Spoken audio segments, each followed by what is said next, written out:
To by Miller Lite. When it's game time, it's Miller time. From the Quantum Fiber Studio. This is Bump and Stacy On Seattle Sports. Streaming through the Seattle Sports app and at seattlesports.com. Now, here are your hosts, Michael Bumpus and Stacy Ross. Here we go now.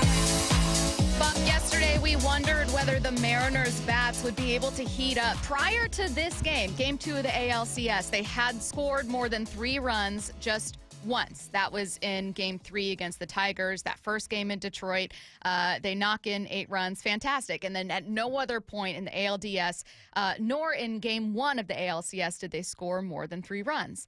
So when Logan Gilbert starts and he's not really locating his slider right, struggling earlier, wondering, oh God, the Mariners were already up 3, but can they respond and hang in with this one? Because the Blue Jays are hitting today.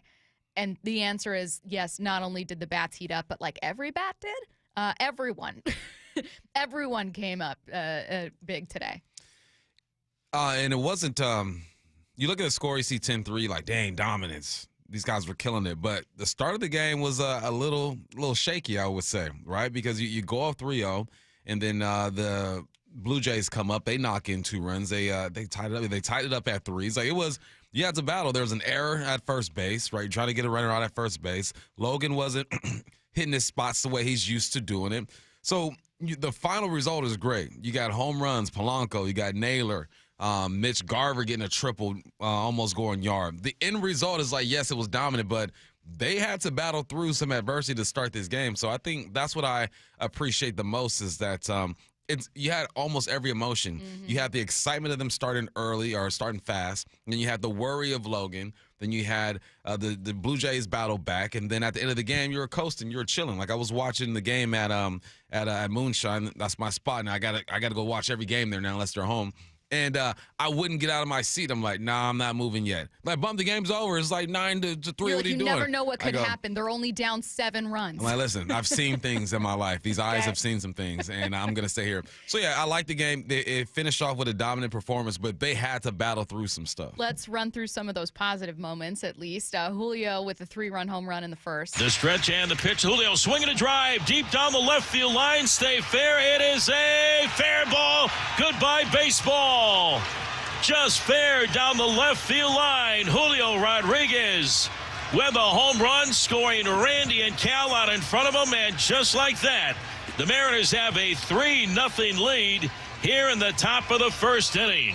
Already some questionable strike zone decisions from Doug Enning in this one, who ended up with, I think, an 87% accuracy grade on the day. Mm-hmm. Not very good. That went both ways. So it started with Seattle being the beneficiary, but don't worry, they're going to get knocked too. So Rosarena hit by a pitch. Probably should have been a strikeout, but that's okay. We'll take it. Cal Raleigh walks, and then Julio knocks in that 3-run bomb. Josh Naylor gets a hit and steals a base, but you have Suarez and Canzone striking out. So we move on to the game getting tied up 3-3, and then we're in the 5th when Jorge Polanco with a go-ahead 3-run home run. Rosarena the go-ahead run at second. The next offering. Swinging a fly ball drilled right center field. This is back at the wall, and it's gone! Jorge Polanco, Mr. October. A 3-run smash over the wall in right field. The Mariners flip the script in the 5th. Jorge Polanco has done it again. It is 6-3 Mariners in the 5th inning. Incredible Jorge Polanco.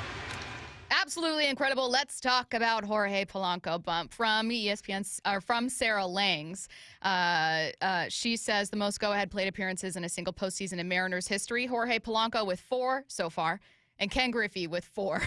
Yeah, Griffey Jr. in 95 with 4. What was the other name on there? There's one more name. A-Rod with 3 in 2000. Mm-hmm. Nice group of men to be around in this case. 4 go-ahead plate appearances in a single postseason so far for Jorge Polanco. He has been nails. Last 3 games, he has 6 RBIs. He has a bomb. It's a game where he went 2 of 5, 2 of 4, 1 6. Yeah, Jorge is Mr. Clutch.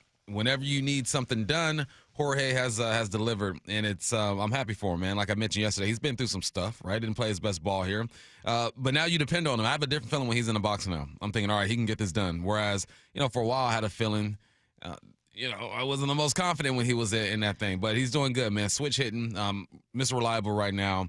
Ice in his veins. Yeah. Big ups Jorge. Well, he's been so clutch this year as a whole, truly, but then just especially so in October. And I think that two things are normal. One, it's normal to think that a guy is going to be in the postseason who he is in the regular season. And for Jorge Polanco, that's a good hitter and a smart hitter, but not like Barry Bonds. And then two,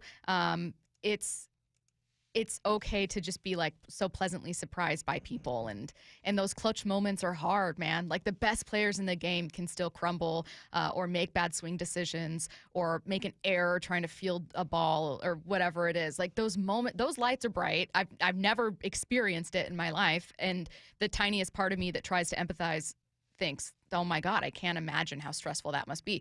Those are normal human reactions. To see him just not cave at all in any way in so many moments, right? What, 7 hits so far, and 6 of them have been like a go-ahead run or knocked in a key RBI. Like it has been absolutely unreal to watch what he's doing, and so cool considering that, I don't know about you guys, I have a distinct memory from his first season here when he was hurt, and I was at a game and he struck out for, I want to say like the second or third time, and there were boos. And I'm not shaming anyone for doing that. It was a deeply frustrating season. So do whatever you want, at a game. If it's on you, if you want to boo someone, I don't care. Yankees fans do it to everyone. But I remember feeling both critical of the team at that point, but also like I felt deeply bad for him. Like that just must have felt awful to be like, I want to be so much better and my body can't. Yeah, that's frustrating. Bad knee, right? I think Shannon kind of filled us in on that, and he kept it low. Like you didn't hear about him complaining about his knee or the team mentioning that. So yeah, that's what makes his story even better is that you know what he's been through and what he's doing right now and how he's relied upon, and he keeps coming through in big moments. So keep it up, man. Job's not finished, as Kobe said, but you're feeling good about their chances when they lace him up in T-Mobile. Also, great timing. If you were going to get your second triple in your Mitch Garver, you might as well do it in Game 2 of the ALCS. It's a good time to be able to do it. What else stuck out to you from this one, Bump? I know Jorge Polanco is a really easy one for both of us. He's just been absolutely unreal, but you have some other good candidates here, or just kind of moments that stuck with you from this one, things you're thinking about today. No, I love the way that they finished, man. You get 3 runs in the 7th. You got Naylor who hits a bomb in pretty much his hometown. He grew up, me and my buddies were laughing at this, 18 kilometers away from Toronto. Miles, how many miles is that? Someone do the math for me. Who knows the conversion? It's not a lot. It's like within the city limits, basically. Yeah. So it was nice to see him have his moment. I'm sure he grew up a Blue Jays fan watching those guys play. So that was cool. Love seeing that one for him. I truly was stumped there. So many Canadians would be ashamed, but I simply can't do that math for you. I don't know what it is. Yeah. It's 11 miles. Okay. Measure things in feet and miles like a normal person, and yards. We're the only ones. You know what's We're the only ones. You guys don't know a funny quirk about the first car I ever had? It was in kilometers. The speedometer was in kilometers. Now, it had a miles per hour, like, tiny little one on the inside. Yeah. So I was always watching that, but it was only in increments of 20. So if the speed limit was like 35 miles an hour, I just kind of had to guess. Just guessing. You're just rolling with it. Well, Feels isn't right. 100 kilometers 60 miles per hour? Which I know That sounds right. Yeah. Yeah. Sure. 0 to 100. Real quick. Right. I don't know what I'm doing here. It's 62 miles an hour. Thank you. Okay. Let's talk about the bullpen and about pitching. It wasn't a fantastic day from Logan, but still was able to get through 3. And Bump, if you were to tell me, okay, hey, don't look at the score, you weren't able to see the game, Logan got through 3, I'd be like, oh no. Yeah. I'd be shook. Oh, no. I'd be Okay, shook. fine. Rip off the Band-Aid. Tell me what happened. Mm-hmm. Instead, what happened is your bullpen didn't give up a single run and have now gone 18 consecutive innings without giving up a run. The most important thing for me was seeing Vargas have some type of success. Go 1, 2, 3. Because you were shook? that young man, I was a little when nervous. he has the ball in his hands, nervous. you know what he can do. You know the velocity that he has in that arm, but the control.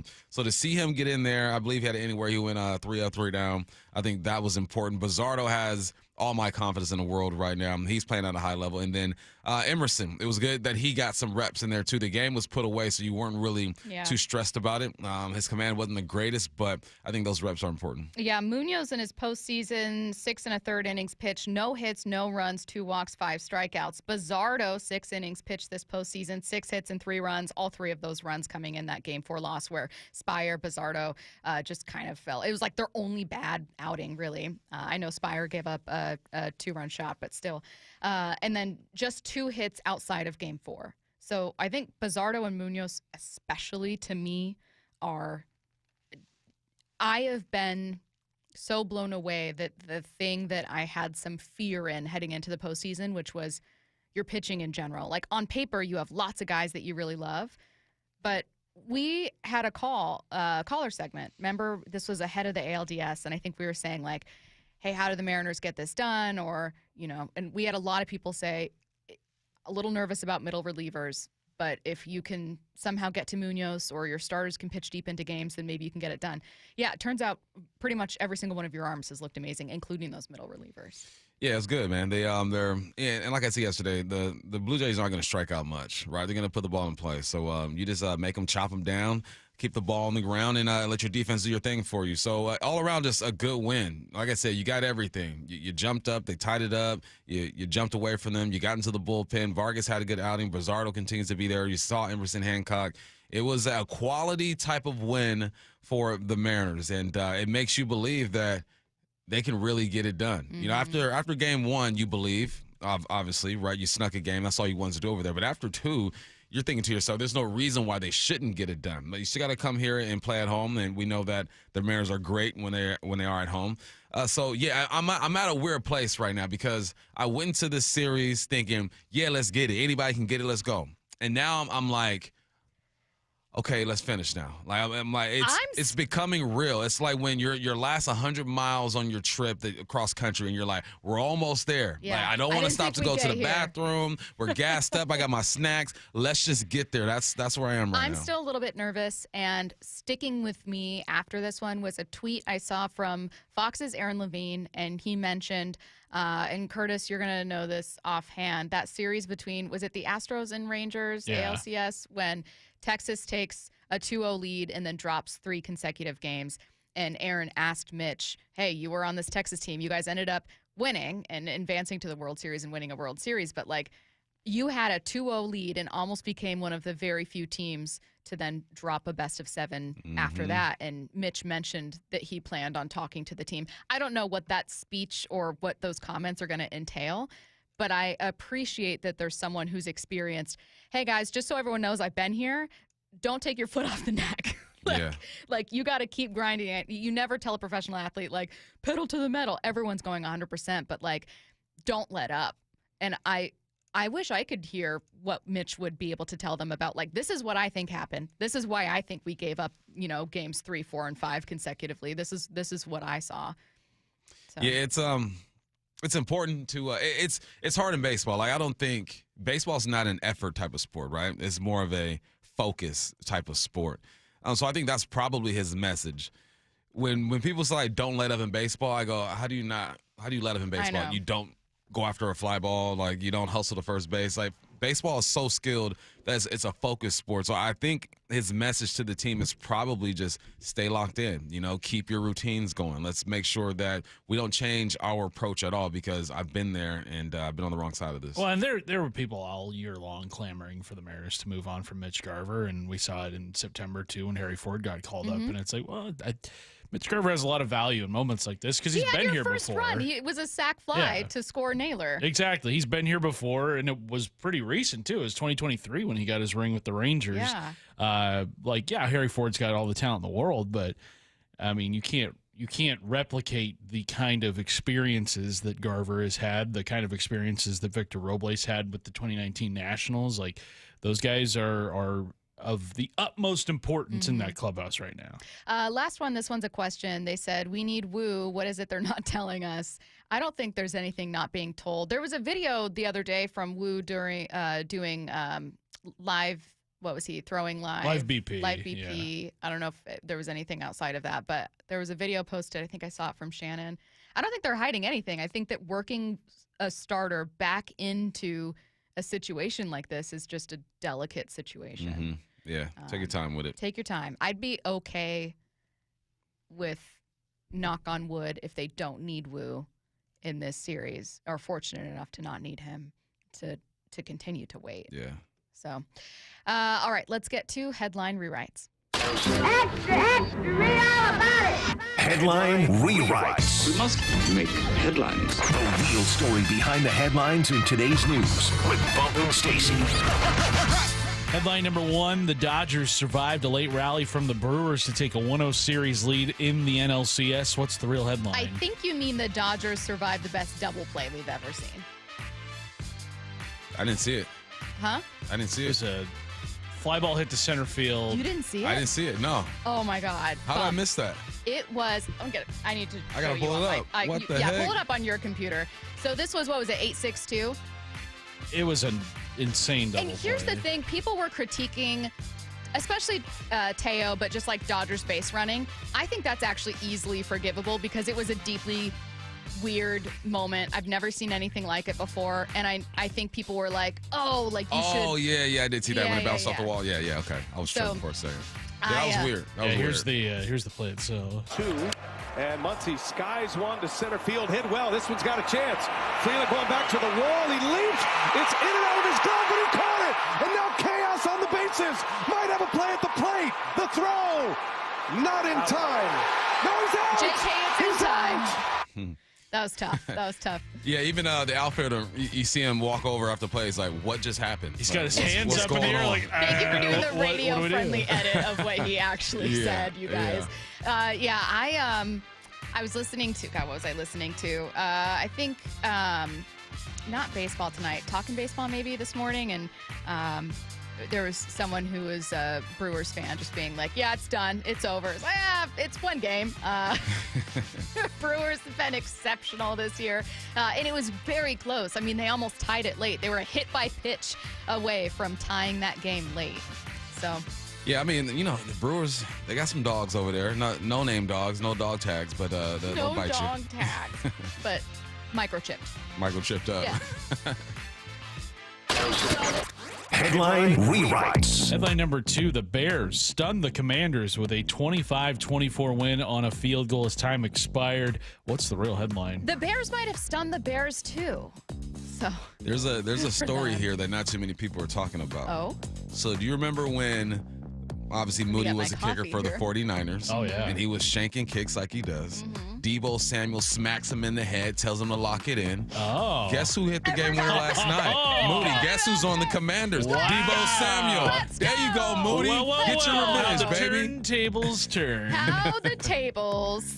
How the tables. Good for you, Jake. That's how hard it is to find a kicker in this league, is that Moody just got thrown to the I side got by love the for him Niners. for losing that game, or not for losing that game, but for missing a couple kicks against Seattle. And now he's hitting game winners for the Bears, so good for them. Wow. Okay. I appreciate that. I have a question. So I was constantly flipping between both Monday games. Ended up watching a bit more of this one than just the Falcons. But one of my friends who was playing against me in fantasy had Rome Odunze and Drake London. So he's brought it now. I mean, Drake London had a good game. Falcons had a great game. Bijan Robinson, oh my God. And then he gets it close. Was anyone watching this? Can you tell me, like, did Odunze get hurt? And, like, where was Rome Odunze? Where is Rome Odunze in this offense? Where is Rome? He started off the season hot. I don't know. I mean, obviously with Daniels. I'm grateful. With Caleb's been up and down a little bit, but he's starting to figure it out. That's one thing I didn't Really? notice about Caleb. He looks a bit more calm in the pocket. He's doing a bit more under center. I think that's going to change his game. He has potential to be a top 5 eventually. I You think. know what I love about the 2024 quarterback class as a whole? 2024, right? Mm-hmm. Is that initially it was like, oh, if you would redraft it, Jaden Daniels would go first overall, and he's still exceptional. And you're right, Caleb's kind of growing into his own. Drake May, out of nowhere, is having quietly a phenomenal season. You know, I pat myself on the back all the time when I'm right, and I will. Drake May, I was so I'm wrong with about you. this dude. I'm with you. I was so wrong about this guy. Happy to see it. And side note, all my Washingtonians, Efton Chisholm, Eastern Washington kid, got his first was activated this weekend for the first time and had kid return duty. So big ups to Chisholm as well. Headline rewrites. Headline number 3, the Titans making the first head coach firing in the NFL. Brian Callahan out of a job after a 4-19 start to his coaching career. What's the real headline? The good news for the Titans is their head coaching problem is gone. The bad news is they're still the Titans. So what do you do now? That presents an issue. That is a big problem, and I don't know how you get over that. You need a roster. They're an objectively horrible team. They don't have a roster. They do have a quarterback. I think that Cam can be okay, but for him to hang around throughout the duration of his contract, he's going to need some help, man. You need old linemen. You need wideouts. There's no number one wideout over there. Not one. Speaking of their wideouts, have you seen Tyler Lockett's numbers this year? Yeah. He's like, what, 12 catches, something like that? 8 receptions for 52 yards. That's rough. Shout out to DK, who's having a great season with the Steelers right now. I think that's why a lot of people were hitting pause locally on outside critiques of the Seahawks wide receiver room, because it felt like every preseason preview was like, well, they don't have Tyler Lockett and DK anymore. And it's like, well, wait a minute. Tyler Lockett, an exceptional leader, really, really smart player, but DK and JSN were clearly just better overall for you in 2024. So it was really like, what's your room look like without DK? Yeah, I think I felt that Tyler Lockett, well, we knew he was on his back nine, right? Yeah. You can tell by the way he's playing. But I don't think the rest bigger of the question league was DK. And he's moved on and he's doing great. But that's this great evaluation by Schneider and the gang to be okay with DK leaving, because they felt like JSN could be that guy, and for him to live up to expectations. You got to look upstairs to the scouts and the GM and say, good for you, because you saw that. Because when DK left, people thought it was over. Like, what are you going to do? Jason's not the guy. Yeah. But it's been good so far. Shout out to the Seahawks front office for knocking it out of the park with somewhat wide receiver selections as well. They obviously had good luck with undrafted guys. Doug Baldwin, Jermaine Kearse, local favorite. Were great with them as a Super Bowl team. But then it's like you'd have like Paul Richardson ended up being one of the higher draft picks they'd ever used on a wide receiver. And he ended up being, in his best year here, a really solid number 3, and may have even been second on the team in touchdowns, but just never really took off. Like, he never became what you were hoping he would be as a second rounder. Not a high second rounder, but I think in the 40s. So then for a while there, the critique was, oh, they're not really drafting a ton of great wide. Amara Darboh was a third rounder, never really took off. And then before you know it, it's second rounder on DK, bam, amazing. First rounder on JSN, bam, amazing. Just moving from one to the other. So just some shout out there for maybe, I don't know if they've changed their approach at all, or if they've just, bad luck with a couple other draft picks and great luck with these ones. I mean, the draft is luck. Obviously, you have college to assess and determine where this guy should go, but nothing is guaranteed in these drafts. But just good work there on finding just a couple consecutive really good receivers there. Coming up next, the latest from Jeff Passan on the Mariners run on your home for the Mariners pennant push, Seattle Sports and the Seattle Sports app. 2 down, 2 to go. And the Mariners extend the lead back at the wall, and it's gone! Jorge Polanco, Mr. October!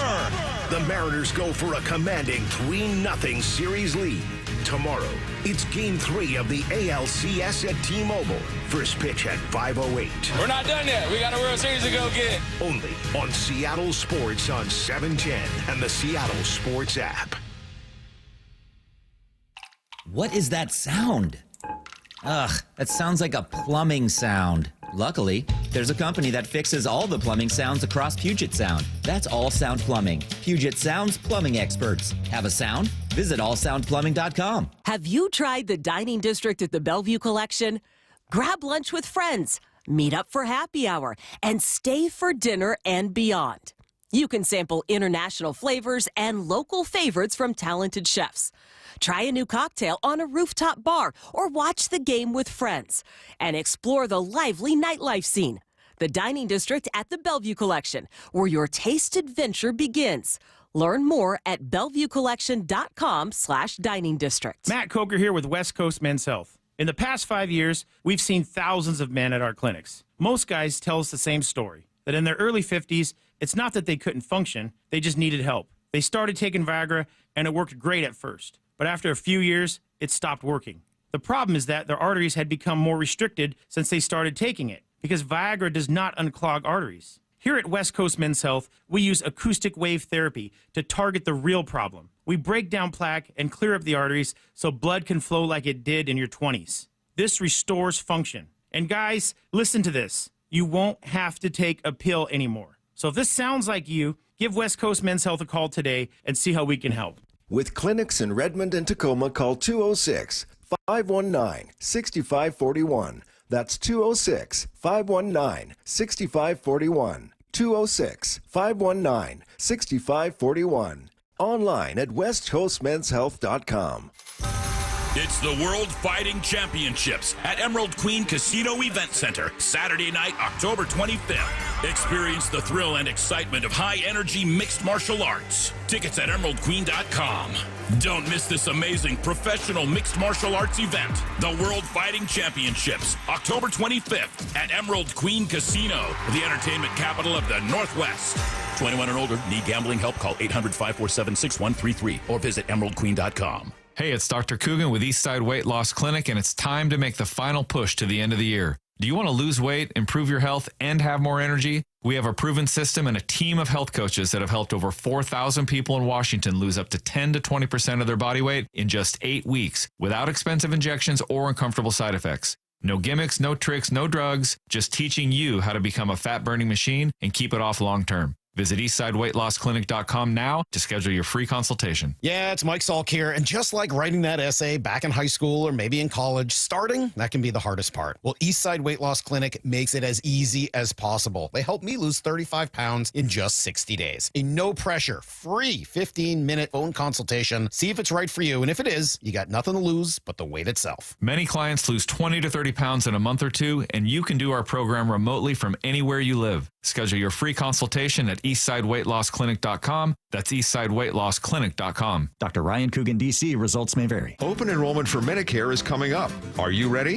Herb Weisbaum, the consumer man here. Get organized early with a Medicare Jumpstart Toolkit from the Insurance Commissioner's Sheba program. Order your free copy today at insurance.wa.gov. Want more Seahawks content? Join me, G. Scott, on The Reset. New episodes of the podcast every Monday and Thursday on YouTube or on the Seattle Sports app. Hey, it's John Curley with some great news. If your home's heating or cooling is uneven, noisy, or expensive, listen up. The Quilt Ductless Heat Pump System from Home Comfort Lines is changing the game. It gives you room-by-room control and next-gen efficiency, so you're only heating where you need it. That means real comfort and real savings, and every quilt system qualifies for max tax credits. Trusted for 50 years. Call the comfort people today at HomeComfortAlliance.com. If you've been in a wreck or a fender bender, You have the right to take your vehicle to any repair facility, not just where your insurance company tells you to go. Accurate Auto Body has been family owned and operated since 1994, and they work for you, not your insurance company. With over 25 years of auto repair work, they'll exceed your expectations. we meet by accident, fixing every last bit. Accurate Auto Body. At Accurate Auto Body, all their work is performed by certified technicians, only using OEM parts to guarantee the safety of you and your family. For the best in auto body collision repair and customer service, give them a call at 425-883-2450 or AccurateAutoBodyWA.com. Your insurance company may not love them, but you will, because we meet by accident, fixing every last bit. Accurate Auto Body.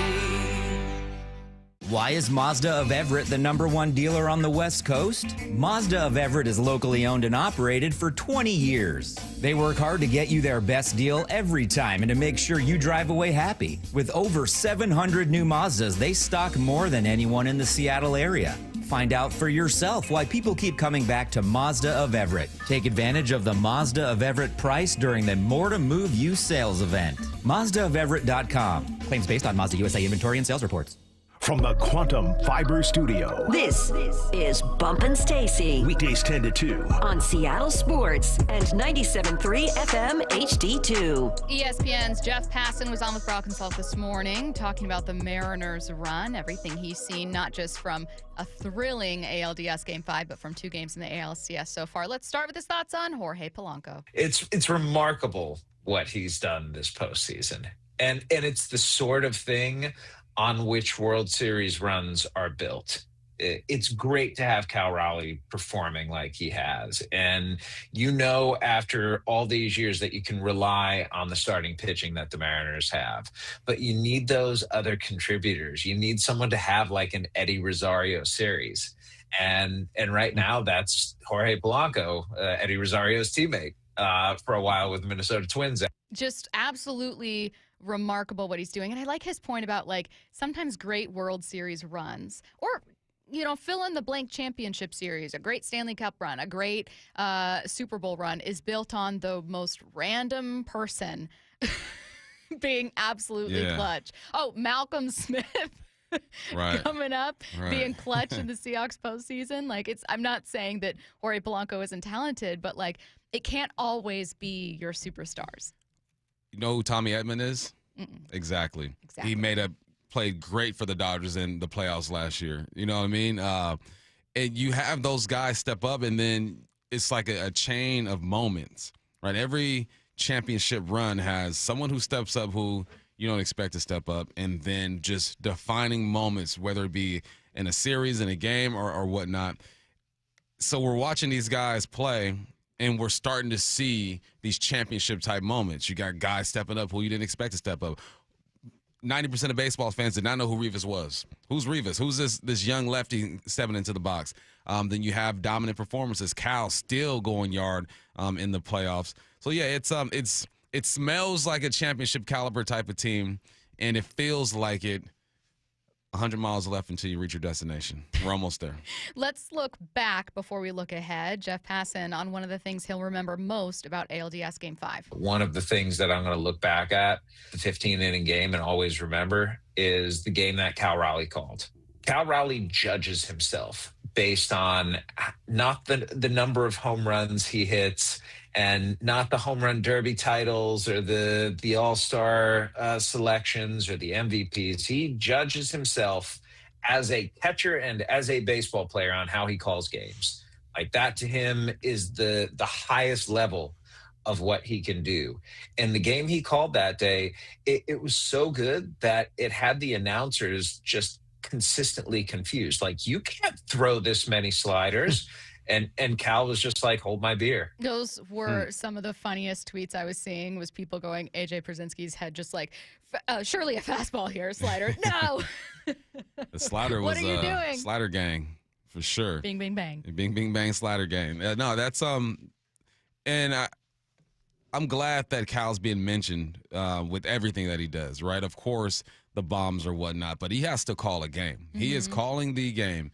And that's a huge responsibility. He has to know the feel of the game. He has to sense what the batter is waiting on. You have to figure out what's working for your pitcher right now. There's a lot that Cal does. That's why he's the clear MVP in my book, because he just does more for his team. And a lot of it goes unnoticed as to like the untrained eye. You're just watching the game. And, right now they're getting a lot of those fans, which is great. The fan that hasn't watched the Mariners all year, the fan that doesn't really know the backstory through 162, that's awesome because now they're being introduced to something, and I think that's going to do nothing but grow this game. But to that person, he doesn't really realize, or she doesn't realize exactly how important Cal is to this team. All right, let's talk about the keys to advancing to a World Series. 2 more wins and you're there, but you're not there yet. Don't look too far ahead. Let's talk about what needs to happen over the next couple games here. Jeff Passan. I think they need to keep throwing strikes. I think their inveterate strike throwing has been the sort of thing that throws off a team like Toronto that has pretty good plate discipline and that has bat to ball. When you get ahead, you put them into a defensive position. And that's what I think Mariners pitchers have done throughout this series. And it's why it was so impressive what Bryce Miller did. Bryce Miller could have cowered after that first inning. Batted balls of 109, 105, and 103. Turned to Jorge Castillo, who I was sitting next to in the press box, and said, "Hey, like, this is not good. He's not going to last." And then he goes and throws 5 of the best innings I've seen this postseason. The Mariners are third this postseason in strikeouts behind the Dodgers and the Tigers. No longer in the postseason, but racking up those numbers thanks in part to Tarek Skubal. Excellent starts from him, including in a wild card series. But otherwise, of the remaining teams, Dodgers 1 with 74 strikeouts. Mariners are 2. Yeah, it's I like that passing, right? Keep going strikes, right? You got to get ahead. I think that's what helped. Who was it? Who pitched first game? I'm blanking right now. For in this one? Yeah. Miller, thank you.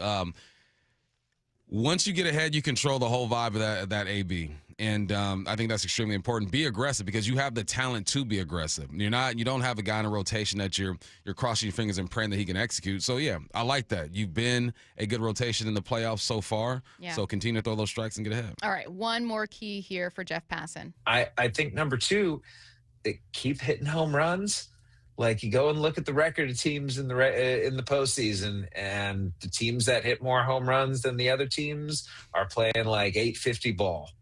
And I'm not saying that if you hit more home runs, you're going to win, but the two tend to be extremely strongly correlated, if not causative. And I know those are simple things, Brock, but when you're up 2-0, don't overcomplicate things. Of the top 5 teams in home runs in the postseason, 4 are in the LCS. Yeah. Wow. What Mariners with 10? Yeah. Toronto 10, Dodgers 8, Brewers 7. Yeah, that's what's funny about that? He said keep hitting home runs. Yeah, that's what we do. That's literally what we do is hit bombs. So yeah, I like that approach. Keep hitting home runs. I do wonder if you can keep Toronto at bay, which is also why those strikeouts in his first point is going to matter so much. Like, I look at Vlad Guerrero Jr., who's hitless in this series. He's leading this team in postseason home runs, 3, and RBI, 9. He had 9 hits against the Yankees in that series, was slashing 429, 458, 857, OPS of 1350. I don't know that you keep Vlad quiet this whole series. So I do think, like, we can't keep mentioning, a team that gets a lot of home runs and that's hit really well so far in the postseason, the Blue Jays, and then not expect that to show up. I'm a little nervous about games 3 and 4 and should 5. be.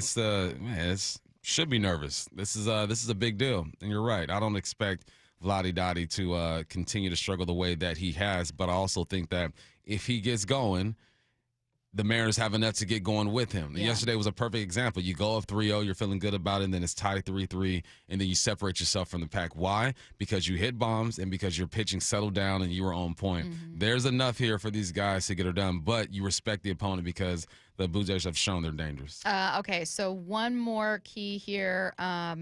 He talks about the Mariners being in the spot without Woo, which I don't think I have time to get to here, but a great interview on the Brock and Salk podcast. But let's go to this one. It's what he thinks the Mariners need to protect against right now. I think you feel only as good as your previous day's result, Brock. And as great as the Mariners feel right now, they understand that momentum in series can turn on one George Kirby pitch in 24 hours. And I think the Mariners, the one thing that they have to do right now is protect against looking ahead. The Toronto Blue Jays, despite what they showed over the first 2 games of the series, are a very capable team. They beat the New York Yankees, who are also a very capable team. They had the best record in the American League because they are a very capable team. And yes, this is not the best version of them that we're seeing right now. More than that, though, I think the Mariners have exposed weaknesses. This bullpen that had been good against the Yankees, the Mariners have just been absolutely crushing it. You have exposed some weaknesses of the Blue Jays, but it doesn't mean you don't have some of your own, and it doesn't mean that this series is done. A 2-0 lead is pretty substantial. Teams that take a 2-0 lead in a best-of-7 series advance 84% of the time. That is not 100% of the time. Still got to get the job done. Yeah, you do. It's not over, but it's a good place to be at 2-0. Yeah. I feel good about their chances. All right, we are getting back to baseball with Foul Territory host Scott Braun coming up at 11, taking a football break before then. Who are the top 3 NFC teams right now? You can join this conversation on the text line 866-979-3776. That's coming up next on your home for the Mariners pennant push, Seattle Sports and the Seattle Sports app. MLB Network insider John Morosi every week with Wyman and Bob. Well, I had the pleasure of hanging out with Dave. Got a chance to do a couple shows with him. Oh, that was quite a weekend, my friend. And Dave, I got to tell you, Bob is all heart, man. He is all invested in these games. I'm so programmed to try to watch these tense games with an air of equanimity. But, man, I love how Bob brings the emotional investment to this. It is a great way to experience sports. See the full conversation on the Seattle Sports YouTube page. The LJ way is. You look at stuff like this and it's like, I don't want to come into an industry and work on a place that is going to compromise how I feel about myself. I get to go to work every day with good people and I get to enjoy what I do because I'm out there just trying to do right by people I care about, which is our community. We're going to see them at the grocery store. I'm going to see them at the sports tournaments. Two friends of our daughters came in last night just on the lot, didn't know I was there. And it was cool because you got to take them through and they're going to buy a car for their first driver and a car for their kid going to school soon. These are the people that you're going to work with. And so you better make sure that your laundry's clean. I don't think Lee Johnson specifically, right, Speedway Chevrolet, where I'm at, I don't think they've ever had a problem with the community of being able to stand up and look them in the eye and know that they did their job well.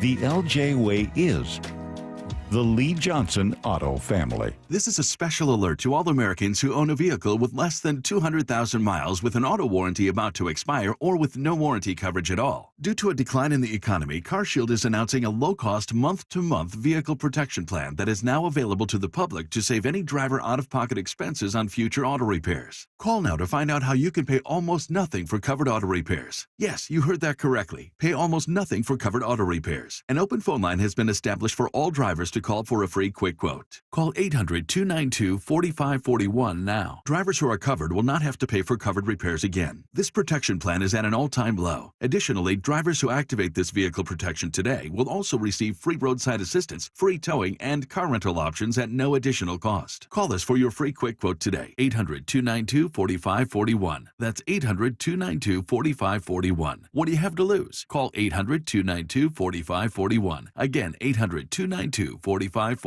Dave Wyman here, and after 20 years of living in our home, our window seals started breaking. That's when I called Harley Exteriors. They're huge fans of our teams and regular listeners at the station, but what really sold me was their Olympic Series windows, built right here in Washington, designed for Pacific Northwest homes and climate. That means cooler in the summer, warmer in the winter. They're beautiful windows that last up to 60 years, and they'll help with noise, too. Harley Exteriors knows you've been spending a ton on playoff tickets, so they have a special deal for Seattle sports listeners. No interest and no payments for an entire year. Also, buy one window and get the second one 40% off, and take another $200 off your entire project. They're the friendliest team and so easy to work with. You call the number, and the person on the other line asks, "How can I make you smile today?" Just give them a ring and tell them you heard our ad. Call 833-HARLEY. That's 833-HARLEY, or go to harleyexteriors.com. Do you need a new roof? Then visit 3treeroofing.com to get $500 off your roofing project by scheduling a free estimate. 3Tree Roofing's certified team builds a custom plan for your home using top-tier materials with industry-leading warranties. All of their install crews are factory certified to ensure that your roof can handle any weather Seattle can throw our way. Don't wait until leaks turn into expensive damage this rainy season. Visit 3treeroofing.com to schedule your free estimate today and secure your $500 discount. 3Tree Roofing, your Puget Sound roofing experts. Home of your American League West Division champion Mariners, Seattle Sports. At Bible Law Group, we understand when you've got legal problems so biblical, not even an Etsy witch can turn your court case around. With James Bible and his team by your side, don't panic when your ark is lost in divorce or when a whale swallows your defense attorney. At Bible Law Group, we've secured over $40 million in settlements for our clients, and we're ready to fight for you. When your legal problems hit biblical proportions, contact Bible Law Group and let our talented team of lawyers get to work, no matter the problem. Find us at BibleLawGroup.com. You're losing your hair and you simply need a solution that works. You want the best. Modern technology, top-rated physicians, something that's guaranteed to work.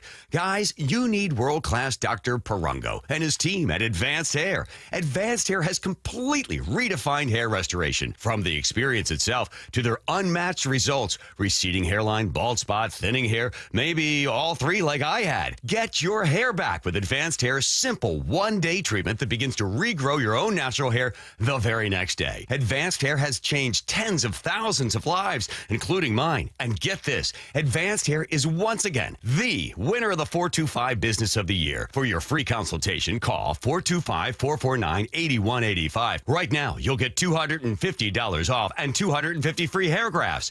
Refine your hairline with the team that redefined hair restoration. That's 425-449-8185. Or for the before and afters, visit advancedhair.com. Why is Mazda of Everett the #1 dealer on the West Coast? Mazda of Everett is locally owned and operated for 20 years. They work hard to get you their best deal every time and to make sure you drive away happy. With over 700 new Mazdas, they stock more than anyone in the Seattle area. Find out for yourself why people keep coming back to Mazda of Everett. Take advantage of the Mazda of Everett price during the More to Move You sales event. MazdaofEverett.com. Claims based on Mazda USA inventory and sales reports. From the Quantum Fiber Studio. This is Bumpin' Stacy. Weekdays 10 to 2. On Seattle Sports and 97.3 FM HD2. Top 3 NFC teams. That means I better not see the Bills in one of your texts. 866-979-3776. Who you got? Text in. Top 3 are the Seahawks there. Bump, I think I do have the Seahawks in my top 3. They are like a borderline, like they could be 4. You could make the case for 4 or 5, but you can also make a case for 3. There's also a team I would not have expected to put in the top 3 that I think I have as #1 right now. Who are your top 3 teams in the NFC? Then I'll get to texters. Tampa Bay Buccaneers. Number 1. Same. Then I'm gonna go with the Rams. Then I'm going to go with the Lions, and then I'll put the Seahawks there. Okay, so the Seahawks are like, hey, on the outside looking in, but like it's a glass door. You can see me. Yeah, you're right there. You know what I mean? You can see me staring at you in the 3 spot, maybe with a great win over the Texans in prime time. Yeah. Opening up that door. Great defense with Houston, by the way. You're right there. Yeah, Houston only allowing 12 points. Defense. They're doing their thing. Oh, yeah. So I got the Hawks at 4. I think I still need to see a couple things. I don't need to see a couple things. I just need like 1 or 2 more wins, convincing wins, right? I think they're capable of it. Detroit is kind of shaking at me because they just lost to the Chiefs, but I was having this discussion with Moyer. Moyer was convinced that the Chiefs were just garbage and they're done. I'm like, Moyer, relax, man. They're, and I know you're listening too, Moyer, so hit me up. Love you, Paul. And I'm like, look, man, they're still a good ball club, and then they beat the Detroit Lions. So, but yeah, I think the Hawks are right there, man. I think they have a quarterback who's playing at an MVP caliber status. They have a wideout who is arguably the best in the game right now. Yeah. A defense that did something that hasn't been done ever, I think, with 17 quarterback hits. I think my producer, Nasser Chobi, was telling me about that one. Yeah, they're close. One more win over the Texans, and I think I put them in. You know what's fun?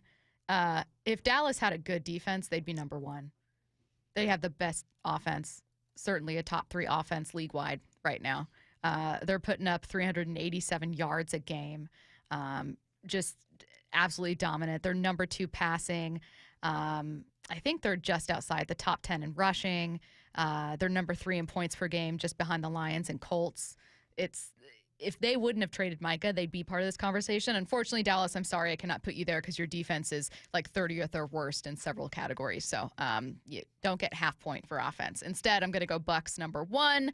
I think I do the same, and I go Rams and Lions. My question is, what can the Seahawks do that puts them in that top 3? Or conversely, what would you need to see from a team like the Bucks, Rams, Lions, and other Packers, maybe a team that you would have had in there? What would you need to see to kind of swap it where the Seahawks are suddenly one of those top 3 teams? I think it's more about what the Seahawks can do rather than the other teams. Okay. I think that if the Seahawks can get a run game going, right now they're averaging 104 yards per game. That's like bottom half, bottom third of the league. That's the missing ingredient. Even though the run game is still effective, though they only rushed for 60 yards last game, it's effective because you're still getting linebackers and safeties' eyes and attention. That's why the play action has been working. That's why A.J. Barner was butt naked. That's why JSN continues to make plays, because it's still a legit threat. And K9's having a decent season. He's like, what, top 11 or 12 when it comes to rushing. So that's the thing that I want to see. I'm waiting to see just a dominant performance. They've had games where they rush for 122 and 150, but it's been kind of like, all right, a big run here, a big run there, and then nothing real consistent. So that's what I'm waiting for. Yeah. I think defensively they shown they can turn the ball over. They've taken the ball away. Didn't have any last game. They shown they can get after the quarterback. They're top 3, I believe, when it comes in sacks in the NFL right now. And offensively, they're one of the best. So yeah, or throwing the ball, they're one of the best. I need more run action. Most popular answer by far from the text line right now is the Bucs is the number one answer. And how would you not? I mean, they've been maybe the most consistent team all year, and they've had some like gutted out kind of wins too. They have not been dominant. For instance, in points per game, they are 6th. Right? You have the Colts with, I think the Colts and the Lions have the biggest point differential in football right now. Cowboys are averaging 29 per game. The Bills and Seahawks both with 27, and the Bucs with 27.5 per game. Again, that's really, really good. But considering that they are, 5-1, like they've had some gritty wins there, some close games. But Bucs by far the most popular answer. Eagles still a part of a couple people's answers. The offense is just, granted, they had offensive struggles last year, and then Jalen Hurts' best games were in the postseason. So maybe they're they on the turn it rock. They around. had struggles, not running it. Yeah, that's true. Yeah. That's true. Yeah, I don't think Saquon's able to repeat that season though. Nah, and it's a tough ask. Jalen and AJ are not on the same page again. Maybe they figure it out again. It's still a deeply talented roster, but I don't know why I didn't include Philly. Maybe I'm being a hater. Maybe because they've lost 2 in a row. Yeah. You lost to the Broncos. You lost to the Giants. You got the Vikings coming up, so you have a chance to rebound. The Vikings aren't bad, but aren't great either. But no, it doesn't. They don't have the same. They don't strike the same type of fear in teams this year. So no, I think that's legit. But they're also a team that's been there, who's done that. Who, if they can just hang around and win 10, 11 games, you never know. You get into the playoffs and flip the switch. The question is, like you mentioned, is Jalen and AJ, could they get on the same page? Are you guys afraid of being homers? Hawks are top 3. No, but I also think that I really like this topic because I think the Hawks are like right at the border, and that's why it's interesting. If the Hawks were undefeated with the best point differential in football, it'd be kind of a boring conversation. I think it's much more interesting that you could make a case for the Hawks being top 3 or not, and that there's still so much football left to play that you could then have a conversation about, well, how did they become top 3? Yeah, I think it's fair. I think it's because it's a fun question is what it is. I think it's fair for people to have the Hawks in the top 3. That's fine. For me, I need to see one more thing. And, they're like my kids. I hold them to a high standard. Like, you got to show me something before I send you this $20 you want. All right? So show me a good run game and a dominant run performance, and I got you. I think that this week tells us a lot. Again, you just talked about it. This Texans defense is maybe one of the best, or certainly the best they've faced. But again, the Cardinals defense was okay. The Cardinals have kind of fallen off. Clearly, they're not playing in a Super Bowl this year. But initially, that was a really interesting test. They saw the best version of the 49ers defense, certainly the healthiest, one of the only teams to play Nick Bosa this year, and he ended up costing them that game in the end. So they've had some tests, but I think this will be the toughest, and I do think that a stellar performance, if this team drops 30 on the Texans, you have to have a different conversation about them. Yeah, Texans good defense. Like I mentioned, 12 points per game. That ain't a fluke. You don't just accidentally hold teams to scores like that. They've lost to the Bucs, they've lost to the Rams, and they've lost to the Jaguars, a team that the Hawks just beat. Their 2 wins aren't over great teams. They've beaten the Texans 26-0, and then the Ravens 44-10. So they're a team that you look at their schedule and who they've played, makes you believe that they might not be a good team. But when you watch the film, you start looking at the numbers and you combine the two, you see that they're a decent team. And CJ's having quietly an okay season. He's completing 70%, 1,000 yards, 8 touchdowns, 3 interceptions, I believe. They're a team you need to watch. So, yeah, Monday Night Football is going to be fun. Yeah, I think it's hard not to give the Rams the slight edge. But that being said, I think all eyes are kind of on the Puka Nacua injury. He came back into the game. In theory, he looked fine, but this was not a great day for him. And if he's hurt, this Rams team is one with a lot of top-level talent, supreme top-level talent, and then questions about depth and questions about what they look like without Puka, who had been leading the league in receiving yards and just off to absolutely amazing. It's really a shame because JSN would otherwise be kind of like the main topic here, but Puka was having an even hotter start than he was. So I think that if that ends up being more serious, or if that ends up hampering his play, then you're also having different conversations, because the entire thing about the Rams and Seahawks have been that they're two of the best passing offenses in football right now. Missing a top weapon there does change that perception. Still got Devontae, though. Yeah. Devontae. All right. We are back to baseball with Foul Territory host Scott Braun coming up next on your home for the Mariners pennant push, Seattle Sports and the Seattle Sports app. 2 down, 2 to go. And the Mariners extend the lead back at the wall, and it's gone! Jorge Polanco, Mr. October! The Mariners go for a commanding 3-0 series lead. Tomorrow, it's Game 3 of the ALCS at T-Mobile. First pitch at 5:08. We're not done yet. We got a World Series to go get. Only on Seattle Sports on 710 and the Seattle Sports app.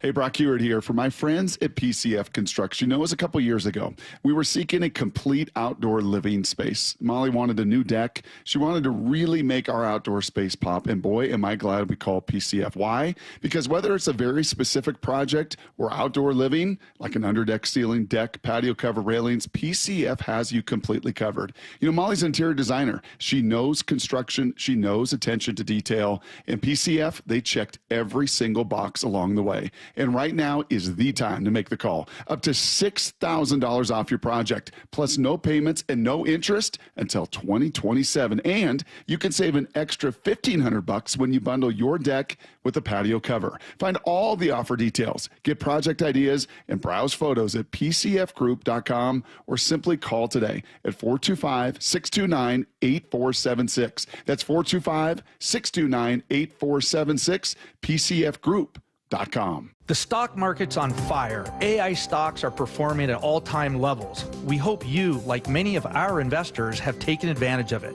A famous man once said, buy low, sell high. There's also $8 trillion of cash sitting on the sidelines. Investors are either scared or they don't know where to go. Hi, I'm Scott Rireka, CEO of Legacy Group Capital in Bellevue. Legacy Group Capital develops local real estate, lends money, and shares profit with our investors. We've been doing it for 19 years, averaging double-digit returns with zero investor losses. Diversify with Legacy Group Capital and invest in our family of funds. From a 3-year investment with double-digit returns to only a 90-day commitment returning 7%. We also accept IRAs. Find out why 1,300 local investors have invested over $350 million.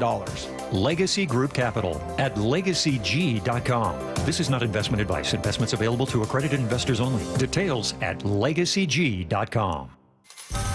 It's the World Fighting Championships at Emerald Queen Casino Event Center, Saturday night, October 25th. Experience the thrill and excitement of high-energy mixed martial arts. Tickets at emeraldqueen.com. Don't miss this amazing professional mixed martial arts event, the World Fighting Championships, October 25th at Emerald Queen Casino, the entertainment capital of the Northwest. 21 and older, need gambling help? Call 800-547-6133 or visit emeraldqueen.com. Hi, this is Nancy Penrose, owner of Big Trees in Snohomish. Big Trees has certified arborists and site experts who help you select the right trees for the right location on your property. When Big Trees installs a tree, we offer a 1-year warranty and 1 free aftercare visit from a board-certified master arborist. To learn more about our process, visit BigTreeSupply.com.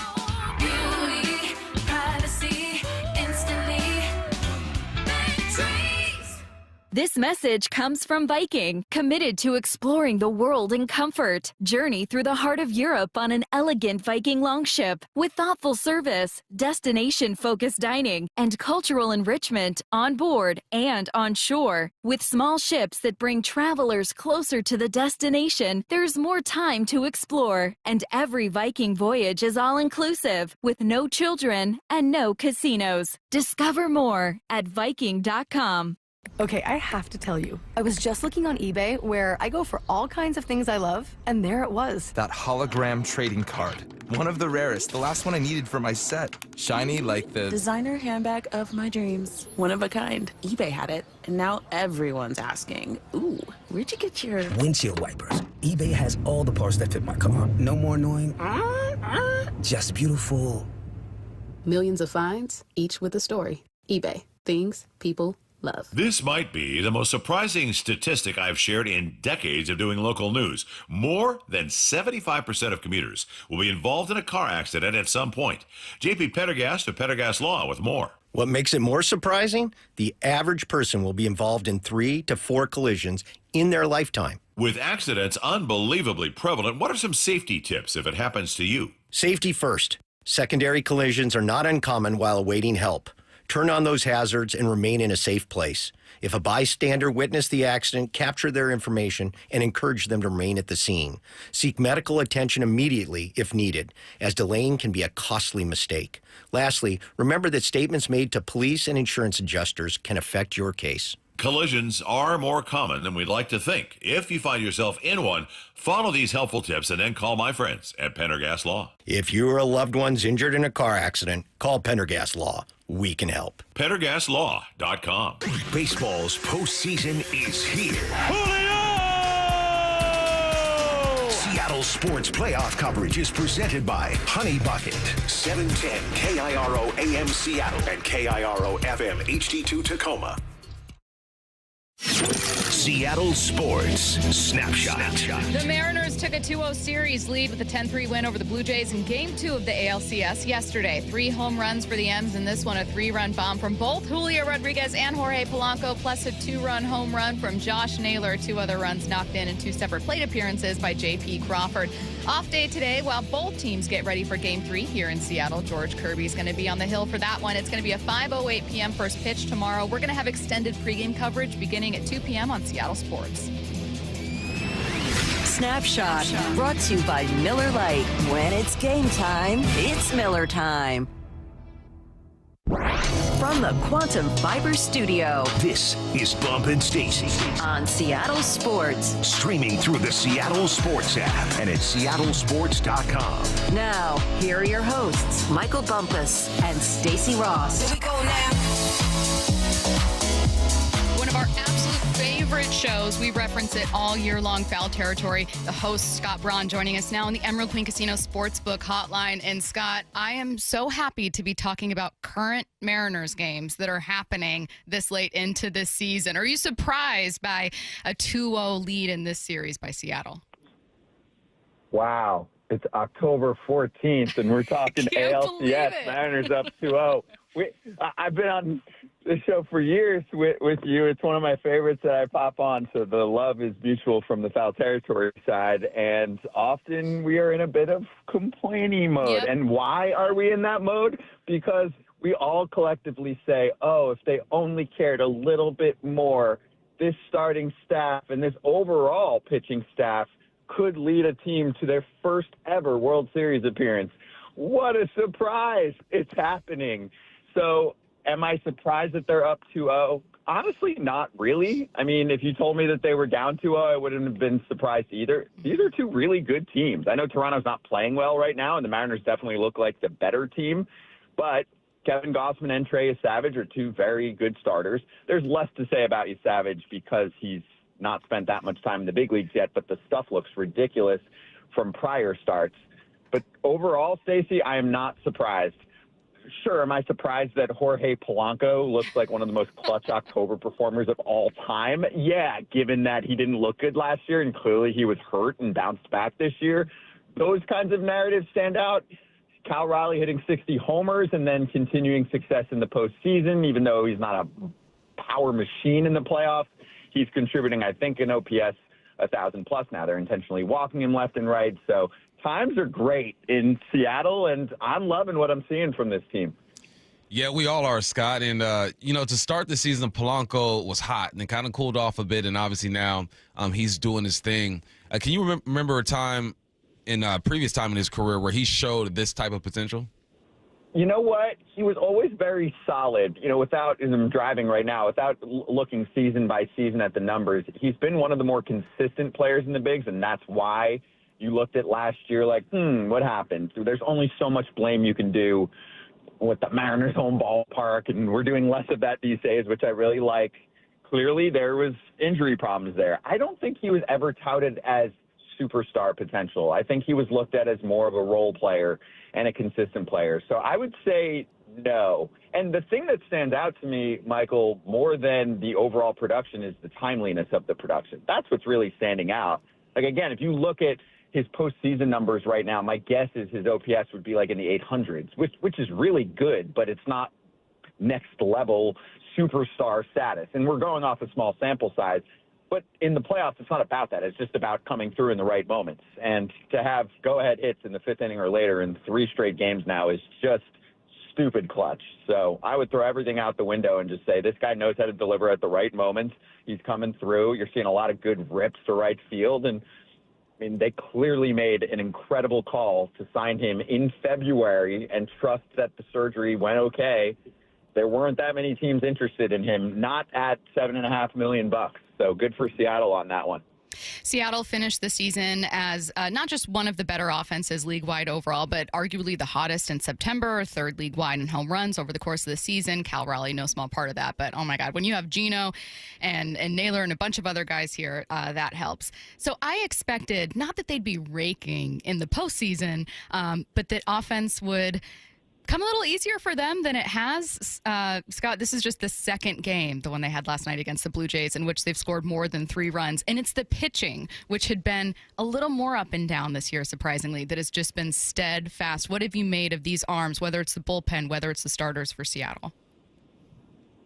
Yeah, I know that it wasn't the dream season for some of the starters for the Mariners, but as long as they're healthy at the right times, I think that's how you have to look at things. And, I mean, Logan Gilbert's a good example. I mean, he's been one of the better pitchers in baseball over the last few years. Starts out hurt, had some ups and downs. But stuff-wise, when you would watch his starts, you're like, okay, he's striking out more people than ever. The splitter looks better. The fastball velocity was up a little bit. So all of these signs were really pointing towards a big contributor in the postseason.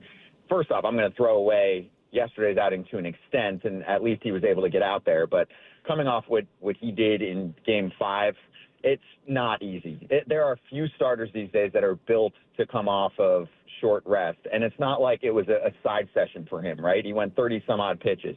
But overall, someone like that is a good example of someone that I looked at and said, yeah, I don't care what the ERA is. That's a number 1 starter in a postseason game. So I'm not surprised about the starters. I think for me, Stacy, the relievers are what stand out. I mean, Brash and Munoz have been known commodities for several years, even though Brash was coming back from injury. I think there are some others that are starting to make, a serious name for themselves, to provide the depth that the bullpen of the Mariners have, the Mariners bullpen has right now. I think that's what's standing out to me. I think that there are plenty of, names involved on the Seattle side that most people don't know about in the bullpen that they're now being very, very aware of. And that's what's to me the advantage right now is Toronto's bullpen coming into the postseason was just okay. There's really nobody that you feel is lights out. Jeff Hoffman had an up and down season, but I mean, they're going to keep throwing Louis Varland out there, for example, and he's got good stuff, but he's given up some really big home runs. I'll put the Judge one aside. That nobody else hits that kind of homer, but he did give up a big Jazz Chisholm homer last round. Obviously gave up a huge homer in yesterday's win for the Mariners. So, I mean, long way of answering your question. I just think the Mariners bullpen is what stands out, and I think they have a very clear-cut advantage in that category, and it's going to cause a huge problem for the Blue Jays side because now you're getting into, territory where you're going to have Shane Bieber, who is coming off a big injury and looks okay so far since he's been back, and then maybe Max Scherzer in Game 4. So they've got the edge in starting pitching. They've got the edge in the bullpen. Lots of questions throughout the season of Dan Wilson, right? Is he the guy for the job? What's his decision-making like? And obviously every decision is amplified, especially now in the playoffs. How do you think Dan's doing? I think he's doing well. I think the Mariners make it easy for you to make good decisions because they have a traditional rotation. And, of course, that's going to get even more traditional if Brian Wu is coming back for this series, if they even need him in this series. So I think he's handled things well. To me, though, Michael, you know what the biggest difference is? This is something that Mike Schilt, who actually just stepped down with the Padres, told us a few weeks ago. I think he joined us right before the postseason started. And we were like, hey, you've had, 2 successful regular season runs with the Padres. He's never had a losing season. He was pretty successful with the Cardinals as well. What's your secret? Good players. It's a better team this year. It's a more well-rounded team. They finally gave him a full lineup, right? Top to bottom. It's a difficult lineup to maneuver. So I think he's done well. I think he's made the safe decisions. I think that he has not made it about him. Catchers always make good managers, and he's got the best Mariners team in a long time.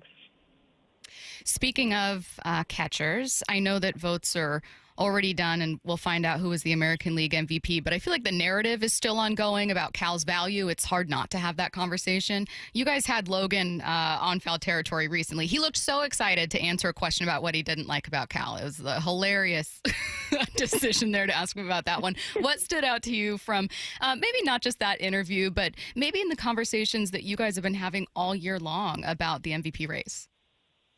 Yeah, that was a setup question, by the way, Stacy, because I know that those two, so we're on Slack throughout the show, and sometimes I'll feed info or random nuggets to our guys, and I'm like, just so you guys know, they've known each other for a long time. Obviously, they were battery mates in the minors, but they also lived together, and then there's another level to that. When you live with someone, their roommate, you've got usually something funny to say. So I enjoyed that conversation with Logan, but I think the postseason, even though it doesn't count for MVP voting, is still a really good showcase for people to see why the catcher position is by far the most important in the sport, and that we don't give enough credit to it in really anything from a recognition perspective. There are not enough catchers in the Hall of Fame, not even close, really, and catchers don't get enough love for something like MVP voting. If you think about it, catchers are going to rest more, and sometimes they don't use the DH spot. I know Cal is in a different category. You need the bat in there every day, even when he's not catching. But that hurts, for example, a player's WAR number, and that's what many voters use nowadays to decide who should win MVP. And that number should just be a guide, one of many statistics that you use to make that decision. This is leading to me, of course, saying that I very much think Cal Raleigh is the MVP in Major League Baseball this year. Like, I think that Judge is, quote, close, but I don't think it's close in terms of decision-making, like when you have to decide one or the other. So in talking to Logan, you just get the same recognition of barely ever pass balls, barely wild pitches, handling the staff, calling the right pitches. There is something to these starters having so much consistency and so much success, so many of them developing so well, like Logan, like George Kirby, and like the bullpen, like we're talking about. Aside from the names and the big stuff, Bizzardo is one who I wanted to mention from before. Suddenly, for me, kind of coming out of the blue and being someone you can trust in high leverage spots. Who is behind that? You got to give a ton of credit to Cal. So I think this is just a nice display of why he should be MVP and why we're not giving enough credit to catchers. Often you see the best teams that are in the postseason have really special catchers. The difference is their catcher isn't necessarily the best hitter on the team. So we have that too. So, yeah, as you can tell, I'm very pro-Cal for MVP, and it bothers me how much credit Judge is getting for his offensive performance because we're not factoring in the rest of what you need to do on a baseball field. And this is why we're pro-Foul Territory. One of us. Thank you. Thank you. Most of Foul Territory is like this too, Stacy. Of course, to be fair, 2 of the regular hosts on the show are catchers, so there might be some bias there. But we have like 10, 12 players that regularly host the show, and I don't know if there's any, maybe 1 or 2 that are Judge over Cal, and I know we're going to have plenty of time to do this topic after the Mariners run, but they go hand in hand, right? Where are the Mariners without Cal Raleigh? Also, where are the Mariners without this version of Cal Raleigh? I mean, he basically doubled his production. He was really good getting catcher and became like one of the best we've ever seen. Yeah, it's Cal has had his moments, and I'm with you. I wish that playoffs counted towards MVP, but Cal's had his moments. We talked about Polanco. Rivas has had it. Even Julio has had his moments, but it's kind of like we don't talk about him enough during these playoffs. What do you think of Julio and how he's performed? Consistent, also clutch moments, and an all-around player. Another good example. We've had this debate. I've gone back and forth with a couple people on our show. Is Julio Rodriguez a superstar, not a star, a superstar? And for me, he is, and he actually fits the categories both from an eye test perspective, from hitting every tool, right? Like, he's a great defender. He's a great base runner. He's obviously got hit tool and pop. So for me, he hits all of that. And then you actually can categorize by, say, wins above replacement and look at, what is replacement level, average, above average, star, superstar. And he actually fits the superstar category there. So I think we're seeing all of that come out. And, Michael, the other thing for me with Julio is that I felt as if he pressed at times, especially at the beginning of seasons in the past, because he didn't have enough help. And I don't think we look at the team now and just talk about Julio. I mean, watch a TV broadcast, right? Watch the postseason games and listen to how often they talk about Julio. They talk about him a good amount, but if you listen for the prior 2-3 years, a lot of the conversation revolves around Julio. And I think the same thing happens here with the lineup now as he looks around and he's like, cool, I've got Cal. I've got Randy, who I know is not having a great postseason right now, but big personality and can blow up in bunches, right, with power. Polanco obviously doing his thing. The additions of Naylor and Gino. So I think that's making him a lot more comfortable, and I do see the difference there. Because sometimes you'd look and be like, I don't get it. What is going on with him in the beginning of the season, right? Like, the process has completely changed. The plate approach has completely changed, and then it would pick up in the second half where sometimes, he just felt like he could do his thing after the All-Star break. So I feel that difference. You both probably watch more pitch by pitch the entire season. Do you see that differently from him this year? Yeah, I think so. And also, I mean, when you said, like, there are times you stare and you go, what's going on? Like, we've certainly felt that too. There are times when you're like, oh my God, you have every tool.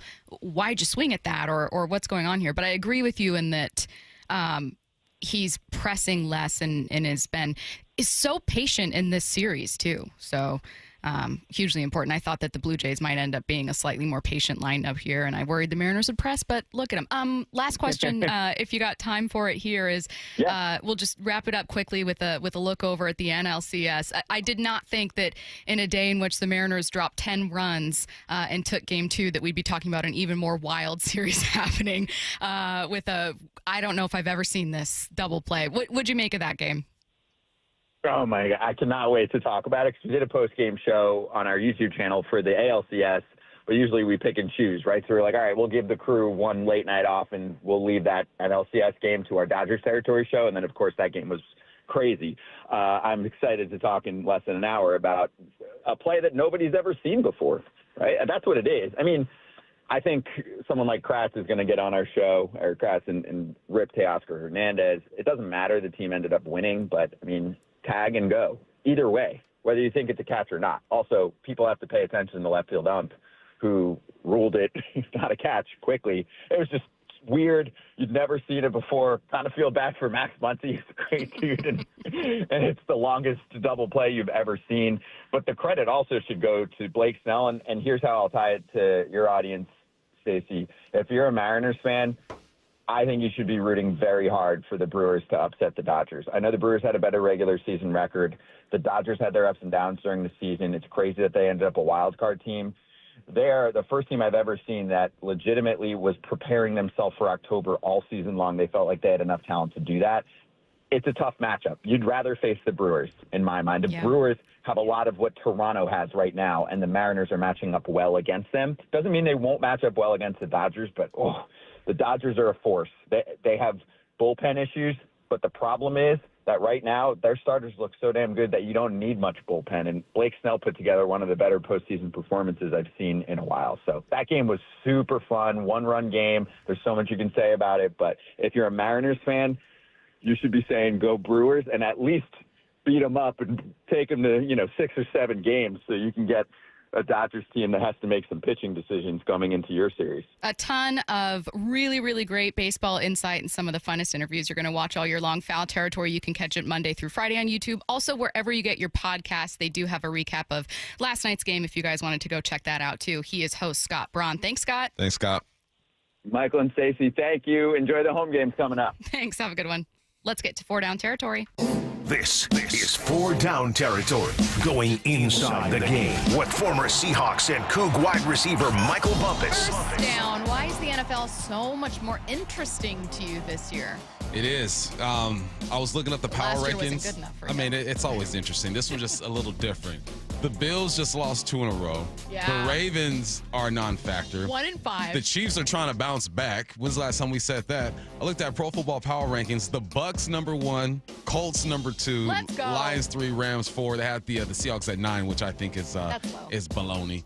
But no, it's just it's different. It's different times, man. Lamar is banged up. Don't want to see that. But yeah, teams aren't what they used to be. Are the Chargers for real? We're trying to figure that out. The Texans have the best defense in the game, maybe. Cleveland has found their quarterback, yet they have one of the best defenses in the game. There's just a lot going on in the league. There typically is. I'm sure last year I can come up with 100 stories too, but this one feels a bit different. Can I just add on to that and say that it's very cool that 6 weeks into the NFL season and in the LCS right now that you're seeing some new blood, fresh blood in just either league. Sometimes while you can appreciate dominant teams, it does get a little boring, especially if you're not a fan of those teams. So yeah, the Chiefs are probably still going to be a deep playoff run team. The Dodgers are in the NLCS right now.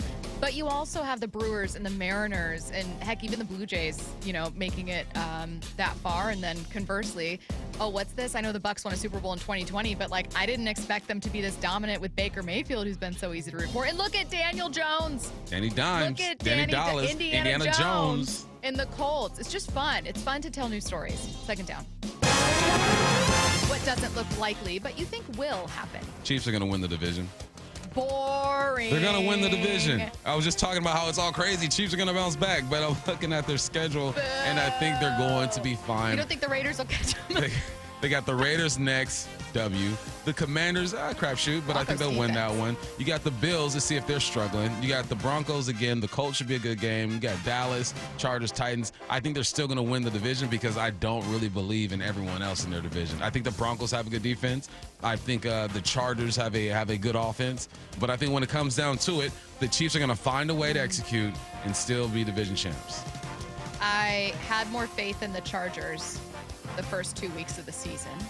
That has waned. Yeah. If the Broncos offense could keep up with their defense, they're averaging 21 points per game right now. They could have the best chance to push them. Did not expect the Raiders to be this awful. No. I thought the conversations about who's going to have a better record between them or the Seahawks was I said no playoffs for the Raiders. You said no playoffs. Credit, you did say that you were everyone slow down, but I didn't expect them to be awful. Yeah. Third down. Why will this week be the Seahawks' toughest task so far? They're playing the best defense they played so far. The Jaguars last week were the best when it comes to takeaways. Handled that. Didn't turn the football over. But the Houston Texans are 4th in overall defense. Against the pass, they're 5th. Against the run, they're 7th. When it comes to points per game, they are 1st. This will be a tough task. I talked about what I need to see for the Seahawks to bump into the top 3. I need to see them dominate this game or just play great on offense, run the football, get about $120 to K9. But this is going to be the toughest one simply because Houston's defense is for real. 4th down. Who will be a first-time Pro Bowler for the Seahawks this year? Byron Murphy is going to be a Pro Bowler this year. Oh, Byron. 4.5 sacks so far. He had half a sack in 2024. There's only one other interior defensive lineman with the total sacks he has is Jeffrey Simmons from the Titans. He has 4.5 sacks as well. Byron Murphy's playing at a high level, taking on double teams, splitting double teams, getting in the backfield. First play of the game last week was a sack by Byron Murphy. He's a dad. He's got that dad strength. B. Murphy, go get it. A reporter under fire and interesting details about James Franklin's buyout. That's next on your home for the Mariners pennant push, Seattle Sports and the Seattle Sports app. MLB Network insider John Morosi every week with Wyman and Bob. Well, I had the pleasure of hanging out with Dave. Got a chance to do a couple shows with him. Oh, that was quite a weekend, my friend. And Dave, I got to tell you, Bob is all heart, man. He is all invested in these games. I'm so programmed to try to watch these tense games with an air of equanimity. But, man, I love how Bob brings the emotional investment to this. It is a great way to experience sports. See the full conversation on the Seattle Sports YouTube page. Do you have a car you want to sell, but you don't want to go through all the hassle? I don't blame you. With all the scams and security risks out there, more and more people just aren't comfortable selling their own car. So now here you are. You want to get the most money possible for your old car, but you don't want to sell it yourself. So what do? Stacy here with the answer. It's Wayscar Ford in Auburn. Not only will they purchase your car and pay you right up front for it, but it gets even better because once they resell your old car, they share half the profit with you. The question I get most from friends who hear about this is, okay, Stacy, but what's the catch? But there isn't one. It's simple. All the money they save by not traveling to buy cars at auction, avoiding purchase fees and shipping fees and travel expenses, allows them to offer this deal. They'd rather share that money they save with you rather than outside vendors. It's that simple. They encourage you to shop around, but if Wayscar Ford can pay the same or more as competitors and share half their profit with you once they resell your car, why would you go anywhere else? They've already shared over $800,000 with their customers, and it's only at Wayscar Ford, wayscarford.com. If you use the carpool lanes along SR 167 after October 20th, you will need a Flex Pass set to HOV mode to ride free. That's a change. Having Good to Go always costs less than pay by mail. That is not a change. Learn more at goodtogo167.com. Start having fun. Caesar Sportsbook at Muckleshoot Casino Resort is your #1 place to eat, drink, watch, and have fun. Keep up with your favorite sports anywhere and everywhere on property with the mobile app. Visit muckleshootcasino.com today. Scan the QR code and let the play begin. Muckleshoot. Have you tried the dining district at the Bellevue Collection? Grab lunch with friends, meet up for happy hour, and stay for dinner and beyond. You can sample international flavors and local favorites from talented chefs. Try a new cocktail on a rooftop bar or watch the game with friends and explore the lively nightlife scene. The Dining District at the Bellevue Collection, where your taste adventure begins. Learn more at bellevuecollection.com/dining district. I had a young woman who was on a new SUV, and she had attachments to her old car because it was her first car, and she had questions because she was doubling her spending budget, and she was very fiscally responsible. It was almost making her sick. And the best path at that point was to, let's stop for the night, and you go home and take a breath. She came back in the morning and bought the car. She was way happier.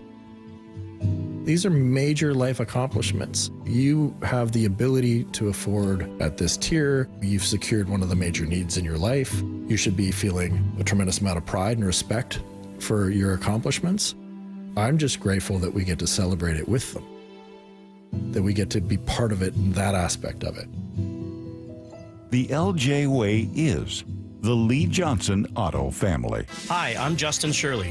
We offer 0 down, 0 interest, and 0 payments for 24 months on new roofs. Call 866-ROOF-ROOF now. State Roofing and Exteriors, held to a higher standard since 1968. The home of the Seahawks, Seattle Sports. Touchdown! Seahawks! Ken Walker III! Get everything Seahawks at seattlesports.com.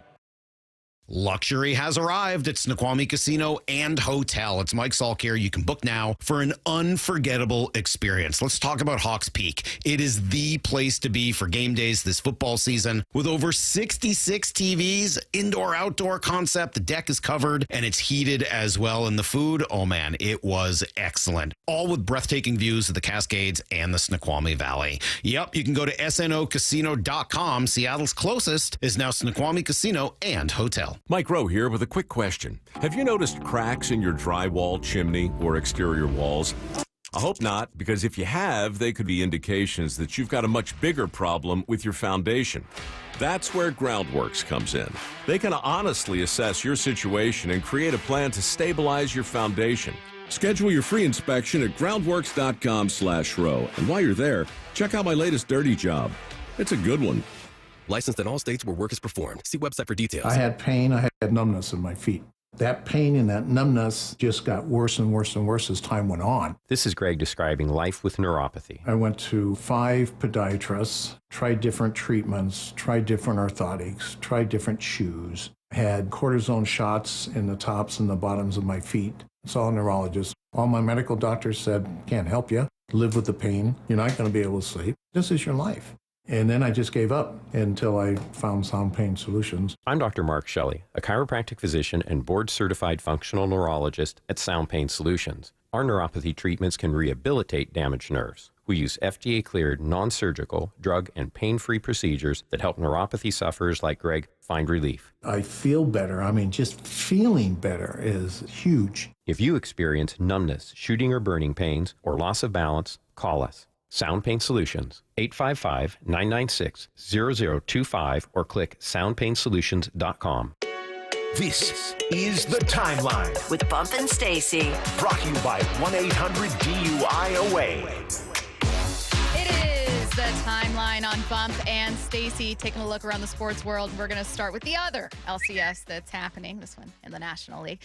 Did Brewers second? Okay, so there's actually a lot to talk about with this one. This is not going to be on the insane double play. This is going to be, if you guys watch to the end, just the final AB.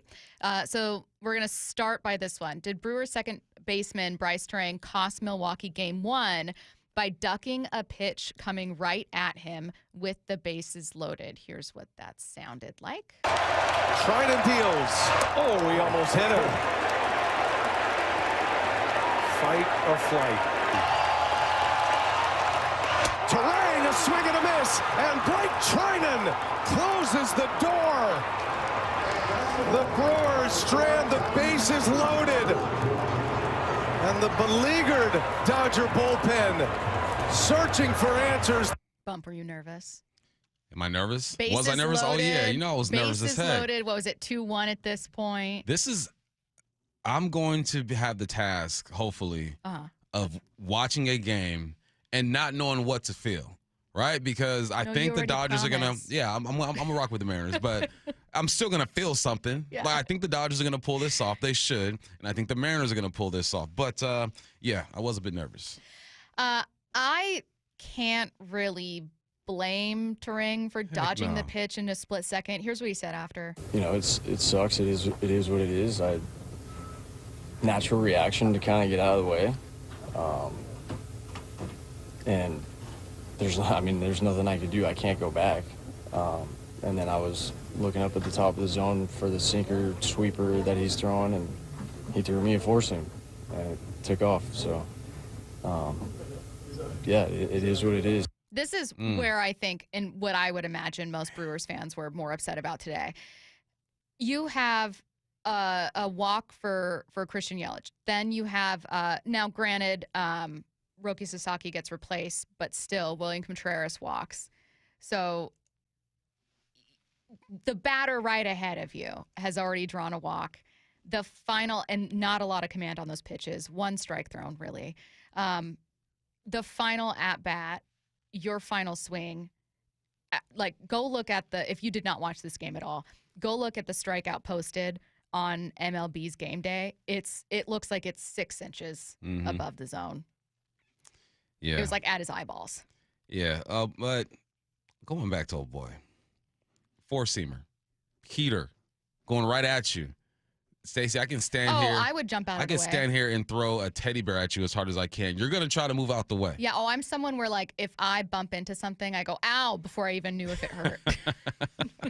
Just the thought of it. No part of me is blaming a player for that at all. No, I don't blame it at all. Part of me. And it was on his thigh area, too. It's not like it was shoulder where you got a little more muscle. You can kind of take that a little bit. No, I'm moving out the way, too. I think a bad final swing decision, not necessarily a bad instinct. Exactly. I can't be mad mad at him Exactly. for that.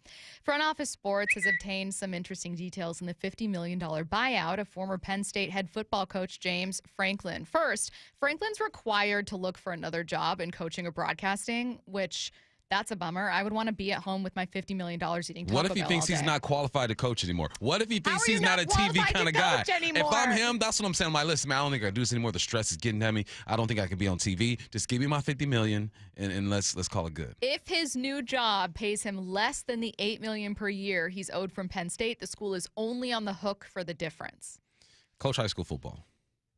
Coach high school football. you Get your little in Washington. Make $50,000 a year. Oh no, you're not in Washington. Nah, my brother, you're making $8,000 a year to coach high school football. Maybe in Pennsylvania it's different, but yeah, go coach high school football. Coach high school football. So wait, can you explain this to me? So if he gets a job that pays Like it's $4 million, then Penn State only needs to pay $4 million. Okay. So Go coach high school that football. being said, but he has. What if he doesn't get a job? What if he's like, look, Penn State, I'm trying my hardest. I know it's I saw hiring. somebody say you should apply to be an astronaut. Just the most ridiculous jobs. Be like, look, I'm trying to apply. Look, I sent in my application to their neurosurgery department like 2 weeks ago. I've been calling every day. I want to work for the FBI. Yeah. I'm sure he's got some homies in the coaching world. You interview with them, and then you tell them just to not hire you. Yeah. Oh, God. Last week, The Athletic caught plenty of flack for calling Arch Manning a flop only halfway through his first year as starting quarterback. The graphic is Arch Manning's college football's first flop. Manning was asked about being called a flop in an interview with reporters on Tuesday and had this to say. I feel like I'm blocking out the noise, and then you get 100 text messages, keep blocking out the noise. Like there must be a lot of noise. So yeah, I try my best. Were you aware that there's someone who calling you one of the biggest flops in college football, and how did you deal with that? Yeah, I didn't know that. I guess I do now. Thanks, Donald. Yeah. No, I mean, look, I wasn't playing well, and I'm going to continue to get better, but everyone has their own opinion, and that's what's good about America. So you get to freedom of speech. So it doesn't bother me. I'm not gonna lie, I find him pretty likable. Yeah, he sounds like a Manning too. He sounds. You hear it. And look, he was set up for failure. The hype that he was getting, if he were to live up to that, man, it was so rare. The chances of him actually living up to all the hype, I don't think the chances were very high. So good for him, man. You lose to number 1 at the time, or number 3 at the time, Ohio State. That's tough, and you're at Ohio State. You rattle off some games where you beat San Jose, you beat UTEP. You lost to Florida, but now you just beat number 6, Oklahoma. These guys can still make the playoffs. He's having a decent season, 1,300 yards, 12-5. He's also rushed for 5 touchdowns. He'll be fine. I think that I'm just going to include myself, even though I wasn't hyping him up, but I am part of the media. Yeah. Just hyped him up way too much. So he'll be fine. He has a great support system, and he sounds like he's in a good place. This article is an interesting topic. Again, I think what happens in today's world is articles are summarized by headlines, and then headlines are reiterated and repeated, and sometimes any kind of nuance is lost, and then that's what gets reported on. You know what it is. How many people actually click on and read an article before they complain about it? Very few. Very few. That being said, the article does call him a flop, and it accentuates so far. But the whole point of the article isn't necessarily saying that Arch Manning can't succeed or that Arch Manning is awful. The point that I thought was interesting that the writer was making, would I have called him a flop? No, I would not. But what they were doing is saying, we've never really had this exist at this level in college football because the college football landscape was never this way. Now kids are getting multi-million-dollar deals with a ton of hype, and you're recruiting these guys as though it's some NFL draft situation. Yeah. And before they step foot on a field, think of how Trevor Lawrence was, what was he, one of the highest graded high school prospects of all time. And there was a ton of attention to it, but even that doesn't do justice to what college football is now. No. So the whole point of the article is you couldn't have flops before because it's college football. Yeah, they're getting paid exactly as if they are finished products. Exactly, before they even get a chance. They got a lot more to work on. So I think the point was just saying, like Arch Manning might be the first person to even be in this position where suddenly people are talking about how you're a bust and you're a flop. And it's like, but you're in college. Yeah. And yeah, a little more critical, the tone. You don't even know what you want to study yet. Yeah. You know? Yeah. The tone is far more critical than I would have been. Yeah. But I find the topic to be a very interesting one. It's a real one. Yeah. And you know what?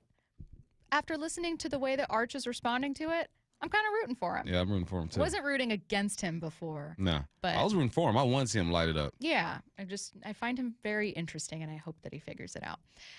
All right, coming up at noon, Seahawks Draft Blog's Rob Staton joining us. A look around the NFL at 12:30. Back to the Mariners at 1 with Seattle Times' Ryan Divish. Coming up next, the latest from the head coach Mike Macdonald on your home for the Mariners pennant push, Seattle Sports and the Seattle Sports app. MLB Network insider John Morosi every week with Wyman and Bob. Well, I had the pleasure of hanging out with Dave. Got a chance to do a couple shows with him. Oh, that was quite a weekend, my friend. And Dave, I got to tell you, Bob is all heart, man. He is all invested in these games. I'm so programmed to try to watch these tense games with an air of equanimity. But, man, I love how Bob brings the emotional investment to this. It is a great way to experience sports. See the full conversation on the Seattle Sports YouTube page.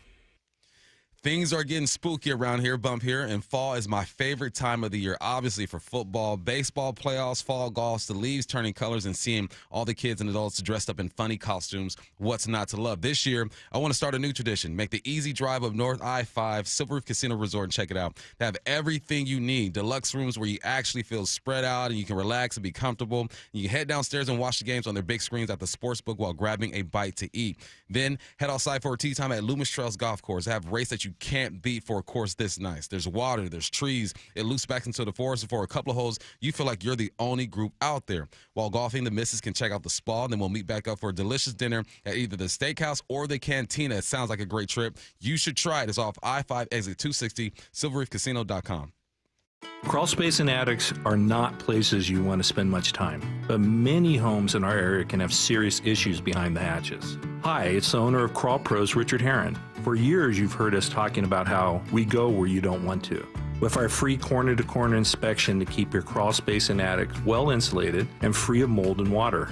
You've also heard about the pest control division of our company to keep your home bug and critter free. I'm excited to tell you about our newest division, Plumber Pros. Plumber Pros takes the same customer-first approach to plumbing that we do with our crawl space, attic, and pest control work. We've handpicked skilled plumbers that I know you'll feel comfortable inviting into your home. So next time you run into plumbing issues, from leaky faucets and clogged drains to full home repipes and sub pump installations, call Crawl Pros and we'll get our plumbing division, Plumber Pros, out to get it resolved. For anything related to your crawl space, attic, pest control, or plumbing, call Crawl Pros or visit us at crawlpros.com. Dave Wyman here, and after 20 years of living in our home, our window seals started breaking. That's when I called Harley Exteriors. They're huge fans of our teams and regular listeners at the station, but what really sold me was their Olympic Series windows, built right here in Washington, designed for Pacific Northwest homes and climate. That means cooler in the summer, warmer in the winter. They're beautiful windows that last up to 60 years, and they'll help with noise, too. Harley Exteriors knows you've been spending a ton on playoff tickets, so they have a special deal for Seattle sports listeners. No interest and no payments for an entire year. Also, buy one window and get the second one 40% off, and take another $200 off your entire project. They're the friendliest team and so easy to work with. You call the number, and the person on the other line asks, "How can I make you smile today?" Just give them a ring and tell them you heard our ad. Call 833-HARLEY. That's 833-HARLEY, or go to harleyexteriors.com. At Bible Law Group, we understand when your legal problems hit biblical levels. That's why you can't wait 20 years to make the playoffs. You need help in court now. With James Bible and his team by your side, don't panic when the giants you're facing seem 10 feet tall, or when you feel trapped in a lion's den of litigation. At Bible Law Group, we've secured over $40 million in settlements for our clients, and we're ready to fight for you. When your legal problems are biblical, contact Bible Law and let our talented team get to work. No matter the case, find us at BibleLawGroup.com. Your home for baseball's postseason and your American League West champion Mariners, Seattle Sports. The stock market's on fire. AI stocks are performing at all-time levels. We hope you, like many of our investors, have taken advantage of it. A famous man once said, buy low, sell high. There's also $8 trillion of cash sitting on the sidelines. Investors are either scared or they don't know where to go. Hi, I'm Scott Rireka, CEO of Legacy Group Capital in Bellevue. Legacy Group Capital develops local real estate, lends money, and shares profit with our investors. We've been doing it for 19 years, averaging double-digit returns with zero investor losses. Diversify with Legacy Group Capital and invest in our family of funds. From a 3-year investment with double-digit returns to only a 90-day commitment returning 7%. We also accept IRAs. Find out why 1,300 local investors have invested over $350 million. Legacy Group Capital at legacyg.com. This is not investment advice. Investments available to accredited investors only. Details at legacyg.com.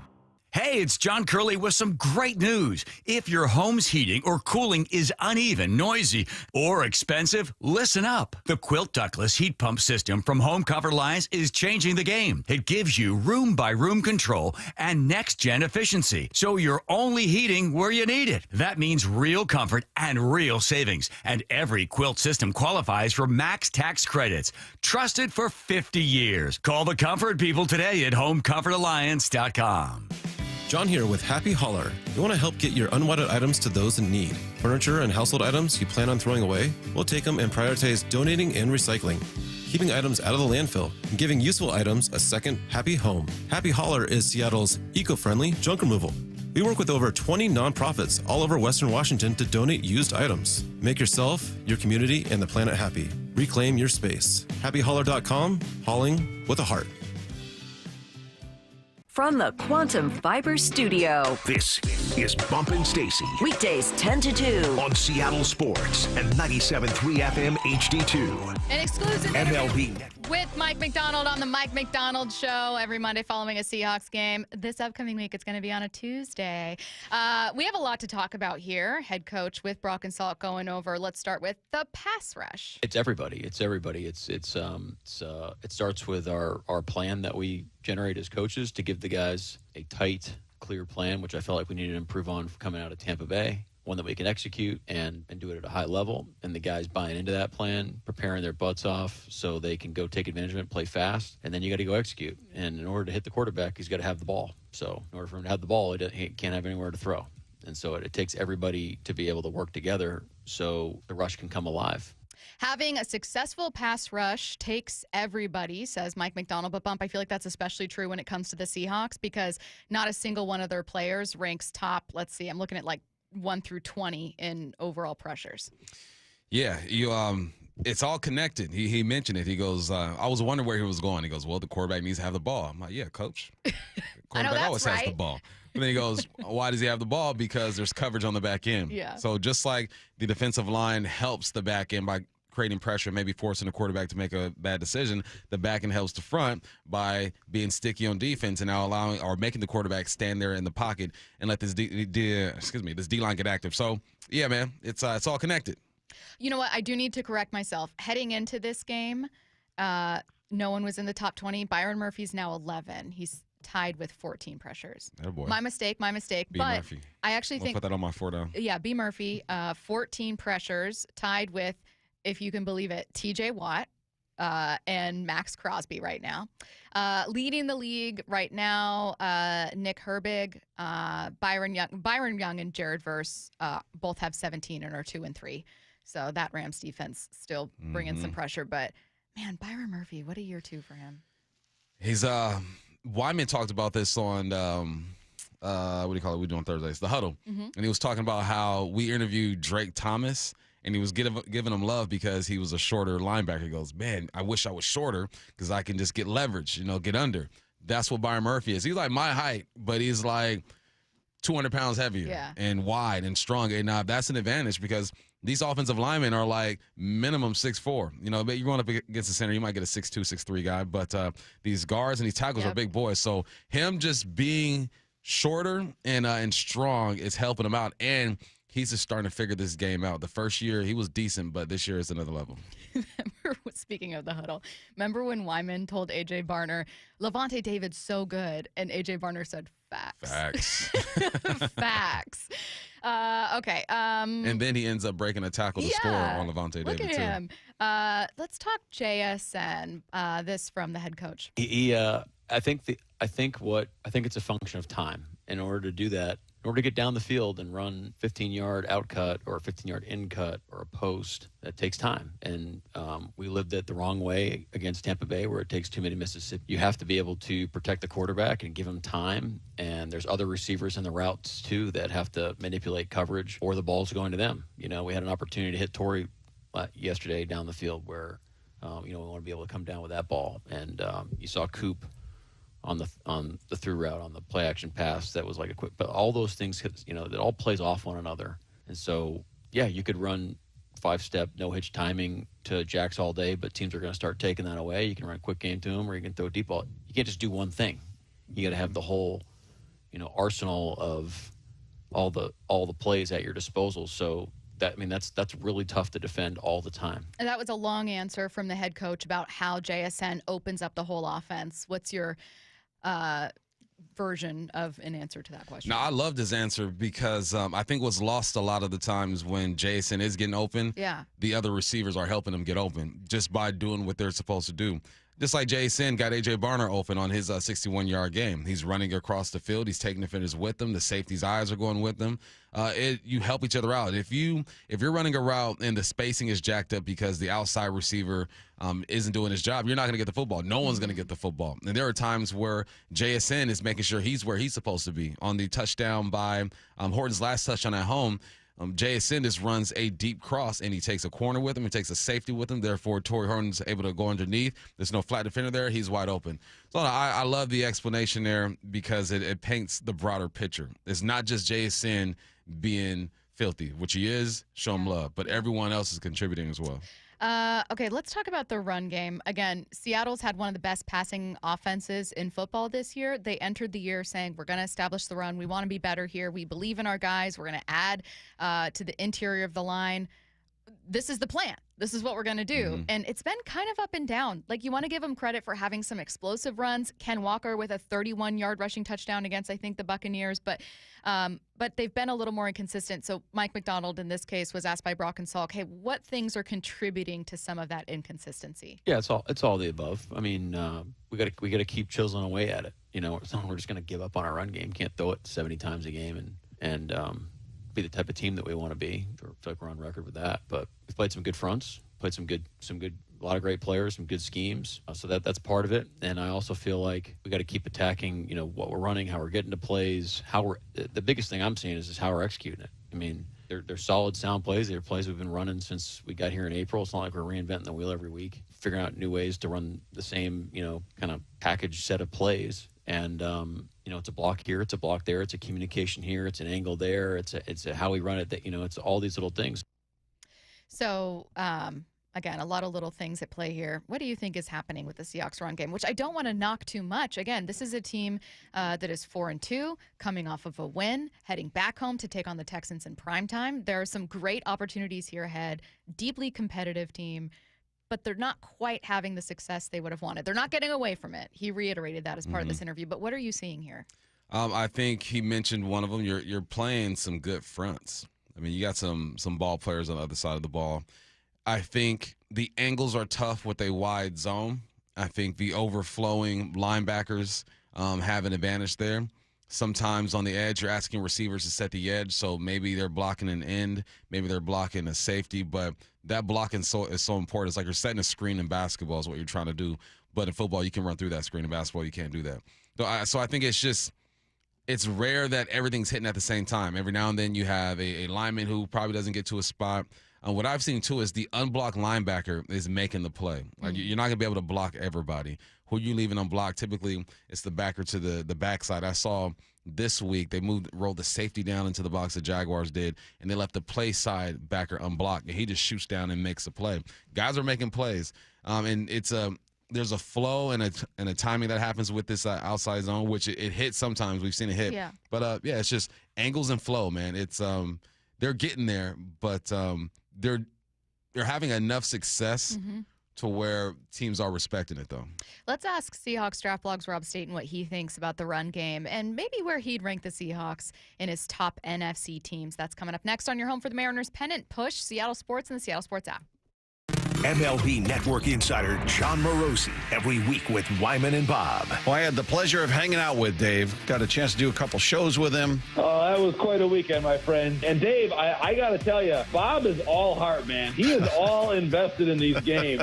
I'm so programmed to try to watch these tense games with an air of equanimity. But, man, I love how Bob brings the emotional investment to this. It is a great way to experience sports. See the full conversation on the Seattle Sports YouTube page. I saw her texting, coming up to a stop sign, and so I saw the accident coming, and she T-boned us. In the blink of an eye, Crystal's life changed when she suffered a severe spinal injury. The pain was something I had never experienced before in my neck. I got massage therapy. I saw a chiropractor. I was prescribed muscle relaxers so I could sleep. I got depressed. Nothing was relieving the pain. Drugs, sleepless nights, and depression. Sound familiar? I'm Dr. Mark Shelley, a chiropractic physician and board-certified functional neurologist. At Sound Pain Solutions, our treatments include high-dose laser combined with spinal decompression and other comprehensive therapies to rehabilitate damaged discs.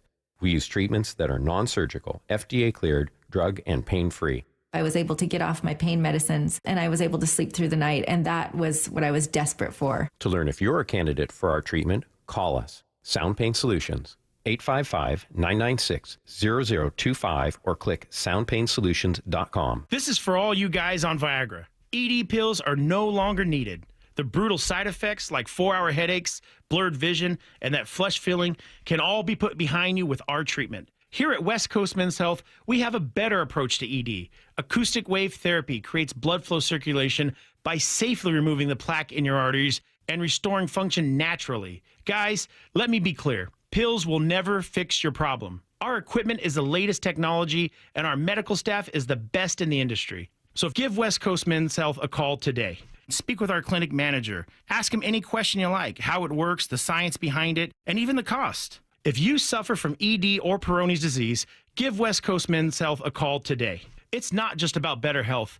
It's about a better life. With clinics in Redmond and Tacoma, call 206-519-6541. That's 206-519-6541. Online at westcoastmenshealth.com. You gave years, maybe decades to your job. You showed up, worked hard, and planned for retirement. But now the company's changed, or maybe you've taken a buyout or been forced into early retirement. So what happens next? I'm Jeff Jr., founder of Trajan Wealth. And if you've built up a 401k or thrift savings plan, now is the time to ask, is that money really working for you? Many workplace retirement plans offer limited options and even less guidance.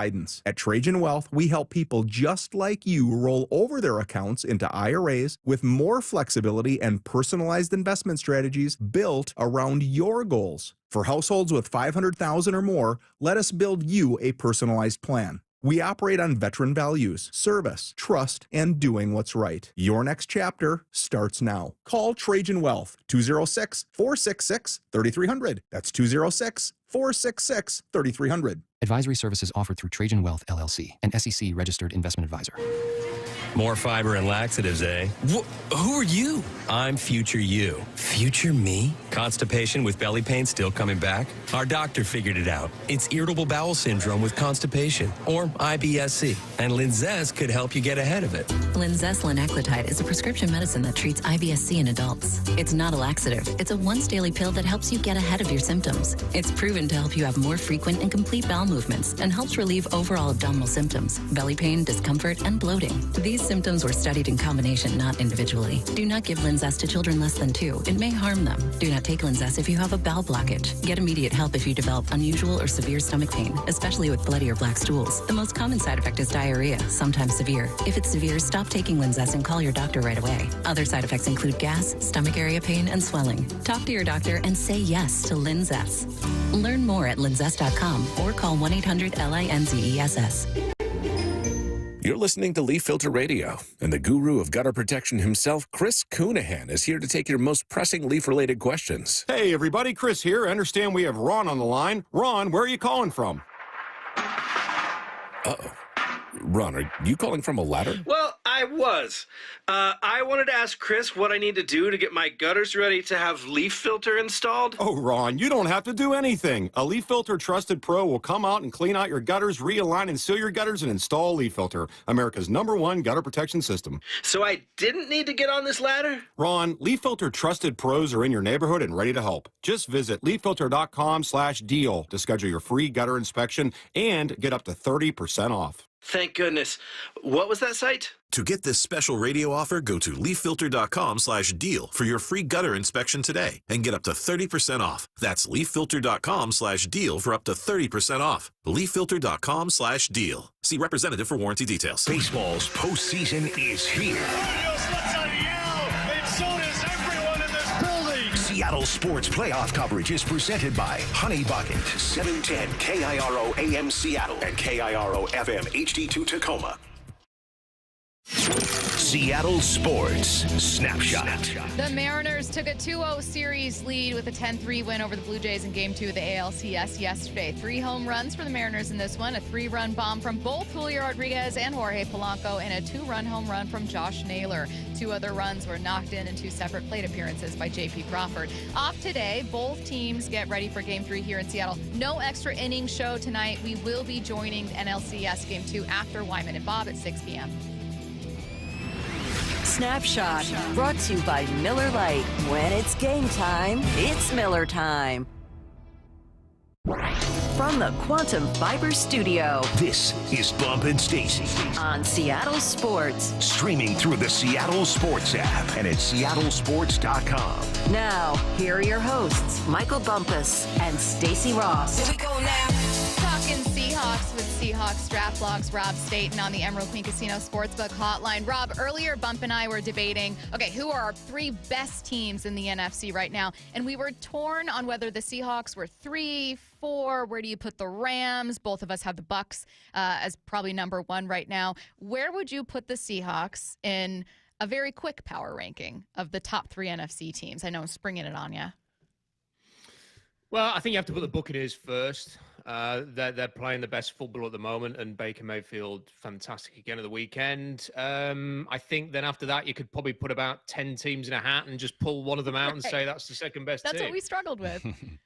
Look, the Seahawks are in the mix. You know, they're definitely in the mix. The Eagles have looked susceptible all season. Now they're losing football games. The Rams were not very good. I watched a lot of that Ravens game out the corner of my eye the weekend, and they don't look very good either. And they lost to the 49ers. The 49ers just keep losing players every single week. The Lions didn't look that great this weekend. So even the Packers don't even look as good as I think everybody expected. So I think probably based on the talent and the personnel, I'd probably put Green Bay maybe second, competing with the Lions for that spot. But then I think the Seahawks are as good as anybody else in this NFC. First, Rob, I want to say your hat game is on point today. Go Cougs. How did you tell me the story behind that? What's going on? Well, I don't have an affiliation to any college in America, so unlike the Seahawks, I'm kind of like open-minded about which teams I'll wear a hat for. Okay. And I went over when I was over in Seattle. I do have a couple of friends who are big Cougs, so I thought, you know what, I'm going to look for a Cougs hat. And I went around all the different stores in Seattle to try and find one. And across the road from Lumen Field, there was one store finally had some Cougars gear. So I thought, I'm going to get this and wear it with pride. It's not really brought the Cougars much luck so far, but hopefully that's about to change in the future. Yeah, it's a humbling existence, just letting you know. Being a Makes Coug. you stronger. It's all good probably. though. I wouldn't know. All right, to the Seahawks. JSN has just been on a tear, but the emergence of A.J. Barner has been fun to watch. I've been trying to, compare him to the other good tight ends in the league, the Browers, Kittle, all those guys. What do you think his potential is? Where do you think he stands when it comes to, comparing him to some of the best tight ends in the game? Well, people like Brock Bowers are just the different animals, aren't they, completely? Like Brock Bowers looks like he came from a different planet, the way that he plays the tight end position, and he did at Georgia. And you just have to look at how bad Georgia's offense has been in the season and a half since he left and joined the NFL. And then, you have sort of the Kittles there who are they're unstoppable players. Like how many times have we watched the Niners play the Seahawks? And like it's a big 3rd and 10 or something like that. And then you just know where it's going to go. It's going to go to George Kittle. He's going to find a way to get open. And is A.J. Barner at that level yet? Probably not. But he is in an area now where he's getting a lot of touchdowns. He's shown that he can get downfield as well. He can get open. His blocking, he was drafted and blocking was seen as a strong point for him, which means that you can use him in any situation, which is going to really help him as his career develops. I think that he's probably not in the second tier of tight ends nationally yet, but trending upwards. And you always kind of get a feeling when a player is emerging into something when they start getting a lot of national attention. And when you watch the broadcasts, the Seahawks game against the Jaguars was a UK broadcast this weekend. So we had a UK broadcasting team. And then we get the American footage as well. And when the American broadcasters are talking and highlighting A.J. Barner, it's a surprise he's not seen the ball yet. And then you get back into the studio in the UK and they're talking about A.J. Barner. You know that this is a player that is starting to make a few headlines. So he's getting noticed. And hopefully over the rest of this season, he is going to take that step and maybe can get into that mix where he can be considered amongst the likes of Sam Laporta in Detroit. I've loved so much of what I've seen from the Seahawks pass game, from Sam Darnold. The pass catchers, especially coming out of a tough week 1, have been so excellent, and that's great to see. While we're talking about, how the Seahawks can make themselves a top 3 team or a top team in the NFC, I think the run game taking off more consistently is a big part of that equation. What do you see there in terms of sometimes you'll see Ken Walker for, 15 yards or a 30-yard rushing touchdown, and then other times it feels like they go nowhere? I think the blocking is just not been good enough so far. Usually what you see with a typical running game is you may well have a couple of runs that don't go anywhere, but then, you can run up the gut and there is a 9 yards there or there is a 7 yards there. And the Seahawks don't have enough of those runs. It's not about necessarily having a 25-yard run or something like that. It's about, can you get into 2nd and 1? Can you get into 3rd and 2 because of your running game? And they're not doing enough of that. And then the outside zone, they seem to have a couple of plays in outside zone that work, and then the opponent adjusts and takes that away, and then everything kind of gets funneled inside, and they're not really doing enough there. So I'm going to put this down to a young offensive line who are still working out this system. Pass blocking wise, they've been keeping Sam Darnold clean. The fact that he only had 1 sack at the weekend, and that was on an all-out blitz, and I think that's probably done the quarterback because if I can sit there and I've got enough time to think. It's a blitz, Sam. You've got to get the ball out. He probably needs to get the ball out a little bit quicker there. So I'm not going to pin that on the offensive line. But the run blocking just hasn't been quite good enough. And I think it's for both running backs. I think it's a little bit strange. Like week 1, everyone was kind of groaning at Ken Walker. Now everyone's groaning at every time Zach Charbonnet gets a carry. I don't think it's the running backs. I don't think it's that one player's more talented than the other or one player needs to get all the carries and the other player not. I think it really is just about they've got to get the blocking. They've got to win up front. They've got to win more battles up front and execute this system. And hopefully it's maybe going to take a couple more weeks, but they will get there. Last week we saw Nick Imawari lead the team in tackles. It was fun to see how they used them in the box, over the top in coverage. What did you see out of him? What'd you like? What I like most is you notice him. You notice him on the field. Like he was around the ball all of the time. When you can sort of put him down in the box there, and he's the one who's sort of rushing to try and get to the quarterback, create a bit of pressure, that he's the one making the tackle. His tackling was generally quite secure. But you also know that he's got this amazing athleticism that if you need him to drop into coverage, you can do that. You can move him around the field. He's going to be more of an X-factor weapon as going forward. They traded up for this guy. They saw him as a first-round level talent, and they moved way up in round 2 to go and get this player because they think he can be something really special. You aren't doing that for a player unless you really believe in this guy. So what we've seen through these first 2 weeks is very, very exciting. I know things like PFF, and you can take a lead PFF, they've got him graded really highly amongst the safeties already for these 2 performances. But I think it has to be exciting, especially what you've seen Mike Macdonald do with the similar player in Baltimore. You're thinking, can the Seahawks have their own version of that? If they can't, well, they're going to need it as well because the secondary, there are a few of the players that are having issues. They've had some injuries there. So if someone like Nick Imawari can contribute and have a big impact, that's going to be a difference for this defense. That may be your answer to this question here, Rob, but is there a question you're waiting to see answered by this team? It could be the team as a whole. It could be a phase of the ball, an individual player, but something where you're like, man, my confidence grows if I can see them meet this moment. Yeah, one of those would be I'm waiting to see who they're going to trade for. Because when I listen to people like Adam Schefter saying there's going to be at least a dozen more trades between now and November the 4th, and you hear about the fact that there are already teams, we've seen that the Titans have given up on the season. They've said, we are now in a sort of long-term plan to who's going to be the next coach, who's going to be the foundational pieces that we build around. They're going to be sort of trading away talent. You've got to imagine that Miami Dolphins are pretty close to that. The Jets as well. The Jets are 0-6. They're like an absolute disaster. We were all treated to that in England last weekend when they played the Broncos. Lucky you. So, yes, there are going to be some trades. And the Seahawks have got to do something for me. I think it's probably more about the secondary depth at this point. It's not so much about the pass rush. I know that was kind of the focal point for a little while. Can they go and get another edge rusher? When you get 7 sacks against a team that's not giving up sacks, suggests it's not as big a problem as maybe a few people thought. It's that depth in the secondary. Can they go and add another cornerback? Can they go and get a bit more depth at that safety position? That's what I'm looking for now. Maybe even linebacker. I think that's the question that I'm waiting to see answered here. Who are they going to trade for? Are there going to be a couple of moves? Because we know one thing about John Schneider is it gets to this time of year, and he often makes a trade. Yeah, last week we saw Cooper Kupp probably have his best day as a Seahawk, reached the end zone, had a big, 29-yard catch. So far on the year, he's second on the team, I believe, in receiving yards. Are you getting what you wanted out of Cooper Kupp? What do you see from him? Yeah, absolutely. Because when you have Jackson Smith and Jigba, who, I'll just be the best receiver in the NFL for a few weeks. Right? When you were getting somebody who was reaching that level, all you really need are complementary pieces. And all we needed to see from Cooper Kupp was be a good number 2. All we needed to see from the tight ends was contribute, make some big third down conversions, go and get the occasional red zone touchdown. And then, can Torrey Horton fill in? Can Derek Young make a few plays? Stuff like that.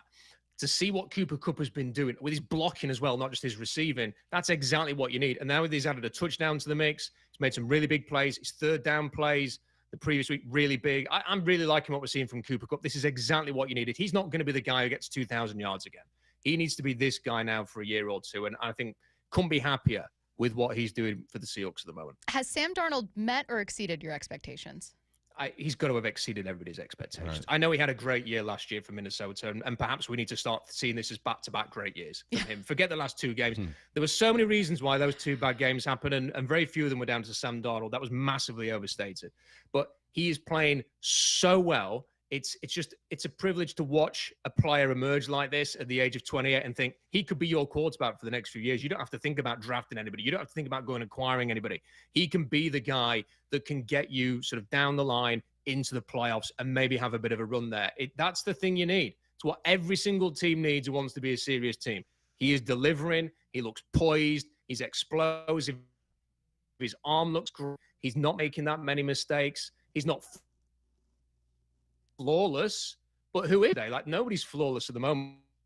So I think it's great for the Seahawks. He has been a huge boost. And, no disrespect to the quarterback he's replaced. While that quarterback time of it and Sam Darnold it's looking like an inspired move by the Seahawks. Absolutely a brilliant move by John Schneider. He is Seahawks Draft Blogs, Rob Staton. Thanks, Rob. We'll talk to you next week. Before we move on to headline rewrites here, just reflecting on a little bit of what we learned from Rob, I think I'm struck by 2 things. One, his expectations for a move at the deadline. I don't think he's wrong. In week 1, I would have said, I wonder if they eventually trade for a wide receiver. What if this group isn't as deep as we thought it could be? What if they don't bounce back the way we thought they could? It turns out right now this is one of the best passing offenses in football, and what we're waiting to see is some more consistency in the run. I did not think that at the end of October, as we near that, toward the deadline, we'd be wondering if they add defensively, but I think Rob's right. I think that's going to be a massive decision this team has to make. Yeah, we see the rotation at linebacker. Tyrese Knight's gotten some burn. You have Drake Thomas, who got burned as well. In the secondary, because of injury, because of J-Law's been down, we've seen Ty Okada back there, D'Anthony Bell as well. And then at the corner spot, because Reek's been out, you've seen Nehemiah Pritchett and Shaq Griffin. I think Shaq played a decent game last game. Like, he did exactly what he was supposed to do as a veteran. Come in, be solid, make a couple tackles, just don't be exposed. The fact that we didn't say Shaq Griffin's name is a good thing because he did exactly what he was supposed to do. And injuries is kind of like the reminder. It's like, hey, don't get complacent because you can lose guys.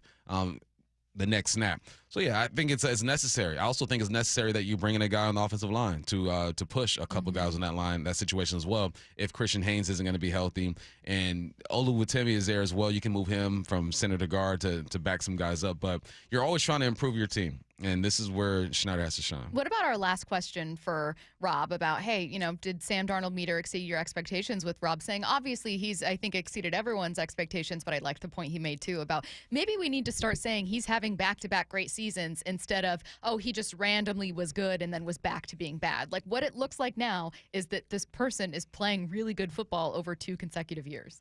I think we're finally to the point where people should be comfortable saying that. They should. I think before the season, I think it was completely logical to wonder if he was going to be able to do this, if last year was a fluke.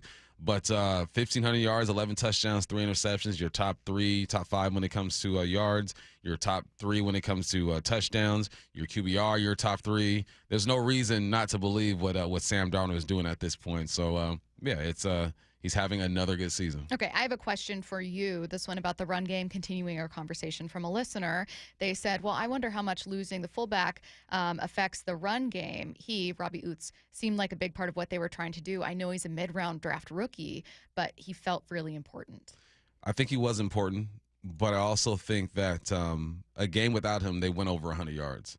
I think it's deeper than just Oots, but you definitely lose something with Oots. And I also think you lose something in the pass game as well. You lose something in the play action game with Oots. Because when you see that big body in the backfield, you match personnel with personnel, right? The defense sees the fullback out there. Okay, we're going to throw in our fullback package, whatever they want to call it. And you get more guys in the box. I think the pass game could be even more explosive if they had a true fullback, and I think the run game could be more explosive. So, yeah, I think you're missing something. Russell has done a decent job filling in and doing that, but that's not necessarily what he does. But overall, an offensive line. He's more of a tight end type of guy. But, yeah, I think if you can get the offensive line locked in with assignments and angles, you can still see some improvement. All right, let's get to headline rewrites. Headline rewrites. We must make headlines. The real story behind the headlines in today's news with Bump and Stacy. Headline number 1, the Dodgers survived a late rally from the Brewers last night to take a 1-0 series lead in the NLCS. What's the real headline? I think you mean the Dodgers survived the best double play we've ever seen.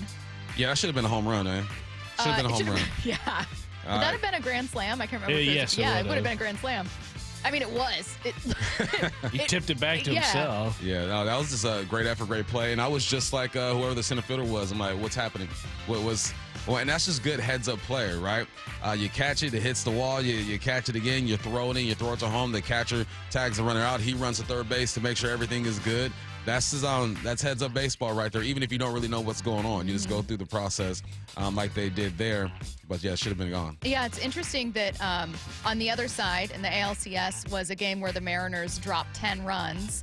And where you had some nerves early with your starter only getting through 3, and yet that was not necessarily the most exciting of the 2 games. Like, it felt like both of the biggest talking points from either LCS came from that game between the Brewers and Dodgers, wherein you had the amazing double play, an 8-6-2 double play, and then you had the final at-bat with, instead of a hit by pitch to tie the game, it's dodging it and then making a bad swing for a strikeout. Just tough stuff. Brewers are a great team, man. It sounds stupid to say about a team currently in a championship series, but I think that this series might go 7. You know what, I was talking to somebody and they were like, man, I want the Brewers to win, 2 like kind of underdog teams. And I was like, nah, let's get the Dodgers in. So it's all West Coast. So everyone on the East has to stay up and watch us play some ball. This is a Dodgers fan trying to make the case for why we should be rooting for the Dodgers. I think it would be cool to see the Brewers, a team West Coast, baby, that's doing it without a really, really high payroll. West Side Connection. Bump. Ice Cube. Bump. Snoop. Stop. No, I don't want to see the Dodgers in a World Series. Although they would be the first team since 98, 2000. When was the last team to get back-to-back? Was that in 99 and 2000? Yeah, it was the Yankees. We do it for the 99 and 2000. Yeah. 99 and the 2000. Girl, you're working with some. Next. Headline rewrites. 206. West Coast is the best coast. Stop letting them sell you on the Dodgers. Stop it. West. Stay strong. Headline number 2. The Bears stunned the Commanders with a 25-24 win on a field goal from Jake Moody as time expired. What's the real headline? The Bears might have stunned the Bears, too. Yeah. Good for them. But there's a deeper story here. Oh. Moody, 49ers kicker, shanking, Shakeopotamus, Debo Samuel, mad, slapping him on the head. Get your stuff together. Moody gets cut. On the block. Where am I going? Chicago. Debo Samuel, I'm out of here too. Where do I go? DC. They played each other. Moody hits the game-winning field goal. You think he turned and looked at him? I would have winked at Debo so clean. Like, what's up, baby? Game winner. Get up out of here. Good for Moody, man. I feel kickers, you can't live with them, can't live without them. You know, it's just they're a necessary evil in football, and they can take a lot of heat. Evil. They're necessary evil. Why is it that all football players hate kickers? Because they're not football players. That's not true. They're not football players. They wear the uniform. You know who's a football player? They kick a football. John Ryan. He threw a football. He made a tackle. John Ryan was a football player. Most of these kickers, you look at them, they're scared out there. They're scared. Usually the leader or one of the leaders in points for the entire team. So that's something. Come on, Stacy. Not everyone can kick a field goal. Come on, no. You're absolutely right. You know, we see it on College Game Day every week. They're not football players. They're specialists. I'll think of a retort. Give me a minute. I can't believe I'm standing up for kickers and punters. Look what you've done. And long snappers. Long snappers just like in the group of specialists. So the odd ones. Do you think at least they run down the field and try to make tackles, though. Long snappers try to make tackles. I was going to say, do you think kickers and punters judge long snappers? And they're like, God, they don't even do anything. No, because they need them. Yeah. But important player. Long snappers. They're players. They're football players. They make tackles, though. I'm good. Kickers, man. Kickers can make tackles. Come on, man. They pray that they don't break a kick. When does a punter become a player to you? When one pass? He lights somebody up. Okay, so if a single tackle or a single pass is completed. It has to be like a football tackle. It can't be like a... Okay. It has to be like, I'm sticking my nose in there. But if a kicker or punter makes a single good tackle, he becomes a football player. He becomes a football player. It's like his bar mitzvah. Exactly. Okay. We crown him. That's cool. What's next? Headline rewrites. Headline 3, the Titans fired Brian Callahan yesterday from their head coaching position after a 4-19 start to his career. What's the real headline? The good news for the Titans is their head coaching problem's gone. The bad news for the Titans is they're the Titans. That's a tough spot to be. It's not like he's walking into the locker room, he has a brand new roster. But here's the thing, too. Coaching matters, and more on the college level. Like, it's crazy seeing UCLA win no games and then beat Penn State, but obviously Penn State got some stuff going on. Coaching can only take you so far. If you don't have the personnel, you just don't have the personnel. So what his job is to win a couple games, make sure the culture is correct, the philosophies are good, and do enough to either be to come back or find yourself a job somewhere else. But most likely they'll find someone else to finish, or next year to be the head coach for the Titans. You know what I was thinking, though, is I was listening to, I think it was MMQB, Albert Breer, talking about Callahan and just kind of the sloppy play that they were seeing overall from the Titans last year and this year. And I was naturally comparing and contrasting in my mind to like, okay, well, if a new head coach is going in and most of the time as a new head coach, you're inheriting a team that's struggling, right? It's the reason the guy that was there isn't there anymore. I think Mike Macdonald inherited a pretty good team, but still, it's a tough situation. You've got to earn respect while also not losing a locker room that doesn't know whether they can trust you yet.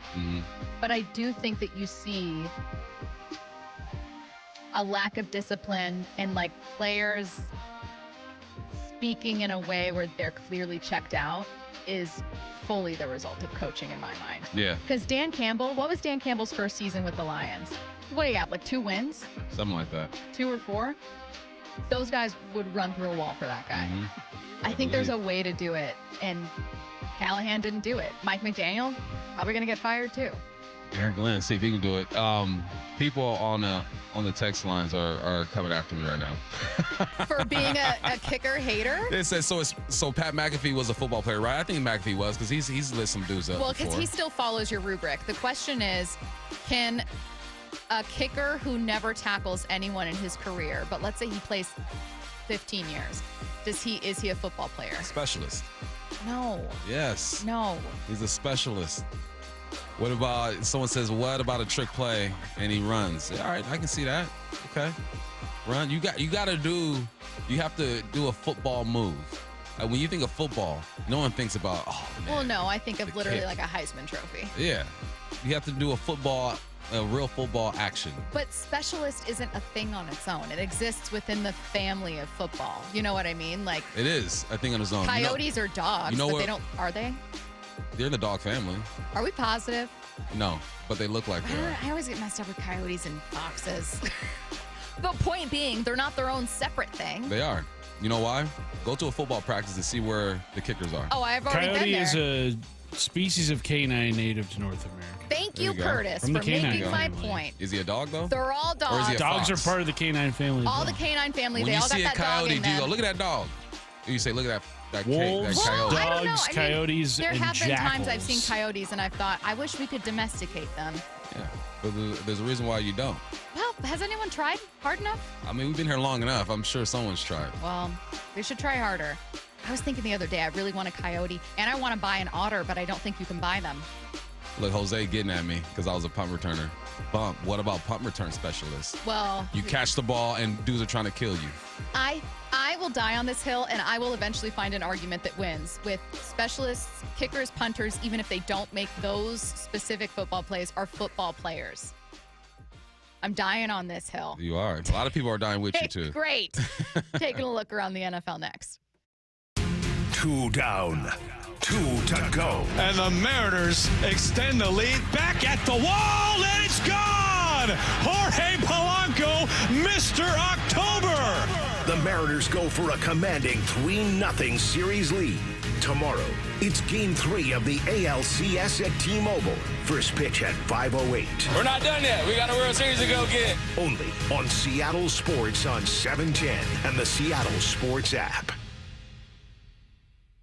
The LJ way is. You look at stuff like this and it's like, I don't want to come into an industry and work on a place that is going to compromise how I feel about myself.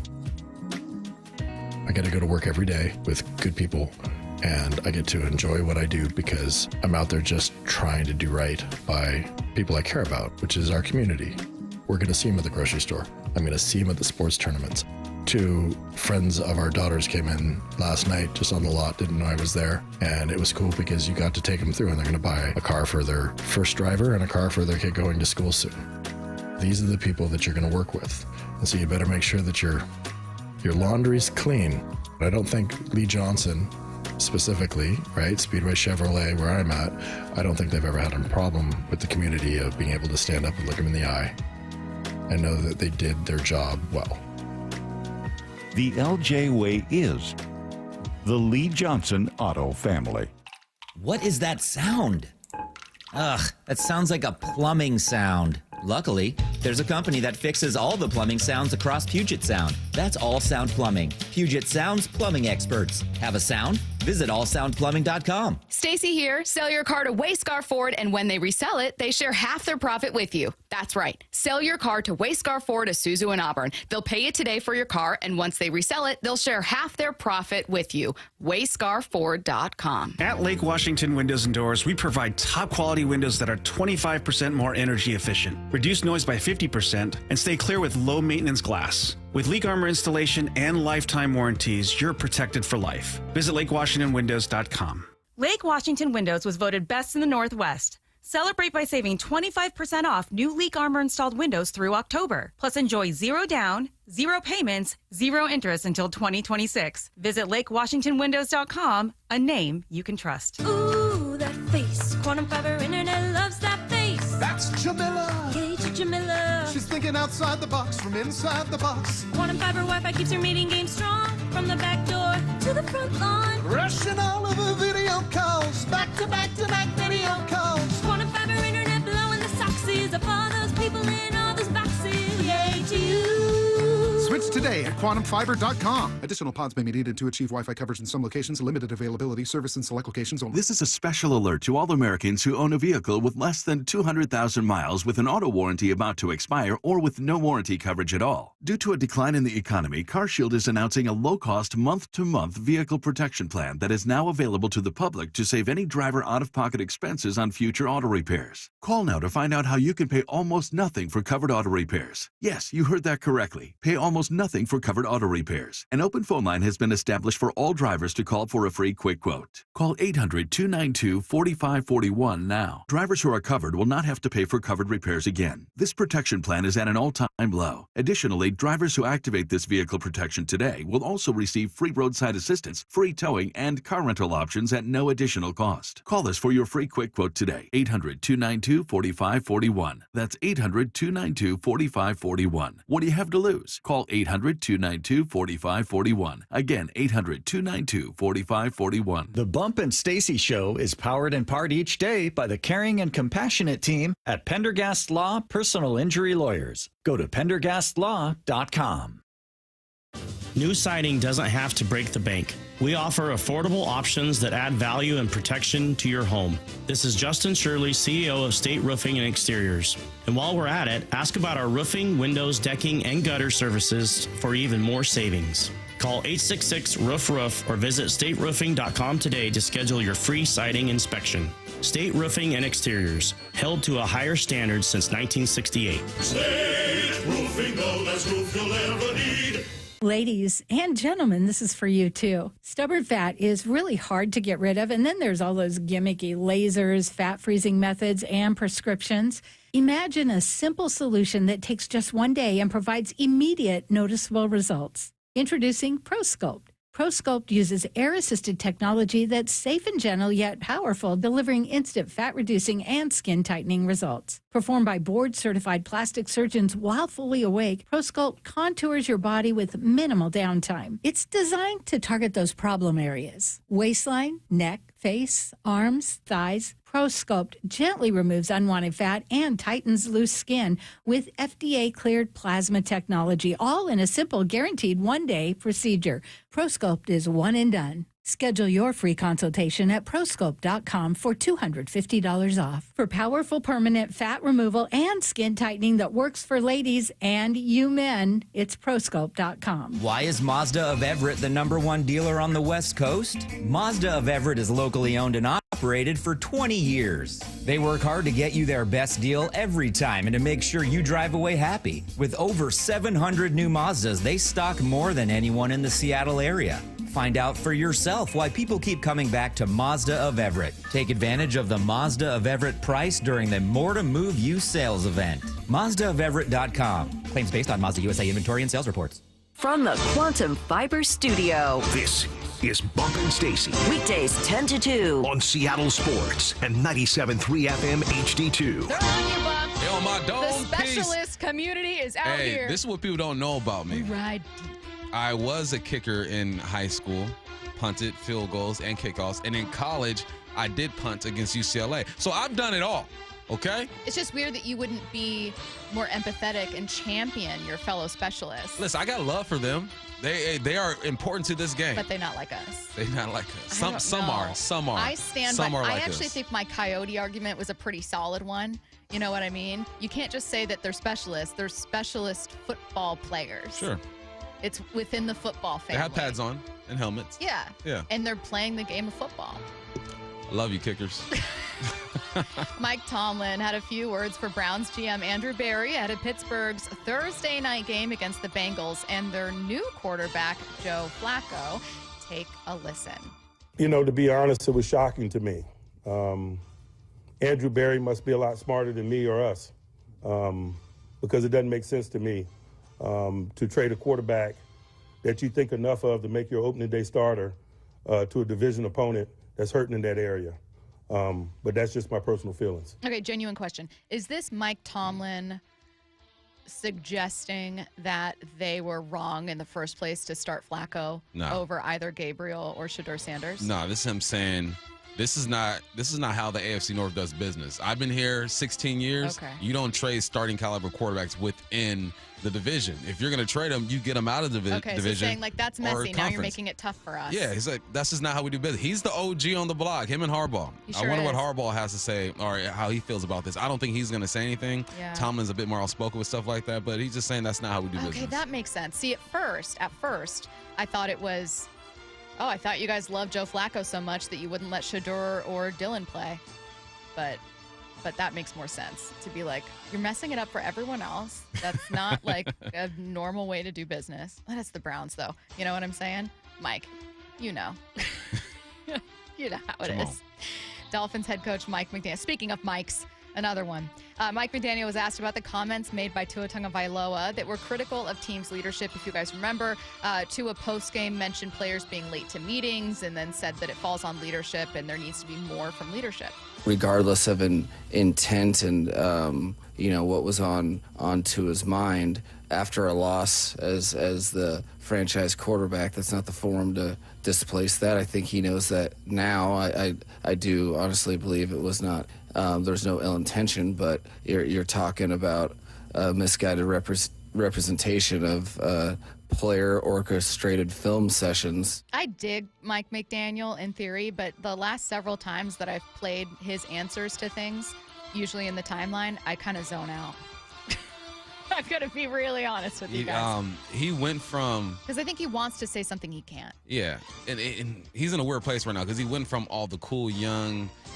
he was so cool. Head coach in Miami, his style, his flavors changing to, does he have enough in him to control his players at this point? I want to know the unfiltered Mike McDaniel thoughts. Yeah, and I also agree with him, though. I don't think, you don't want your franchise quarterback to come out and air family business out there. I thought that was a bad look from Tua. It is. It makes him look immature, you know? Well, I get what I get it, his frustration. If all that is true, yeah, that can't be happening. You show up to meetings, you make sure you're on time, but you don't air out your dirty laundry for everyone to dissect. Also, hear me out. And look, I've never been a player. Maybe I'm wrong. Maybe this read on how football locker rooms work is wrong on my part. I've only ever seen it from the point of view as a reporter. But in my own experience being a reporter, quarterbacks, especially high-paid quarterbacks, have always been almost like middle managers. Mm-hmm. You get more credit than you probably deserve, more blame than you probably deserve.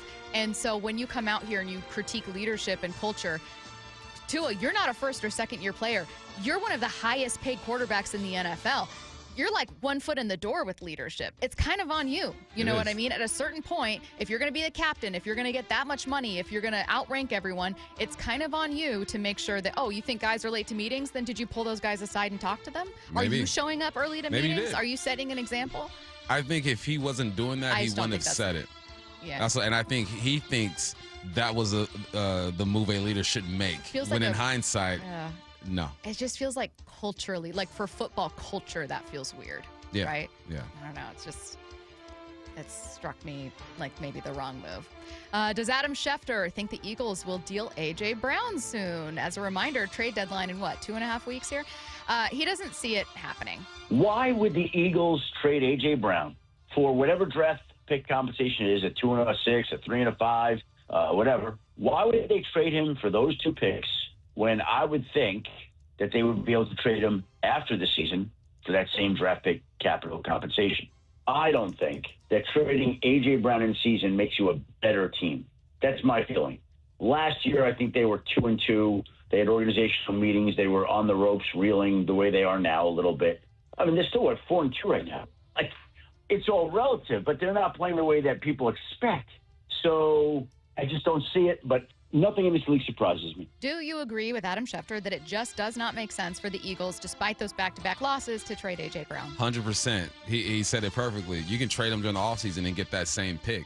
You're going to trade him now and get that pick in a mediocre wideout? Right, your offense is already struggling. When really you need him. What you need is to make the playoffs and have him light up the playoffs. Against the divisional round last year, he had 96 and a touchdown. NFC Championship, he had a touchdown. That's what you need him for. You got to win some ball games. You got to put some games together. But there's no advantage of trading him right now. He needs to just mend whatever's going on with him and Jalen and be ready for the offs. Well, and again, as a reminder, Jalen started having some of his best games as the season went on. And obviously, you looked up the numbers for AJ. That's strongly correlated with Jalen having his best games. But heading into the playoffs, part of the conversation was, I don't know. Jalen Hurts, he's been a little inconsistent. His, had a sub 60% completion percentage against Baltimore late. Remember there was like a whole conversation happening with the Eagles about should they continue to rest him and not put him out there if they're winning without him? Like it was just, It was a dumb conversation, and then in the playoffs, he looked great. Yeah. You just got to win. Jalen's not going to impress you with numbers. Yeah. He's going to impress you with W's. Next up, Lions safety. Did you guys see this fight? Did everyone see the fight that happened? Brian Branch, apparently what happened is Patrick Mahomes came up to shake Brian Branch's hand after the game, and Brian Branch was like, no, not having it. So kept walking, and then Patrick Mahomes' teammate, Juju Smith-Schuster, got upset and took exception to it, so confronted him, and then Brian Branch swung on him. They started fighting. So Brian Branch has been suspended for Sunday's game against the Buccaneers for starting that fight with Juju Smith-Schuster at the end of Detroit's loss to the Chiefs. Detroit head coach Dan Campbell addressed the brawl to reporters after the game, had this to say. I love Brian Branch, but what he did is inexcusable, and it's not going to be accepted here. It's not what we do. It's not what we're about. I apologize to Coach Reed and the Chiefs and, and shoot. That's not okay. That's not what we do here, and it's not going to be okay. He knows it. Our team knows it, and so that's not what we do. A disappointed Dan Campbell. Yeah, he is, because he's a man of integrity. Like, he has a standard there. This isn't a show. He really believes, like, he embarrassed me. You know, Curtis is like when you take your kids to the store and you say, listen, we're in or out. Don't touch nothing. And they go in, and we told you not to touch nothing. And you throw a tantrum when I tell you you're not getting nothing. We already went through this. Get in the cart. That's what I'm saying. Get in the cart. Get in the cart. All right, still to come at 1. We're back to the Mariners. ALCS Game 3 tomorrow in Seattle. Going to be watching the NLCS today. Seattle Times' Ryan Divish joins us at 1. Coming up next, a stat that matters for the Seahawks. The Mike Macdonald Show, the morning after every Seahawks game at 9:30 with Brock and Salk. What did you make of the tackling yesterday? Vastly improved. It's a combination of things. I think the number one leading thing is our guys just decided that we were going to get tackled. We're going to keep chasing that every week. And I think the other big thing that happened was our effort was very good. It was up to our standard yesterday. Get the podcast on the Seattle Sports app and seattlesports.com. AI stocks are performing at all-time levels. We hope you, like many of our investors, have taken advantage of it. A famous man once said, buy low, sell high. There's also $8 trillion of cash sitting on the sidelines. Investors are either scared or they don't know where to go. Hi, I'm Scott Rirucka, CEO of Legacy Group Capital in Bellevue. Legacy Group Capital develops local real estate, lends money, and shares profit with our investors. We've been doing it for 19 years, averaging double-digit returns with zero investor losses. Diversify with Legacy Group Capital and invest in our family of funds. From a 3-year investment with double-digit returns to only a 90-day commitment returning 7%. We also accept IRAs. Find out why 1,300 local investors have invested over $350 million. Legacy Group Capital at legacyg.com. This is not investment advice. Investments available to accredited investors only. Details at legacyg.com. Dave Wyman here, and after 20 years of living in our home, our window seals started breaking. That's when I called Harley Exteriors. They're huge fans of our teams and regular listeners at the station, but what really sold me was their Olympic Series windows, built right here in Washington, designed for Pacific Northwest homes and climate. That means cooler in the summer, warmer in the winter. They're beautiful windows that last up to 60 years, and they'll help with noise, too. Harley Exteriors knows you've been spending a ton on playoff tickets, so they have a special deal for Seattle sports listeners. No interest and no payments for an entire year. Also, buy one window and get the second one 40% off. And take another $200 off your entire project. They're the friendliest team and so easy to work with. You call the number and the person on the other line asks, how can I make you smile today? Just give them a ring and tell them you heard our ad. Call 833-HARLEY. That's 833-HARLEY, or go to harleyexteriors.com. When you switch to Progressive, you could save bundling your home and auto. Then you could put that money towards some of the surprisingly more expensive things in life. Attention passengers, we've reached 10,000 feet and internet is now available for purchase. I just paid hundreds for this flight and you can't even throw in internet? I'll just take the free pretzels. Sorry, but I do have snack boxes for sale. I'm just gonna sleep. In that case, we are selling pillows and blankets as well. I'll just breathe. That's free, right? Life costs a lot, so bundle and you could save with Progressive. Progressive Casualty Insurance Company, affiliates, and other insurers. Not available in all states. Let's go! You're still glowing, flirting, grooving. You still got it. But your immune system weakens as you age. making it harder to fight flu, pneumococcal pneumonia, RSV, and COVID-19.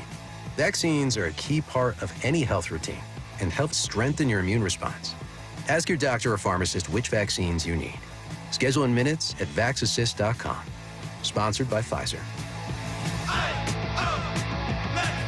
Bonneville International radio station contests are open to participants 18 years of age or older that are residents of Washington State unless otherwise specified. Employees or agents of the station, Bonneville International Corporation, other area radio stations, or any entity associated with the contests are not eligible to win unless the station otherwise specifies at its own discretion. Persons who have won in the last 60 days from a station contest or event may not be eligible. Full general contest rules are available on seattlesports.com or in person at the station during regular business hours.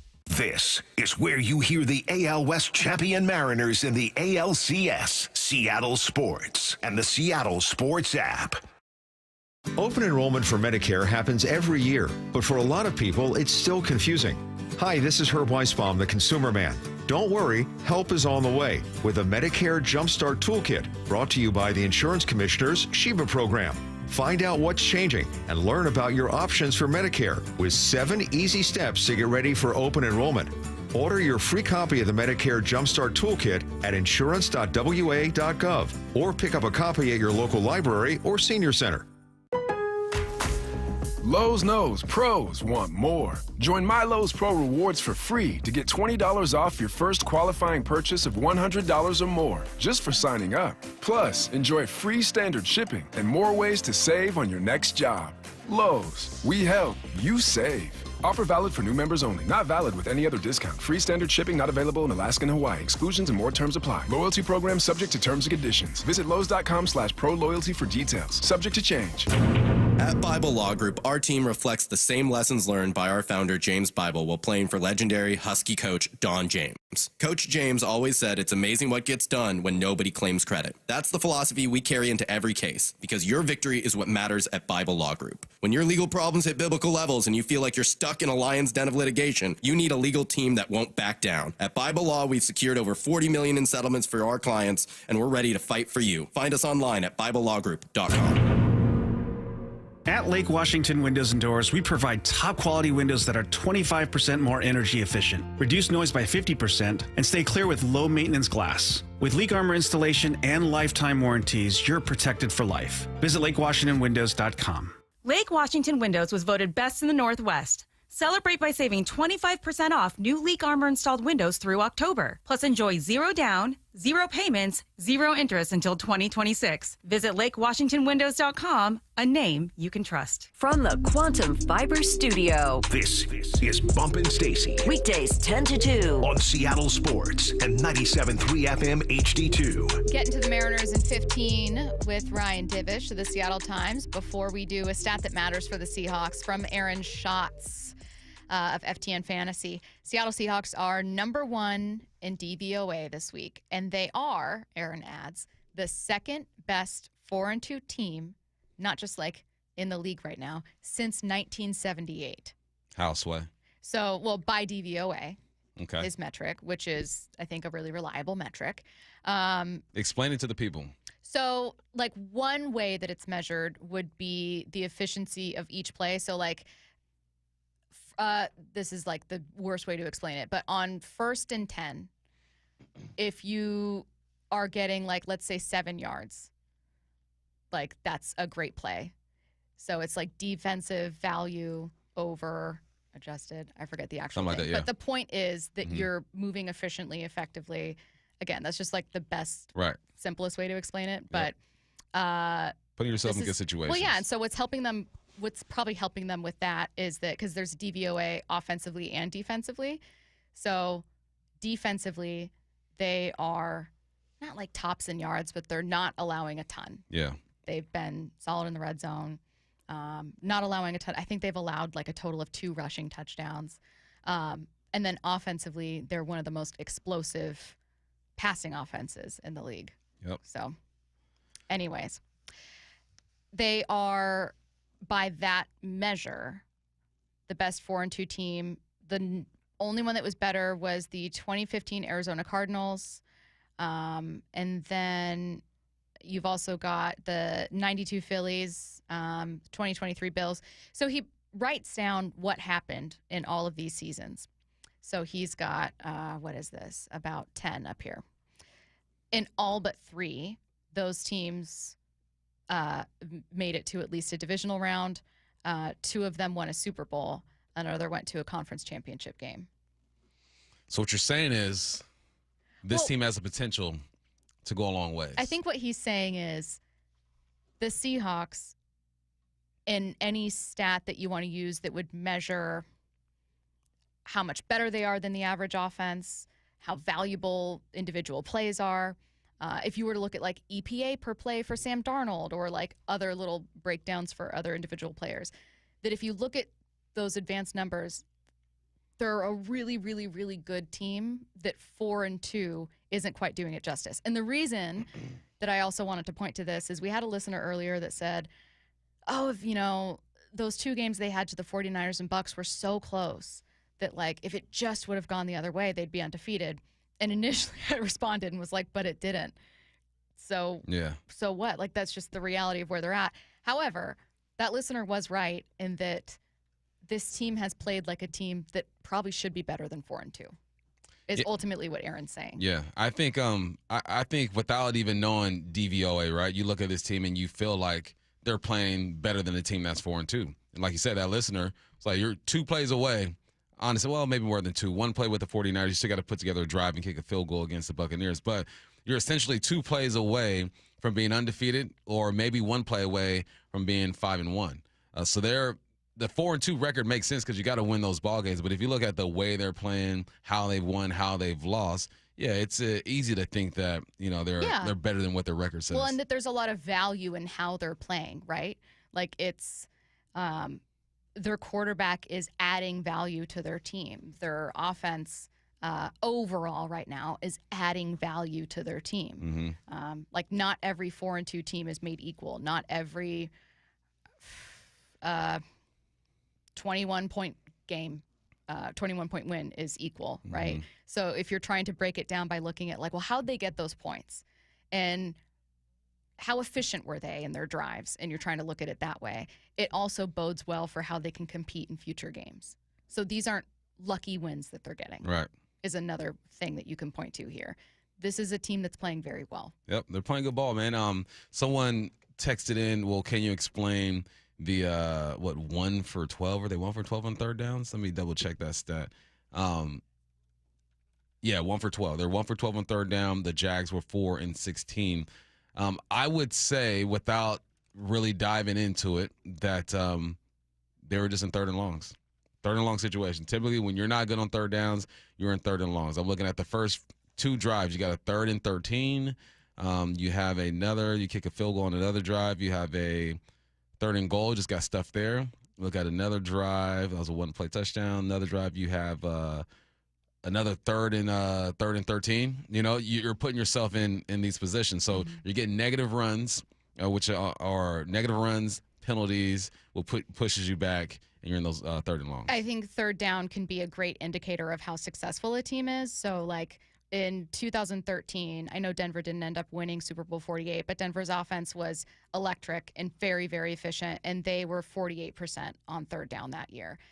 The Seahawks are 37%. Now, they won by virtue of their defense. That's a huge part of this story. But the point is, you don't have to be the very, very best team on third down in order to get to the playoffs, to make a deep playoff run, as long as you're excelling elsewhere. So if you're not always staying on the field and converting those third downs, is your defense keeping an opponent off of it, right? That's what the Seahawks were able to do. This year's Seahawks, in case you were wondering, 37% on third down.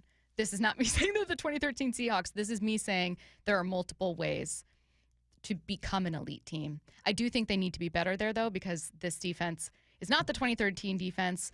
They're pretty banged up right now. I love their ability to generate pressure, and they've been doing that fairly consistently, so that's really impressive. But you do want to see improvement there overall. Yeah, that's the journey of a season, right? That's why the first 4 weeks of a season, I look at all these numbers, and they don't tell the full story. It's like, all right, well, 4 games in. You start getting to game 5, 6, or 7. That's when you really understand what their strengths are and what their weaknesses are. And I think that the coaching staff understands that as well, and especially on the deeper level because they're at practice and stuff, watching way more film than we do. But, yeah, now you start taking these numbers seriously. Yeah. Now you start taking the rushing woes a bit more seriously now, even though I still think it's effective enough for them to be successful. Third downs. They're good in the red zone. I think I'm safe to say that at this point. I remember last year, the red zone woes that we had. I think they are pretty efficient at taking care of the football, though they have fumbled a bit. But when throwing the football, they're pretty safe. There are things that we know to be true about this team at this point. Yeah. Rich and Yakima, how much of that is because of penalties? The most common penalty they have is offensive holding, but they're actually one of the least penalized teams in the league. So I am not looking at penalties for this one. You do want cleaner play up front, especially with your offensive linemen. But I think that this is just missing on some third downs. So that requires a degree of knowledge that I don't have. That's a bump question, trying to dig in. It would require you going back and looking at every third down to go what patterns are emerging here. I don't know, man. What's weird is they were not great on third down under Carroll either. It's just a weird trend that's lasted here. Yeah. So I'm curious to see. I think if their run game was more consistent, that would strongly correlate with being able to convert some of that, because this is not a consistent penalty issue. That's not what this is. All right. It's a factor, but I think it's your offensive line isn't getting a ton of push in short yardage situations. I don't know. We'll look it up. All right. Talking Mariners with Ryan Divish next. 2 down, 2 to go. And the Mariners extend the lead back at the wall, and it's gone! Jorge Polanco, Mr. October!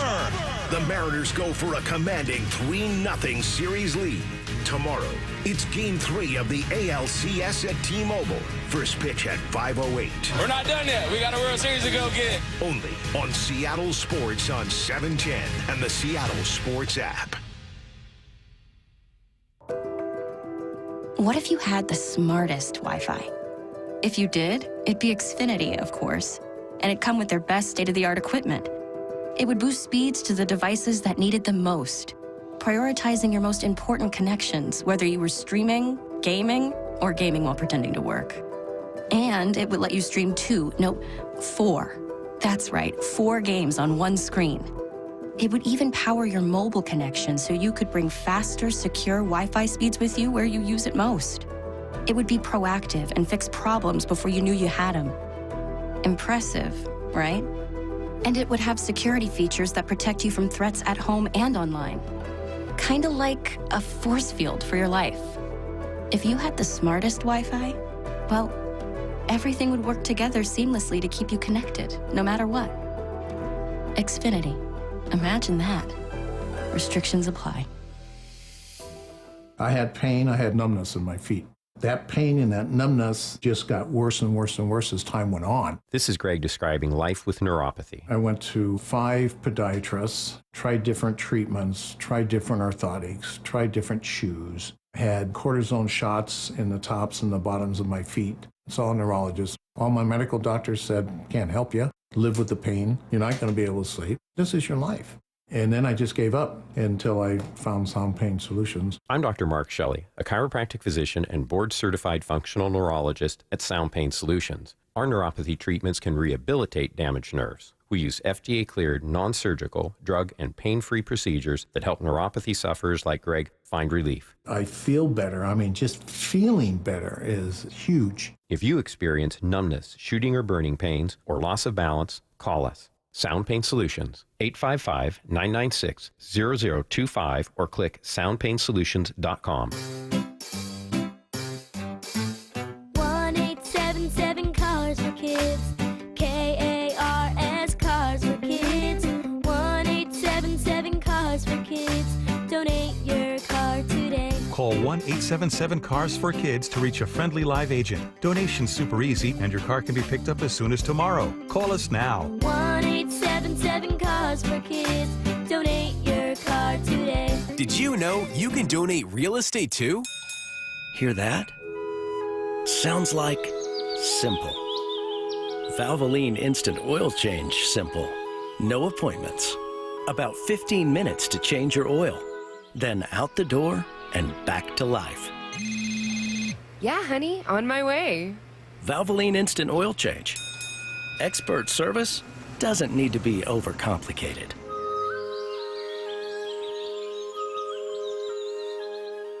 Everyone wants to get the best deal they can when they buy a car. What about when you want to sell your car, though? Of course, you want to get the most money possible, but how can you get the most you can without trying to sell it yourself? Stacy Rost here, and that's where my friends at Wayscar Ford in Auburn step in. Not only will they buy your car today, but that's just the beginning. Once they resell your old car, they send you another check for 50% of the profit of the sale of your old car. They've already given back over $800,000 to their customers. You can go to the website to see pictures of giant checks for yourself. It's such a great offer, and I know exactly what you're wondering right now. How are they able to do it? It's not a consignment because you get paid for your car right away. Wayscar Ford pays you right up front. They buy your car for fair market value. No more insurance, no more maintenance, no more storage, no more headaches. Then they pay you half the profit when they resell your car. It's just that simple.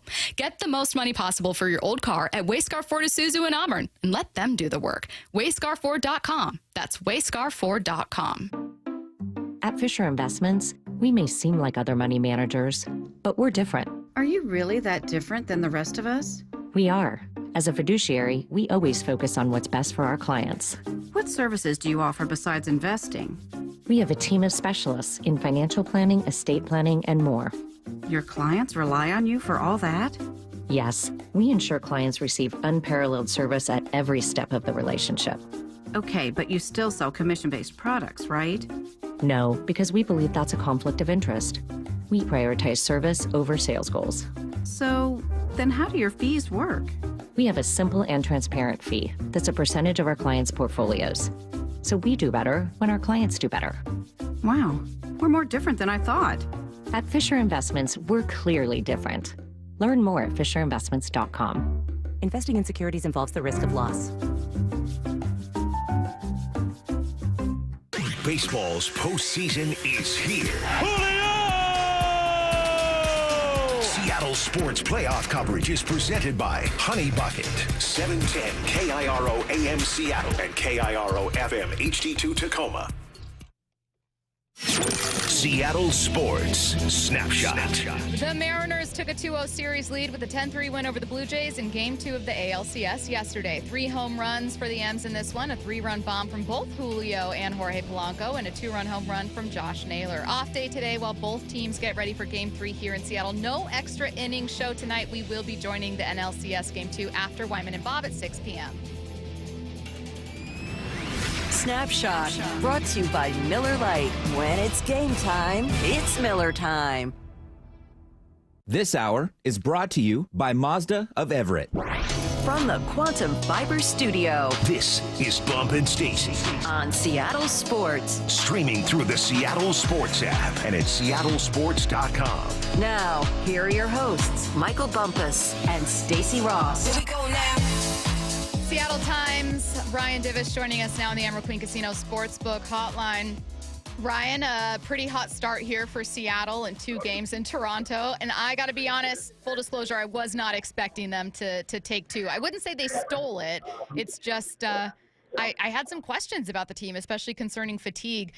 What did the guys, whether it's Dan Wilson or players, tell you about getting these 2 wins and especially bouncing back after a tough Game 5? I think they basically said that they don't have time to be tired. There is no such thing as fatigue in the postseason. You know, to them, it's just like the adrenaline of it all. I mean, like, this is what you spend 162 games for. Like, there's no reason to be tired, you know. Drink a Red Bull, you know, have some coffee and move on. I think that's kind of the way they're approaching it right now. But, yeah, I didn't really, you know, I mean, like, you saw a little bit from Logan Gilbert in terms of fatigue, like, you know, just the command wasn't there, or maybe some of the finish on some of his pitches.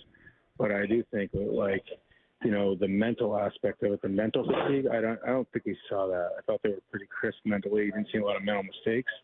And I think, you know, that's just the adrenaline of it all. You're playing for something more. And, you know, that's the driving force of it all. Hey, did we learn anything about Bryce, you know, him having the start that he had and settling himself down? I thought that was huge, man. You know, as a dad, I always look at these little battles. You know what it's like. You see your kid accomplish something like, oh, man, it's going to come in handy in a year or two. You know, how'd you view his experience? No, I thought he was a dog. I mean, honestly, like that's what you're supposed to do. I mean, you go out there and you don't think about the fact that you are going on short rest, and you don't think about, that you haven't pitched well all season. It's just like stay in the moment, and you can make up for a whole bad season with one really good playoff game. And I think that's what he did. I mean, it wasn't a bad season, but it wasn't his season. You go out there and you perform on the biggest stage. You get a win at a time when you absolutely needed to have it, and I think that's the separator for him. Like, you're not going to remember the season overall. He's going to remember that he went out and dealt in the playoffs in a game where they absolutely needed to win it, and a lot of people didn't think they would. And I think that's pretty big. I want to talk about Gino Suarez. He wasn't the hottest bat in the ALDS. He did get a home run, and we know he's got a lot of power, but I was kind of keeping a closer eye on him at the start of this series. And, well, he has struck out, and, the other day went 1 for 4 and 1 for 5 or so. He still had, a double that could have been a home run, what should have been an RBI double that ends up being a diving catch. Are you seeing kind of those small signs of someone heating up from him? Yeah, I think so. I mean, like, there are going to be stretches where he just looks like he's lost out there, where it's like he looks overwhelmed, and there are going to be stretches where he's going to hit it. And the thing with him is if he can withstand some of the strikeouts every once in a while, if you get contributions from somebody, he's one swing away from having a great game, because when he hits them, it's usually out of the park, and it's usually, if there's runners on base, you're talking 2 or 3 runs. So, I mean, I think that's the way you look at it. They're not relying on him to provide daily production, but, what he can do is, be a separator. He can break a game wide open for you. And I thought, he missed a home run by about 6 inches, and a couple balls he hit really hard, and there were a couple of times where he looked pretty lost. But I think the one thing, too, is sometimes it's about matchups. He gets the right guys, the right matchup, he's going to hit it hard. I think that's what they're kind of looking for. But I think it's funny. Everybody's like, oh, Randy's not doing this or Gino's not doing that. They got to move the order. Dan ain't changing the order. I mean, he's not. Well, I feel like the would players you? like that it's the same, right? Yeah, I guess. I mean, like they just want to play, but like this is what you've been doing. This is how you've been rolling. I mean, like it's 2 or 3 games that they haven't gotten production from some guys, but like. Part of the reason that the lineup is the way it is, the batting order. And like people think it's all about production. It's not. It's about who's batting right-handed, who's batting left-handed, who's a switch hitter. They want to go every other as much as possible. That way you can't get a reliever in there that's really tough on some right-handers, and you're stuck with 2 right-handers and no ability to pinch hit. I mean, their one pinch hit guy is, it's usually in the DH spot, Canzone, Naylor, Rivas. You want to have that spaced out so you're not – guys can't double up. You have that option to pinch hit. It's not going to hurt you.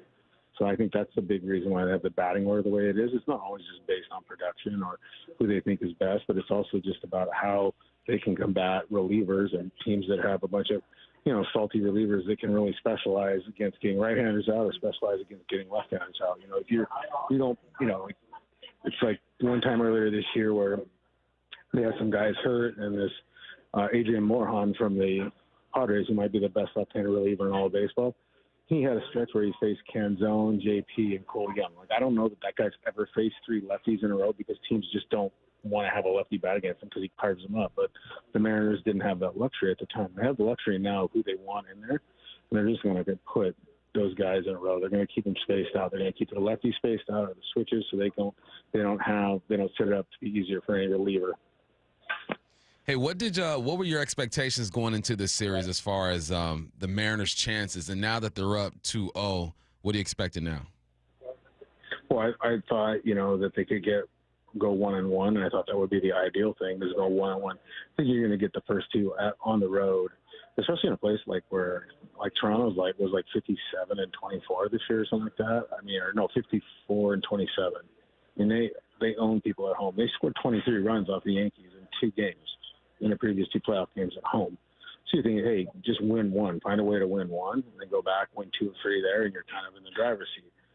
But to take 2, the percentage is like the team that wins 2 games to start a 7-game series, if you win the first 2, it's like 85% of the time you win the overall series. And when you win 2 at home, or when you win 2 on the road, if you take the first 2 on the road of a 7-game series, they usually win, I think it's 36 out of 40 times.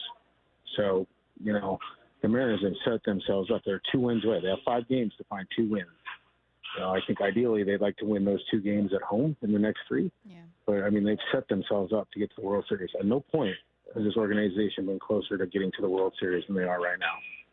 I wanted to talk about the bullpen, which has just been absolutely phenomenal. There was the one game 4, where you had Spire and Bizzardo and things kind of fell apart. And other than that, every single person has been nails. My question is actually a little bit about Dan and Cal and maybe Woodworth as well, Ryan, just because you have some insight here that we don't get. So again, guys have to execute their pitches. Credit to Bizzardo, credit for Munoz and all those guys for doing the job. Has there been any point during either the ALDS or the 2 games in the ALCS so far where you've thought, man, what a great decision from Dan, or like, oh, Cal's doing a good job with pitch calling? Like, what other guys and what other factors have you kind of thought about during this run of 18 consecutive innings without a run given up? Well, like they made a big deal the other night about Mariners throwing nothing but sliders. But you know what? That's what's working. If you have a good slider and you're spotting it and you're throwing it well and they're not hitting it hard, why would you not? Part of the Mariners' pitching philosophy is, besides dominating the zone, is do what you do and do what you do well and do it often. So if you throw sliders, like Matt Brass's best pitch is his slider. So why would he, throw other stuff? You throw it to show it, but when you have a chance to get guys out or you need to make a pitch, you go with your best pitch. And so I think that's part of Cal, it's part of Pete Woodworth, it's part of their analytics group and the game planning. I thought, the Dan moves I thought have been pretty good.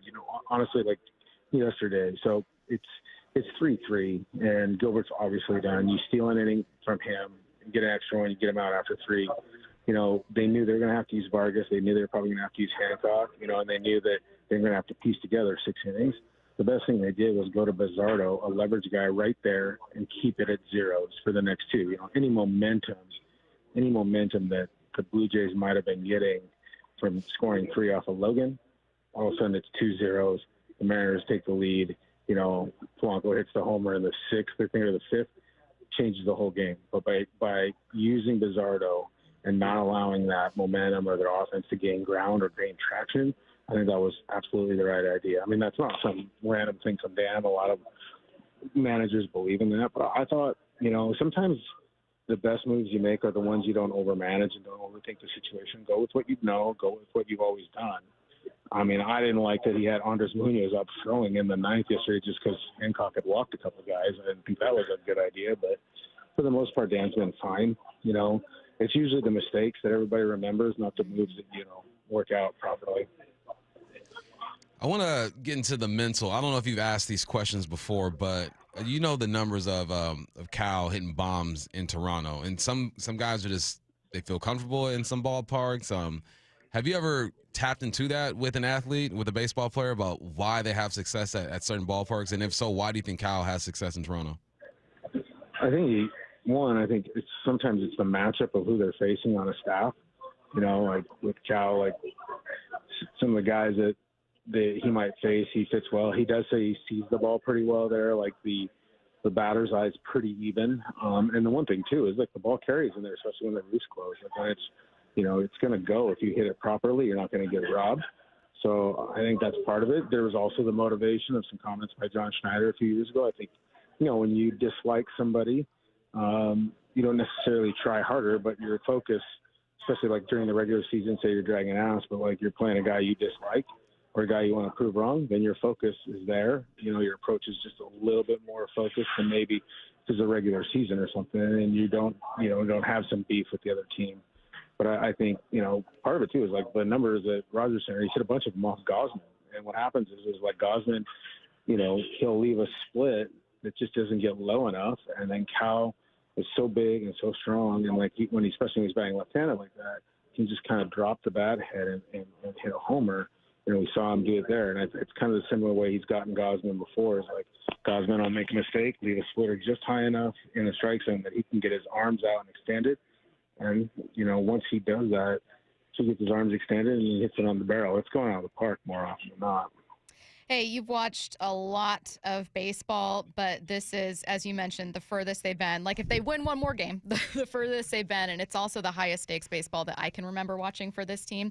Has there been a particular moment where you just thought, oh, that was cool to see. Like for me, the pinch hit to Canzone and then to Rivas and then Hinch, putting in his guy. I just thought like, oh, wow, rarely do I spend this much time focusing on the managerial chess moves that are happening. What a cool moment to see.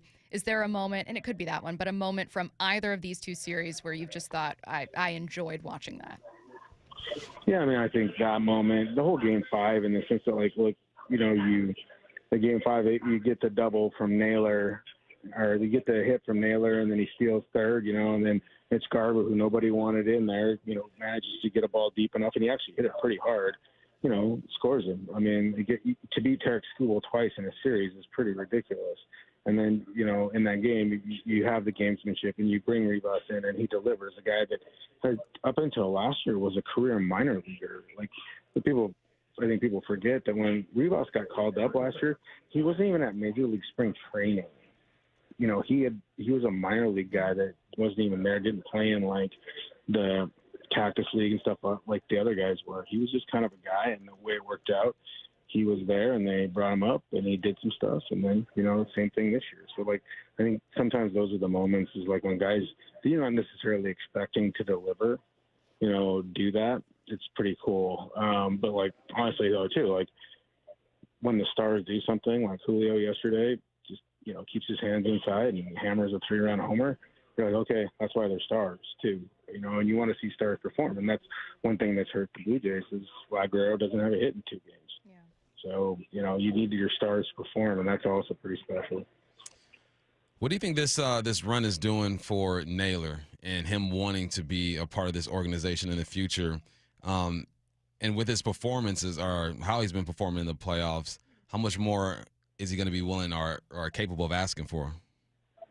Well, 8-figure check does a little bit more. An 8-figure contract does a little bit more than, this run with the Mariners. I do think that he likes Seattle. He's made that very clear. I think he likes kind of, that the spotlight isn't on him completely. Like, you have Cal, you have Julio, you have other guys, bigger personalities, so he can kind of do his thing.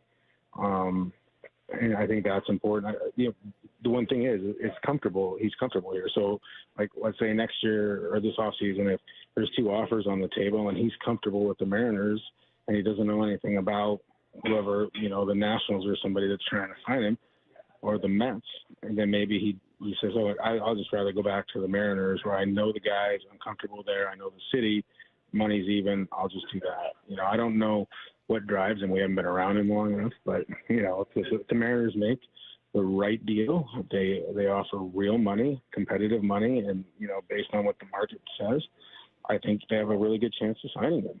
I don't know that Josh's market is huge, just because a lot of teams aren't looking to spend. Yeah. And, a lot of teams already have guys. The teams that do have money already have guys ingrained at first base. Last one before we let you go, kind of a look ahead to Game 3 here. You mentioned, I don't think Blue Jays fans are probably happy that Vlad doesn't have a hit in 2 games. And I'm very surprised by how suppressed Toronto's offense has been. I think because of that, I'm looking at Game 3 going, are we going to see it turn on? Is there kind of a thing that you have in mind heading into these games here in Seattle where you go, hey, this is going to be a key to continue to get wins, or hey, watch out for this?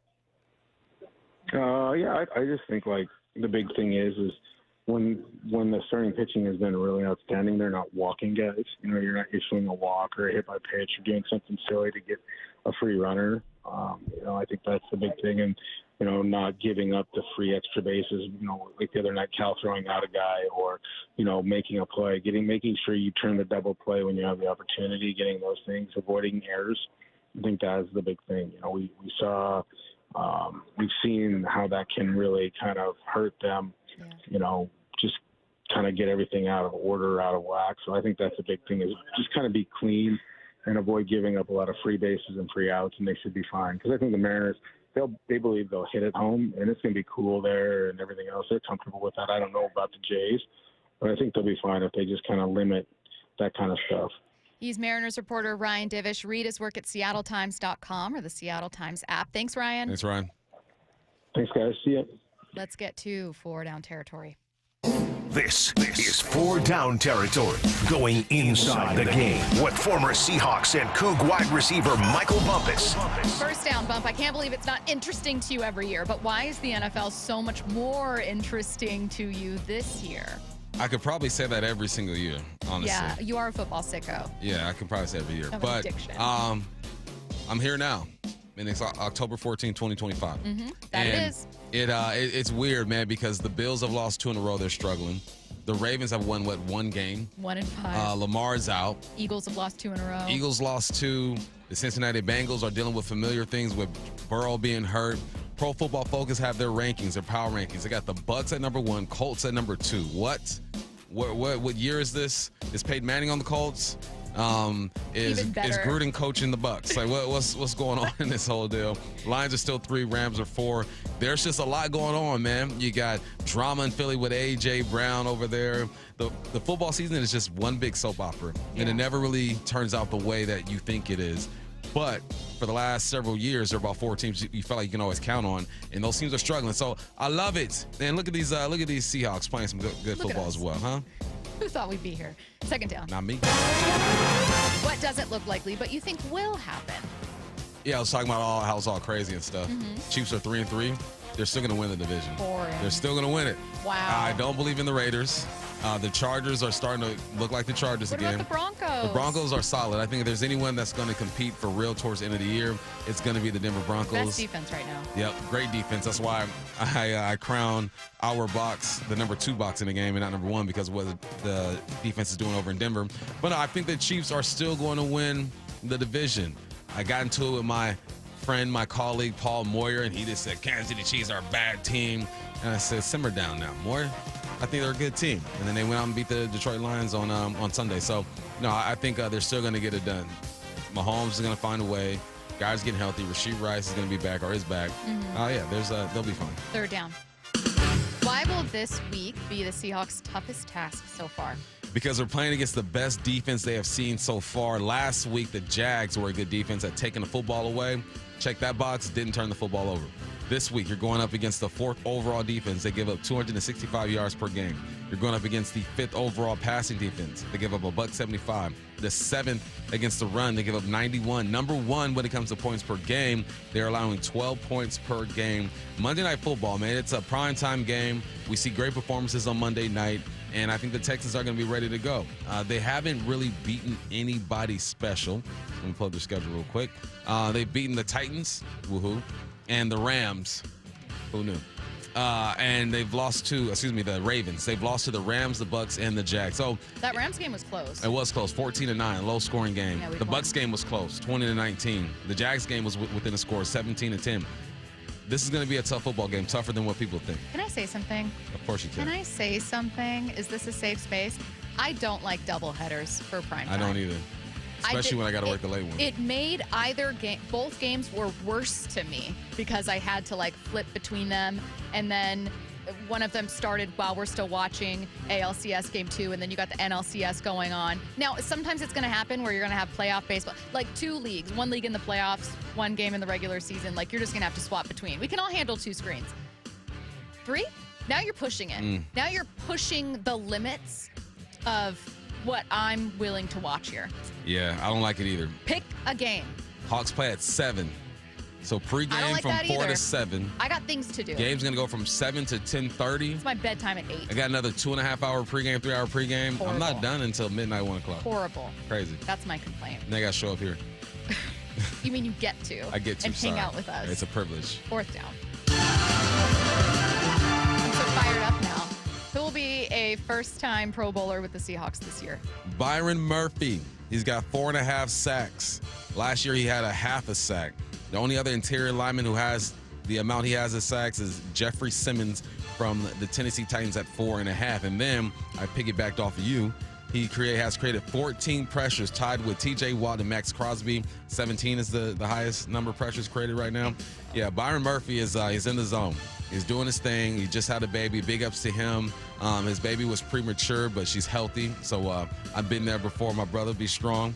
It's fun to watch this young man grow. The last year he had himself a decent rookie season, but we heard Jay Reed talk about him during camp. And Jay Reed, gave us the clue. He dropped it on us and said, this guy's strong. He's looking great. He's going to have a big year. So far, Jay Reed has been correct. So Byron Young and Jared Verse are tied for second with 17. 19 is the league leading number right now. Who's that? Nick Herbig, Pittsburgh linebacker. Okay, Nick, do your thing. Yeah, Denver has quite a few players in here. I mean, to your point about that being best front seven right now. Yeah, it's looking good. Let's see what's on tonight. What's on tonight with Bump and Stacy, brought to you by Caesars Sportsbook at Muckleshoot. Now, here's what's on tonight. Brady and Curtis rocking out to that music bed will never not be my favorite thing, without fail.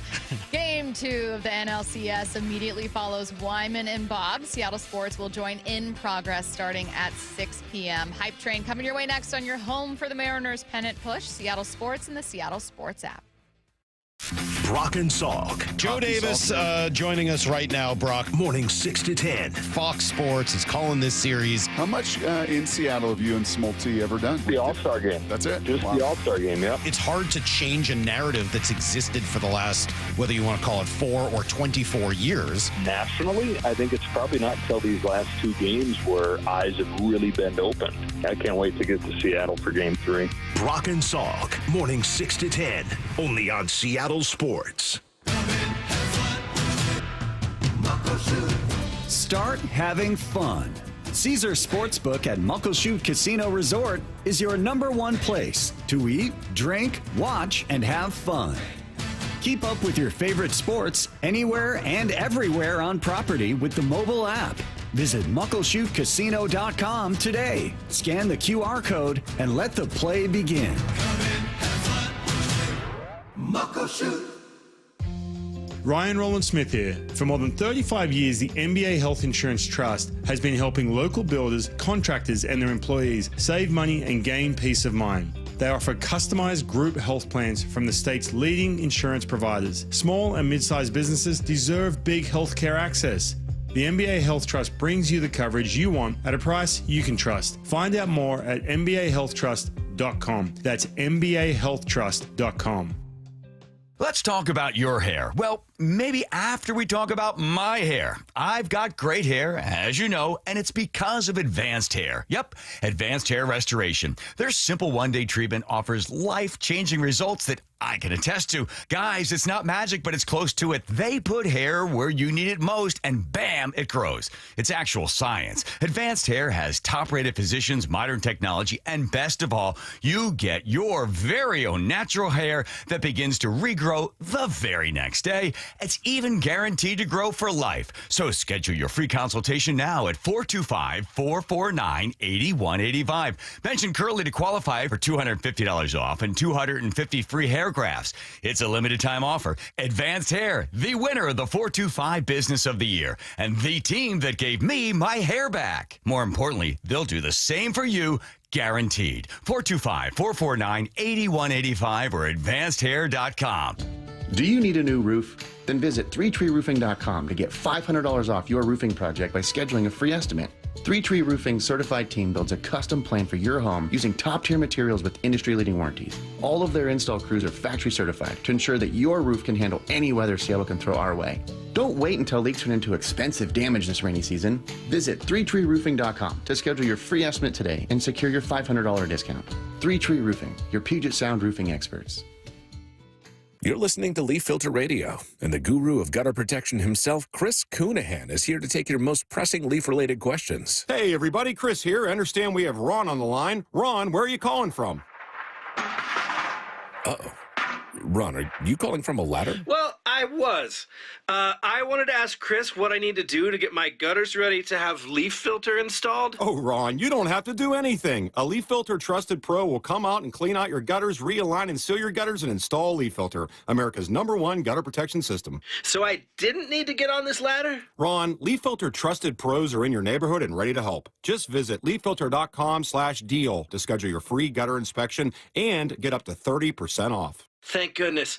What was that site? To get this special radio offer, go to leaffilter.com/deal for your free gutter inspection today and get up to 30% off. That's leaffilter.com/deal for up to 30% off. leaffilter.com/deal. See representative for warranty details. Where you hear the AL West champion Mariners in the ALCS, Seattle Sports, and the Seattle Sports app.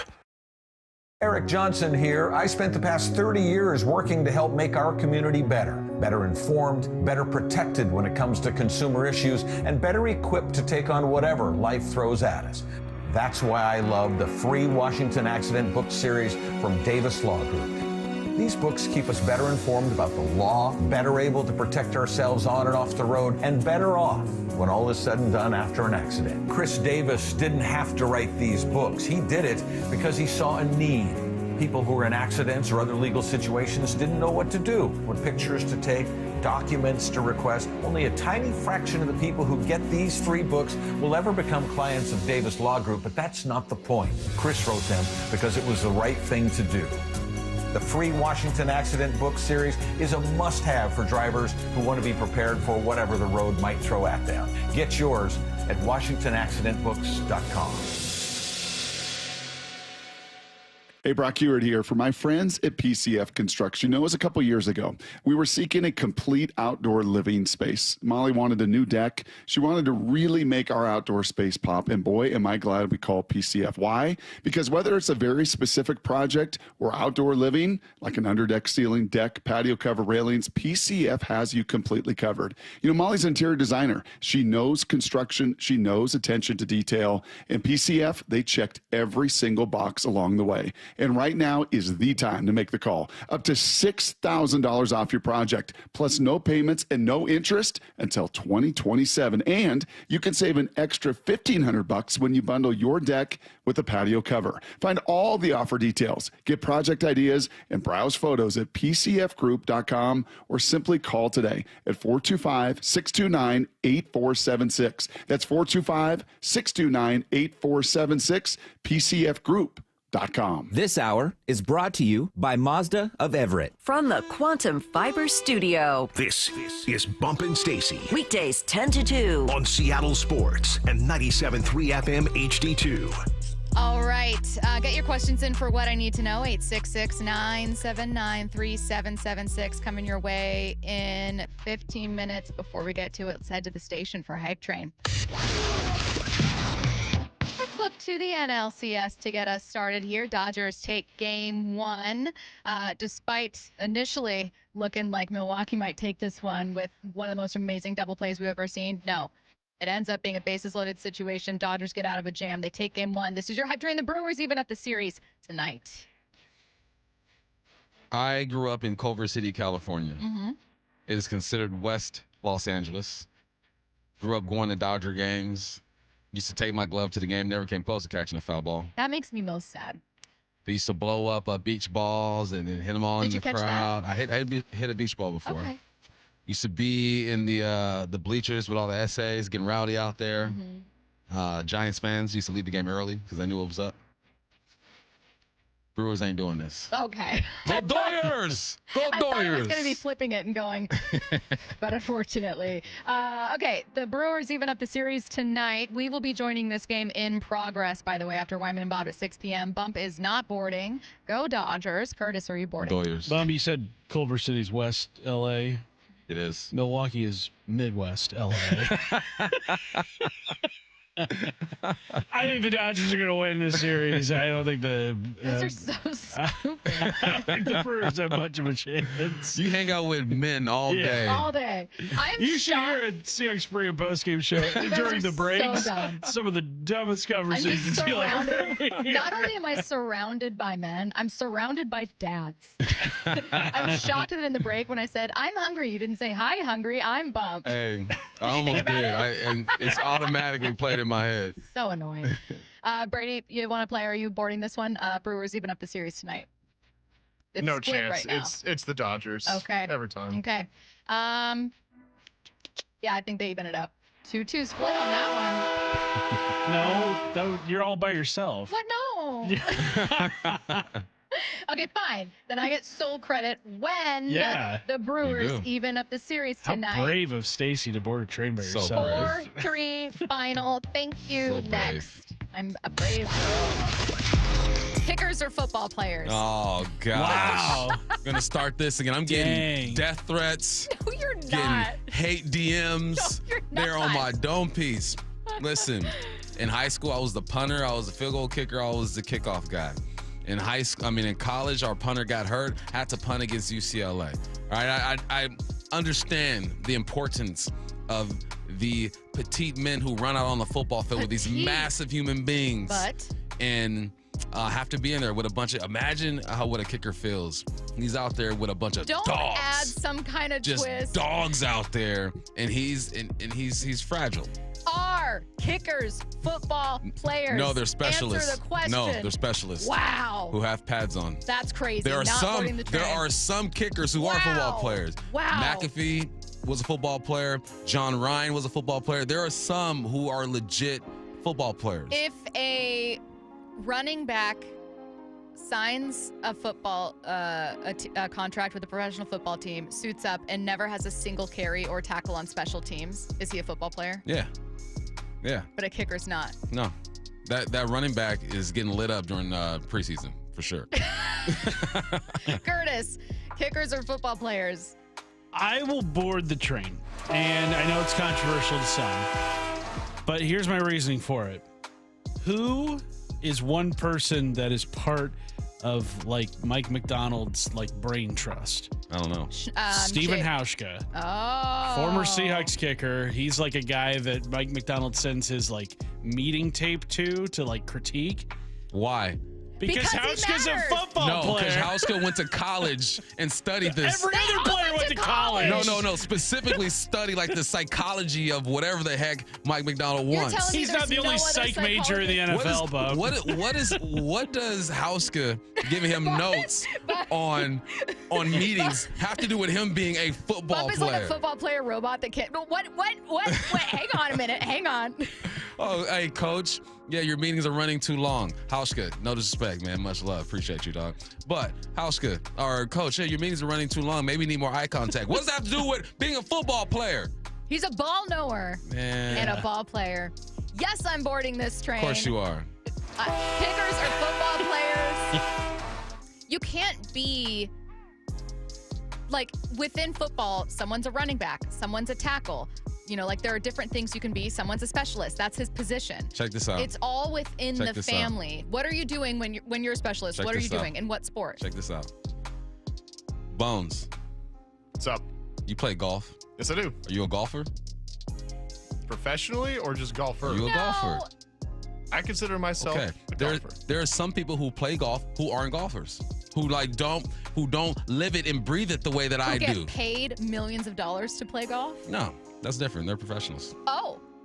But they all do the same things in golf. Everyone does the same thing. There's no way.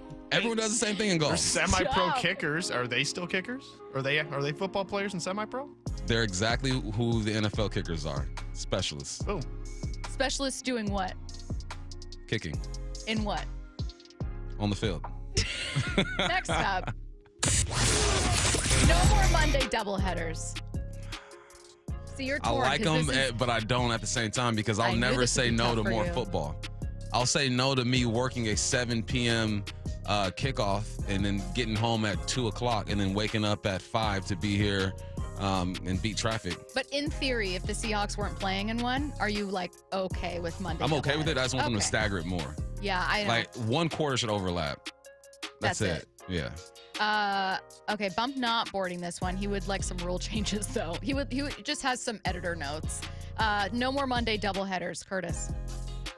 I hate when they start like within an hour of each other because then it is impossible to watch both at the same time unless you have one on the iPad, one on the TV, but then you're not able to fully devote your attention to one or the other. I am going to board this train. No more Monday doubleheaders. It's too much.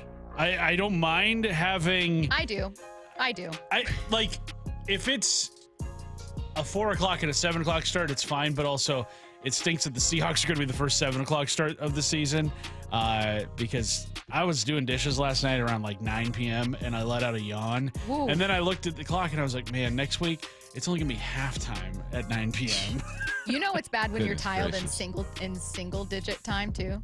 Tired in single digit time. You know, you look, I'm you're used to that. I'm ready for bed. It's like 7:50. I am boarding this train. No more Monday doubleheaders. I want to hear me out on this analogy. The way I feel about primetime games in general, including ones with bad teams, is we're in this together. This is the deal that we have agreed to sign. Oh, you don't like that it's Jets Dolphins tonight for Monday Night Football? Guess what? I don't either, but we're going on this ride and we're watching all 4 quarters. We're watching this for 3.5 hours together as a country. Like it was meant to be enjoyed. I don't like that we're all in different places. I don't like that everyone gets to choose. It's like if you have to like something at its worst too. And that's how I feel about if there's a Monday night matchup that you don't especially love. Oh, you didn't want to watch Bears Commanders? Well, too bad. They'll never put a bad matchup on Monday night, though. No, they'll really try not to. But what I'm saying is part of the viewing experience that I love about primetime games, especially ones with like a Thursday night or whatever, it's like everyone's watching it. So like Twitter's hilarious. Like every viral story to come from it. Like we're all watching the same thing. And we aren't doing that when We're not connected. We're not, you know what I mean? I just miss when, as a society, we used to do We were all watching the same game at the same time. Once again, I've been left you know alone. what? And before streaming, where everyone was on the same, like, watching the same same time on the clock. Yes. Streaming and double We all headers. saw Will Smith slap Chris Rock across the face. As a family, we watched that. As a nation. You know, as a nation. Thank you. Bring that back with Monday night games. One game gets the spotlight. 2 teams, 1 game, and as a country, we watch. We watch. And we complain. Together. And that's how it was supposed to be. That's how the good Lord intended it. Get your questions in for What I Need to Know, 866-979-3776. Coming your way next on your home for the Mariners pennant push, Seattle Sports and the Seattle Sports app. MLB Network insider John Morosi every week with Wyman and Bob. Well, I had the pleasure of hanging out with Dave. Got a chance to do a couple shows with him. Oh, that was quite a weekend, my friend. And Dave, I got to tell you, Bob is all heart, man. He is all invested in these games. I'm so programmed to try to watch these tense games with an air of equanimity. But, man, I love how Bob brings the emotional investment to this. It is a great way to experience sports. See the full conversation on the Seattle Sports YouTube page. The fall, well, it's a great time to reset your workouts on new stuff, and Top Fitness has some great deals going on right now. Hey, Brock Hewitt here, and you've heard me talk about working out in your home gym. It's the best. From flooring to everything that goes in that gym, like treadmills, ellipticals, and strength training systems, well, Top Fitness provides it all. Top Fitness represents the very best brands available, like Washington's own Precor, yes, the company that created the elliptical, and Inspire Fitness, the leader in strength training machines, along with so many others. Give Top Fitness your room dimensions right now, and you know what? They'll do the rest. They'll do a complete fitness room design. And right now, get 0% interest financing. Mention you heard it from me and receive an additional $100 off any new treadmill or home gym. It's no secret that everyone, from personal trainers to professional athletes, love Top Fitness. Top Fitness has locations in Tukwila, Linwood, and Bellevue, or visit them online at topfitness.com for more info. That's Top Fitness, your best place for home fitness equipment. Member Week is here at Lowe's. That means it's time for My Lowe's Rewards members to save big with up to 40% off hundreds of items like appliances, tools, home essentials, and more. Plus, get free standard shipping. Shop these exclusive member-only savings now through October 15th. Not a rewards member? Join for free today. Free standard shipping not available in Alaska and Hawaii. Exclusions and more terms apply. Loyalty program subject to terms and conditions. Details at lowes.com/terms. Subject to change. Ready to order? Yes. We're earning unlimited 3% cash back on dining and entertainment with a Capital One Saver card. So let's just get one of everything. Everything? Fire everything. The Capital One Saver card is at table 27, and they're earning unlimited 3% cash back. Yes, Chef! This is so nice. Had a feeling you'd want 3% cash back on dessert. Ooh, tiramisu. Earn unlimited 3% cash back on dining and entertainment with the Capital One Saver Card. Capital One, what's in your wallet? Terms apply. See CapitalOne.com for details. Introducing your new Dell PC with the Intel Core Ultra processor. It helps you handle a lot, even when your holiday to-do list gets to be a lot. Like organizing your holiday shopping and searching for great holiday deals and customer questions and customers requesting custom things, plus planning the perfect holiday dinner for vegans, vegetarians, pescatarians, and Uncle Mike's carnivore diet. Luckily, you can get a PC with all-day battery life to help you get it all done. That's the power of a Dell PC with Intel inside, backed by Dell's price match guarantee. Get yours today at Dell.com/deals. Terms and conditions apply. See Dell.com for details. Life insurance. Why are you putting it off? Can't afford it? Too much hassle? Think you don't need it? There's lots of excuses for putting off life insurance. But if you weren't there, who would pay the mortgage and other bills? With Ethos, you could be covered in 10 minutes and boom, family protected. Ethos, fast and easy online term life insurance. Up to $2 million in coverage with no medical exam. Some policies as low as $1 a day. Answer a few health questions and get your free quote at ethos.com/play. That's ethos.com/play. We meet by accident, fixing every last bit, Accurate Auto Body. If you've been in an auto accident, you have the right to take your vehicle to any repair facility. Accurate Auto Body has been family owned and operated since 1994, and they work for you, not your insurance company. Your insurance company may not love them, but you will, because We meet by accident, fixing every last bit, Accurate Auto Body. This is the home of the Seahawks. Going to let one fly deep. Got a man out there. Ball is caught down at the 10-yard line, and it's JSN. Seattle Sports.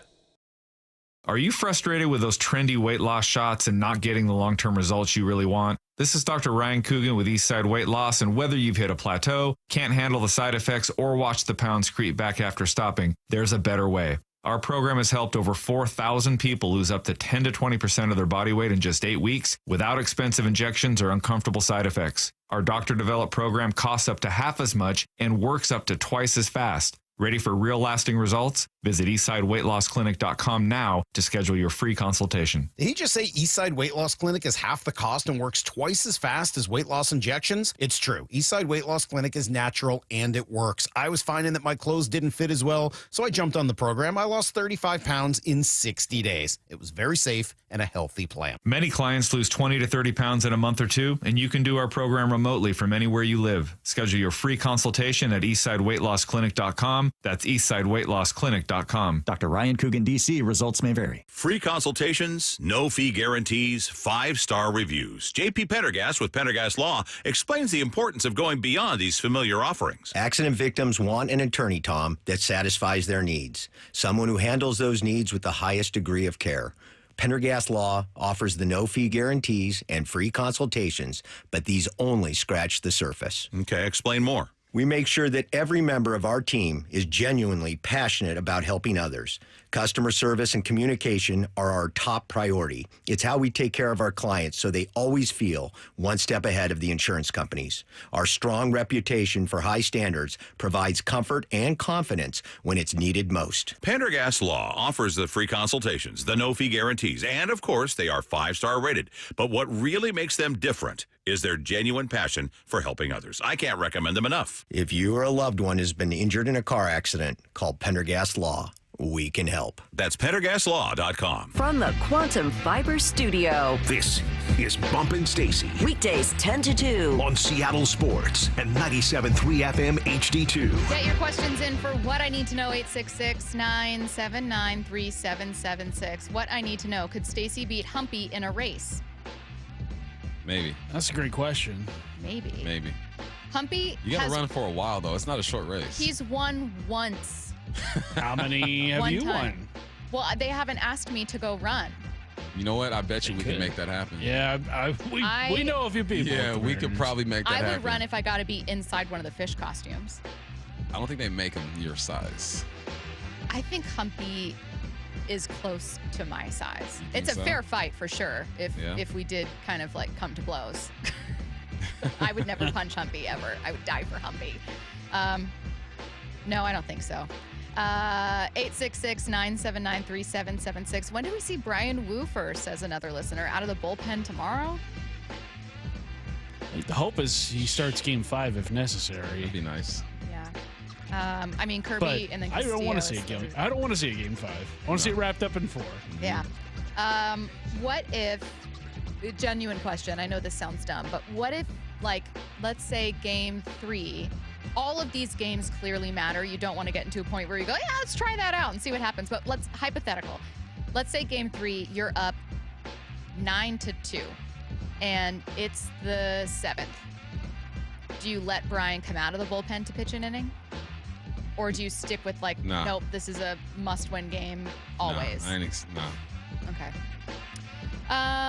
What I need to know, go back 10 years in the past or 20 years in the future? I'm going back 10 years, and I'm buying that Bitcoin my homie tried to get me to buy. Yeah, the past is the correct answer here. And I still got my kids, too, so that's cool. Would anyone be a little afraid, no matter the year, to go into the future? I would. Every dystopian thing is set in the future. You know why? Because we don't know anything about it. That'd be 2045. I don't want that. It's gonna look weird. Nah, I'm be 50. I ain't trying to be 50 are we exactly the age we are now, but we like time jump 20 years? Yeah, even if I'm the age now, I'm not rocking with it. From the past. I want to go 10 years in the past, and I want to take a page out of your book, and I'm going to just invest money in a bunch of stuff. Yeah. Well, it's like 20 years from now, like, I'd be scared to know, like, what are my kids up to? Not scared, but just like, there's a lot of variables that go into just growing up. And you could make a whole career, though, predicting sports outcomes. Oh, yeah. You know what I mean? Like, you could make bank being like, yeah, I don't know. I don't think the Panthers are going to get this done over the Broncos. And they'd be like, what are you talking about? Peyton's throwing ducks. Cam Newton's MVP. And you'd be like, I don't know, guys. Also, I think Beyonce is going to be the star of this halftime show. Like, just make all kinds of predictions that end up happening. Let's see what I need to know. Bump, did you celebrate every first down catch, no matter how insignificant, or even when your team was losing? Or did you save it for when it was truly a big or great play? It seems like every player now celebrates the catch like they just won the Super Bowl. First of all, every first down is significant. That means you're extending the drive. But only if it was like a third down or something, and then we needed big third down. Yeah, big third down. Hey, big third down here. Big third down here. Let's see what I need to know. My parents have been season ticket holders for both Seahawks and Mariners since '94. I've been going to games my entire life. That's nice. My dad is going to fly me up from California to an ALCS game on Thursday. I made the judgment call by denying tickets to an ALDS game in the hopes that I would go to an ALCS game. That's awesome. And now I'm going to game 4, but should I push it and go to the World Series game? Ooh, good question. Yeah, push it. I don't know. That's risky. It's only a 2-0 series lead. My genuine advice to this listener, while a World Series game would be amazing, imagine a world where the Mariners are able to sweep, and in that game that you are at with your dad, and you guys have watched these games together your whole life, you each witness in person for the first time this team clinching a spot to go to the World Series. I think that's amazing, because the whole world is winning a World Series. Yes, it's great, but like, I don't know. I think there's something really special about watching them potentially win this series too. Right. Every win that the Mariners have the rest of the playoffs is a place they've never been before. Yes. They have never had 3 wins in an ALCS, and their next win, knock on wood, when that happens, will be the first time they've ever won that many games in a season. Listener, I say you Scared money don't make money. Listener, I say you go to this Let's game. go to the World Series. Believe. I say you go to this game. Seize the moment. I say you go to this game. I think it could be really cool. I'm going to that game. Working for free. Yeah. Oh, this is a reminder. If the Mariners are listening, I would like shrimpies in the press box, please. I told you guys I would say this. Mike Salk told me, because he covered the Red Sox run, that with each series, the press box food gets cooler and cooler. Yeah. And I said, do you think they'll have shrimpies for the ALCS? And he said, I don't know. That's Red Sox money, though. I want shrimpies. Hey, profit margins are good over here, though, man. That's true. Red Sox, that's like gated community I want my shrimpies, man. Gated community. I will accept other free food, Just give me some chicken strips and fries, and we good. Oh, fries would be great. Chicken strip, pizza. I would I like feel about Shrimpies, soft though. pretzels, bro. They had plenty of those. Yeah. You know, They had a like great them dang spread. pretzels. Okay. Ugh. I hope that you and your dad have fun no matter which game you attend. 866-979-3776. When are you ever going to say something critical about Julio, like his base running? You must not listen to this show. Pretty critical before, but Yeah, why are we being negative right Yeah, now? we're Also, two you're- on the ALCS. What are we doing? What are you doing? Seek help. Get with the program, man. Come on. I'm out here talking about Shrimpies. Bump's talking about the Dodgers. We're all having a great time. What I need to know. Let's see. What are Shrimpies? Just shrimp. I just like calling them Shrimpies, and I can't stop. I am recovering from partial knee surgery, says another listener. Any recommendations for good movies around the house? Good movies. I'm 6 seasons in on Animal Kingdom. That is my ish right now. If you like violence and drugs, You and all know- that stuff. Yeah. I love Love is Blind. You know what I'll say, though, is sometimes good epics, no matter how many times you've seen them, you kind of get sucked back into it. Like if you put on Gladiator and watch for 5 minutes, I guarantee you're finishing that movie. Yeah, and it's like 2 hours too. That's what I'm saying. I think that those long epics, watch the trilogy. Matrix or Lord of the Rings, it doesn't matter. Watch the trilogy. Watch Dunes. Matt Nelson got me on that one. It's That's part why you're 2. always talking with him. He got me on it. In general, but like, 'cause I'm always like, why are they talking about Dune together? Fire. Where'd this come from? Let's see what I need to know. Let's see. Mariners in 4? Question mark? Exclamation point? Question mark? Exclamation point? I'm scared, but yes, I'm scared. I don't think so. I think if they go 3-0, it's a wrap. Like they're So not if they losing a win game. tomorrow, you Yeah. think they sweep? Yes. I'm just kind of waiting for Vlad to show up. He has 9 RBI from that series. Like, he has no hits so far. I don't think that's living going to in the last. past, Stacey. I don't That's think 10 years in the that's- past. I don't think We're going that's 20 gonna years in the last. future. I think the Mariners will win the series. I don't know that it's in 4, but I don't think it goes to 7. You guys are just, you know what? Sweet. I'm going to go get Shrimpies and mind my business. Wyman and Bob coming your way next.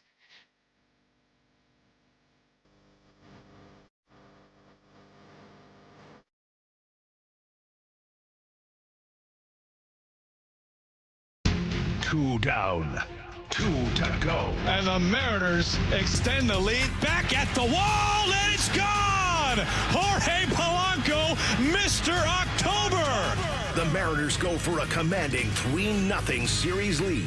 Tomorrow, it's Game 3 of the ALCS at T-Mobile. First pitch at 5:08. We're not done yet. We got a World Series to go get. Only on Seattle Sports on 710 and the Seattle Sports app.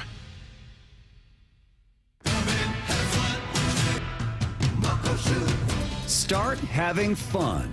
Caesar Sportsbook at Muckleshoot Casino Resort is your #1 place to eat, drink, watch, and have fun.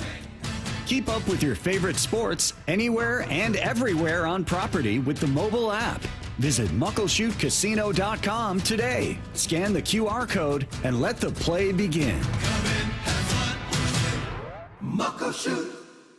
Old windows cost you money and security. Lake Washington Windows and Doors installs energy-efficient, high-security windows that lower your bills and increase protection. With leak armor installation and lifetime warranties, you're protected for life. Choose LakeWashingtonWindows.com today. At Washington Energy Services, we take the time to get to know you and your home.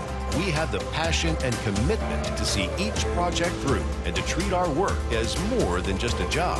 For over 65 years, we've offered award-winning home services, from heating and cooling, plumbing and electrical, to windows and doors.